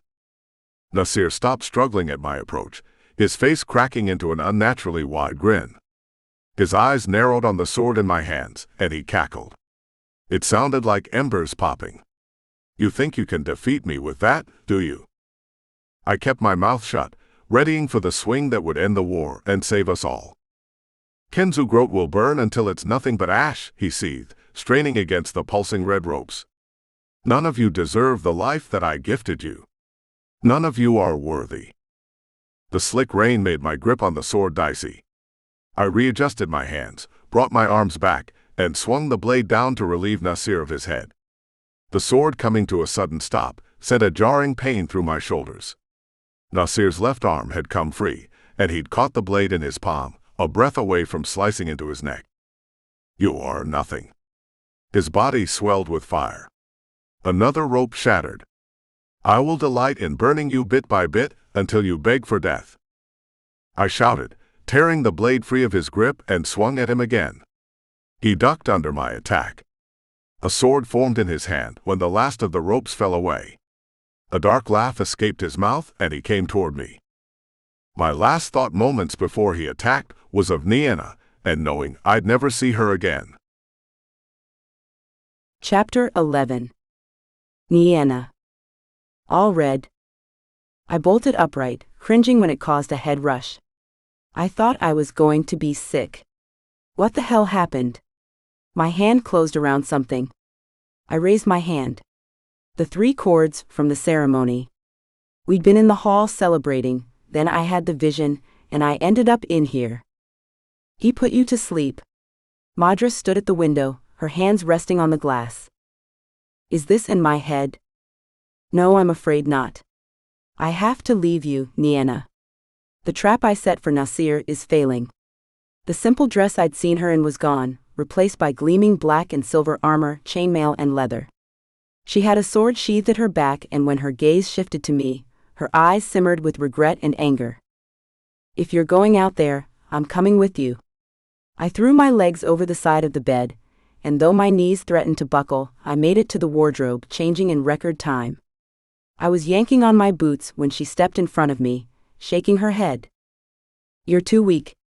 If you go out there, you'll die. You must stay here. I should be out there with Alred. That's what I saw, remember? She grabbed my arm, but I tore myself free. Don't you dare try to order me around. I'm trying to save your life. I don't want you to. Alred's out there fighting to save us all. If we're going to die, we're going to die side by side. You can't stop me from leaving. I stormed for the door, but it refused to open. I glared at Madras over my shoulder. Don't do this to me, please. You are too weak, she repeated. I don't care. My place is by his side. You know that. I know you do. I won't let him die alone. Her face softened and she shut her eyes. When she opened them, they glowed brightly, and a storm swirled around her, much like it had the first time she possessed me. So be it. I'll help get you to him, but I can make no promises how this battle will end. Right then, all I cared about was getting to Alred before it was too late. I braced, and Madras possessed me once again. I expected her to shift into herself and take me along for the ride, but she didn't. I'll guide you, she told me. But if you insist on coming, I'm going to stay out of sight as long as possible. How do I let you guide me? Trust me. With nothing left to lose, I said, I do. A rush of heat shot through me, and a second later I sprinted out of my room and through the corridors. The moment I was outside, I reached back and drew the sword I hadn't even realized was on my back now. The courtyard was in chaos. The wounded had retreated, and beyond them smoke rose through the pounding rain. It drenched me in seconds, but I never slowed. Madras pushed me onward, until I spotted the gaping hole where the gate should have been. And beyond it, fighting against Nasir, was Alred, Trollian, Dane, and the Goblin brothers. Madras let out a furious stream of curses inside my head, and we rushed forward into the fray of fighting that had filled the streets of Velbam. The moment played out almost exactly like the vision I'd had, what seemed like an eternity ago. A fire raged along the top of the wall, and tore through the soldiers fighting against beasts and lightning devils. One of those beasts charged right for me. Unlike all those times of sparring against Alred, my body knew exactly what to do thanks to Madras. In 4 quick moves, the beast lost its head, and I was running forward to kill the next one that stepped into my path. Alred's shout reached my ears. I ran a charred goblin through with Madras' sword, leaped over his dying body, and slipped through the fight, avoiding swords and claws with hardly any thought at all. Nasir had beaten Alred and the others through the gate, and into the streets of Velbam. Alred was parrying blow after blow from Nasir's flaming sword, but he was losing ground fast. Madras, I whispered, and I ran faster than I thought was possible. Alred sank to his knees under the weight of Nasir's blade. I raised my sword, and when the god backed off ready to come down swinging, I stepped in between and met him strike for strike. The resounding contact created a shockwave that sent him sliding back through the cobblestones. Nienna. I spun around and hauled Alred to his feet. Nasir let out a vicious roar. Explain later, I told Alred, and my body was being jerked around to meet the attacking god. You will burn, Nasir warned when our blades crossed, and he grabbed hold of my wrist just like all the others. I reared my head back and butted him in the face, thankful that Madras made sure I did it right. I ducked and rolled to get away from Nasir. What are we doing here, Madras? You are going to wait for my signal, then you and Alred will know what to do. Thank you, Nienna. Madras? A strange sense of acceptance came over me, startling me into staggering away, unsure what Madras had planned. My stomach churned, and in a blink Madras stood between Nasir and me. Red lightning crackled at her hands and her eyes glowed crimson. Nasir stilled, staring her down. He lowered his sword, and it vanished with a loud crack. Madras, he said with a snarl. Nasir. One last chance, my love. Let me help you, Madras begged. Let me save you. They deserve to die, he seethed. No, she argued hotly, that one word pulsing in the air like a living entity. We failed them. I failed them. I will do so no longer. She held out her hand to him. Alred, meanwhile, rushed over to stand beside me, giving me a concerned, curious look. I shrugged, not sure what Madras' plan was either. All we could do was watch. Madras said we'd know what to do. I honestly had no idea what she wanted from us. Nasir, my love, she said. Nasir's face twisted, clearly enraged. Fire poured off him in waves, churning and roiling around his feet. They rose and twisted into spikes, aimed for Madras. Belatedly, I realized I still held her sword.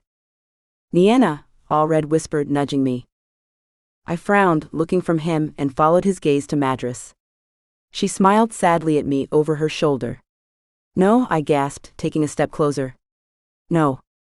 Nasir roared, and those spikes drove into Madras. Her head fell back on a scream, her arms flinging out to her sides as he attacked her, same as he had in the cavern. The spikes of white fire stabbed through her body, protruding out of her back. Through her screaming, the faintest whisper flowed through my mind. Now, Nienna. Together. The hilt of Madras' sword warmed in my palm while the blade crackled with her power. I held it up to show Alred when I spotted Neldor's sword, also shifting and moving with the power of the god. We exchanged a look and together ran behind Nasir, who was still too distracted with killing Madras to pay any attention to us. Standing side by side, we drew back our arms, and when Madras went limp, we stabbed Nasir in the back with both swords. Nasir's bellow slammed into us with the force of a tidal wave, but we held on, twisting the blades in deeper. He released Madras' body, the fire that made him flailing and convulsing. It whirled around on us. We had no choice but to let go of the swords and back away. He sputtered and gasped, straining to get air. Slowly he turned, staring us down. Half his face had sunk into his skull, and the rest of his body was quickly doing the same. He took a step forward, then another, reaching out his fiery hands to finish us off. Behind him something moved, and with a yell, Madras threw herself at Nasir. The moment she made contact, an explosion of fire and red lightning catapulted us through the air, sending a shockwave of energy rippling across the land. Alred held fast to my hand, but the second burst of heat tore us apart. He shouted my name, but I crashed into the ground hard and everything went black. The grass was soft beneath me. I was in the gardens beneath the willow tree. A light wind had the branches swaying. Small yellow leaves fluttered around me, and the sun was warm on my cheek. It was the perfect day. I wondered where Alred was and sat up. Confusion replaced the relaxed mood I was in. The gardens were impossible to see beyond the willow tree. A wall of white fog blocked them from sight. I stood, wondering if this was merely a dream when someone said my name. I knew that voice. Turning, I stared in wide-eyed awe at the 6 figures standing before me. "Wait," I murmured, "you died. All of you died." I looked down at myself, and the ivory cotton dress I was in. Shit. I'm dead, aren't I? Madras smiled warmly, reaching for my hand. "No, you are very much alive, Nienna." "Really?" Flashes of the battle came back to me, and what occurred before I fell into darkness. "Is Alred okay?" I asked in a rush. "He's fine." I glanced past Madras and flinched. "Nasir?" The god was no longer writhed in fire, though it lingered in his eyes. He nodded in greeting and stepped forward to join Madras. "You and Alred saved Kenzugrot," he told me, his voice deep and filled with sorrow. "For that, we are eternally grateful." "And," Madras said, resting her hand on my forehead, "the calling is no more for you or Alred."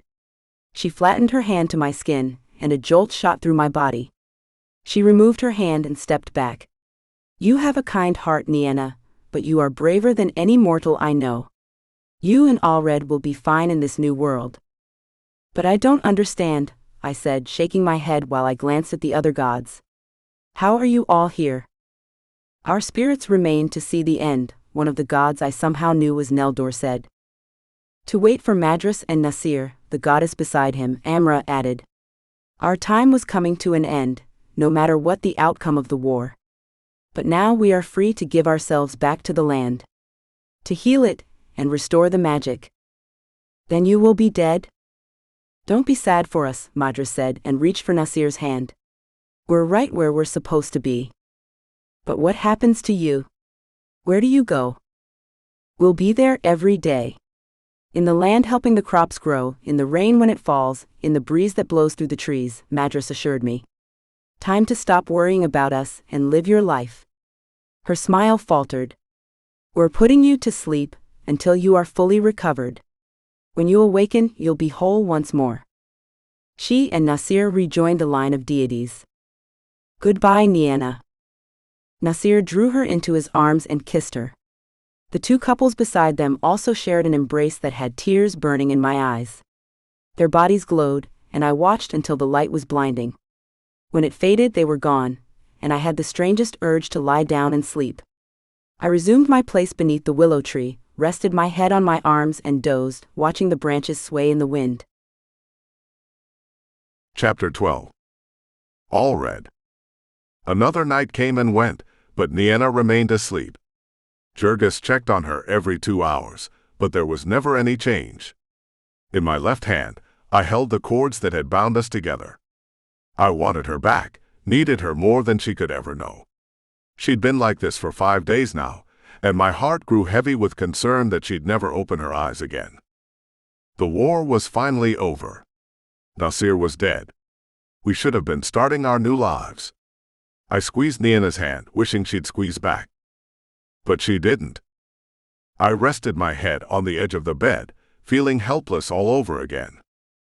After Nasir and Madras exploded and I crawled to Nienna's side, a sharp crack had resounded in my head, and the connection I'd grown used to feeling with her had vanished. I'd feared the worst at first, but was relieved to find she was still alive. Wounded but alive. I wasn't sure what the loss of the connection meant. Jurgis thought it could be a sign the callings had been removed, but with no more living gods, I had no idea what could have removed them. I sat up when the hair on the back of my neck stood. A cooling breeze fluttered though the window was closed. Catching movement out of the corner of my eye, I glanced over my shoulder. The room was empty. Rubbing my eyes and telling myself I was overtired, I turned back in time to see Nienna stir. Her face scrunched and her hand flinched in my grip. "Nienna." I stood, resting my hand to her forehead. "Come on, sweetheart, come back to me." Alred, she breathed. My heart leapt into my throat. Right here. I'm right here. Slowly her eyes fluttered, and I gazed into those green irises, the gold flecks flaring when she smiled. Hey. Hey, she replied. I fought to get words past the lump in my throat. Tears of relief burned in my eyes, and a second later she was sitting up and in my arms. I held her as tight as I could, breathing in the sweet scent of honeysuckle lingering in her hair. I thought I was going to lose you, I whispered, burying my face in her neck. You can't get rid of me that easily, she teased, sitting back. I wiped tears from her cheeks and brushed my lips against her temple. The connection to you, I couldn't feel anything. Still can't. Guess you're going to have to figure out what I'm feeling the old-fashioned way, she replied, not sounding worried at all. My brow furrowed. But how is it gone? I saw them, she whispered. All of them. The gods. What? Nasir and Madras are together. The gods gave themselves back to the land to heal it and restore magic. And as a parting gift, they removed the callings for good. I'm fully healed inside and out. Guess that's what took so long for me to wake up. But no more protector and no more historian. We're free. The last word was barely out of her mouth when I dragged her to me, kissing her fiercely. She wound her arms around my neck. The door opened. I came to check, oh. Jurgis chuckled when I glanced at him over my shoulder. Well, I see Nienna is awake and recovered. I'll leave you to it then. He smiled and pulled the door closed behind him. Well, wife, I said, loving how her face lit up, what do you say we get started on that future of ours? Sounds perfect. There's one thing we need to do first. My brow arched. And what might that be? You'll see. But we can talk about it later. She nipped my lip. I pulled away long enough to flip the lock on the door to ensure no one else walked in on us. Harry and I watched from the doorway of Millie's room while she and Nienna packed her things. Surprisingly, her mom had been coherent when we arrived. It made me wonder if, with the death of Nasir and Madras, the evil that had tainted her mind had faded. Mother and daughter started talking about everything that had happened and hadn't stopped the entire time we'd been here. It had only taken some magical persuasion to convince Harry that they were having a normal conversation, and that I was a doctor here to take Millie to a different home for the mentally ill.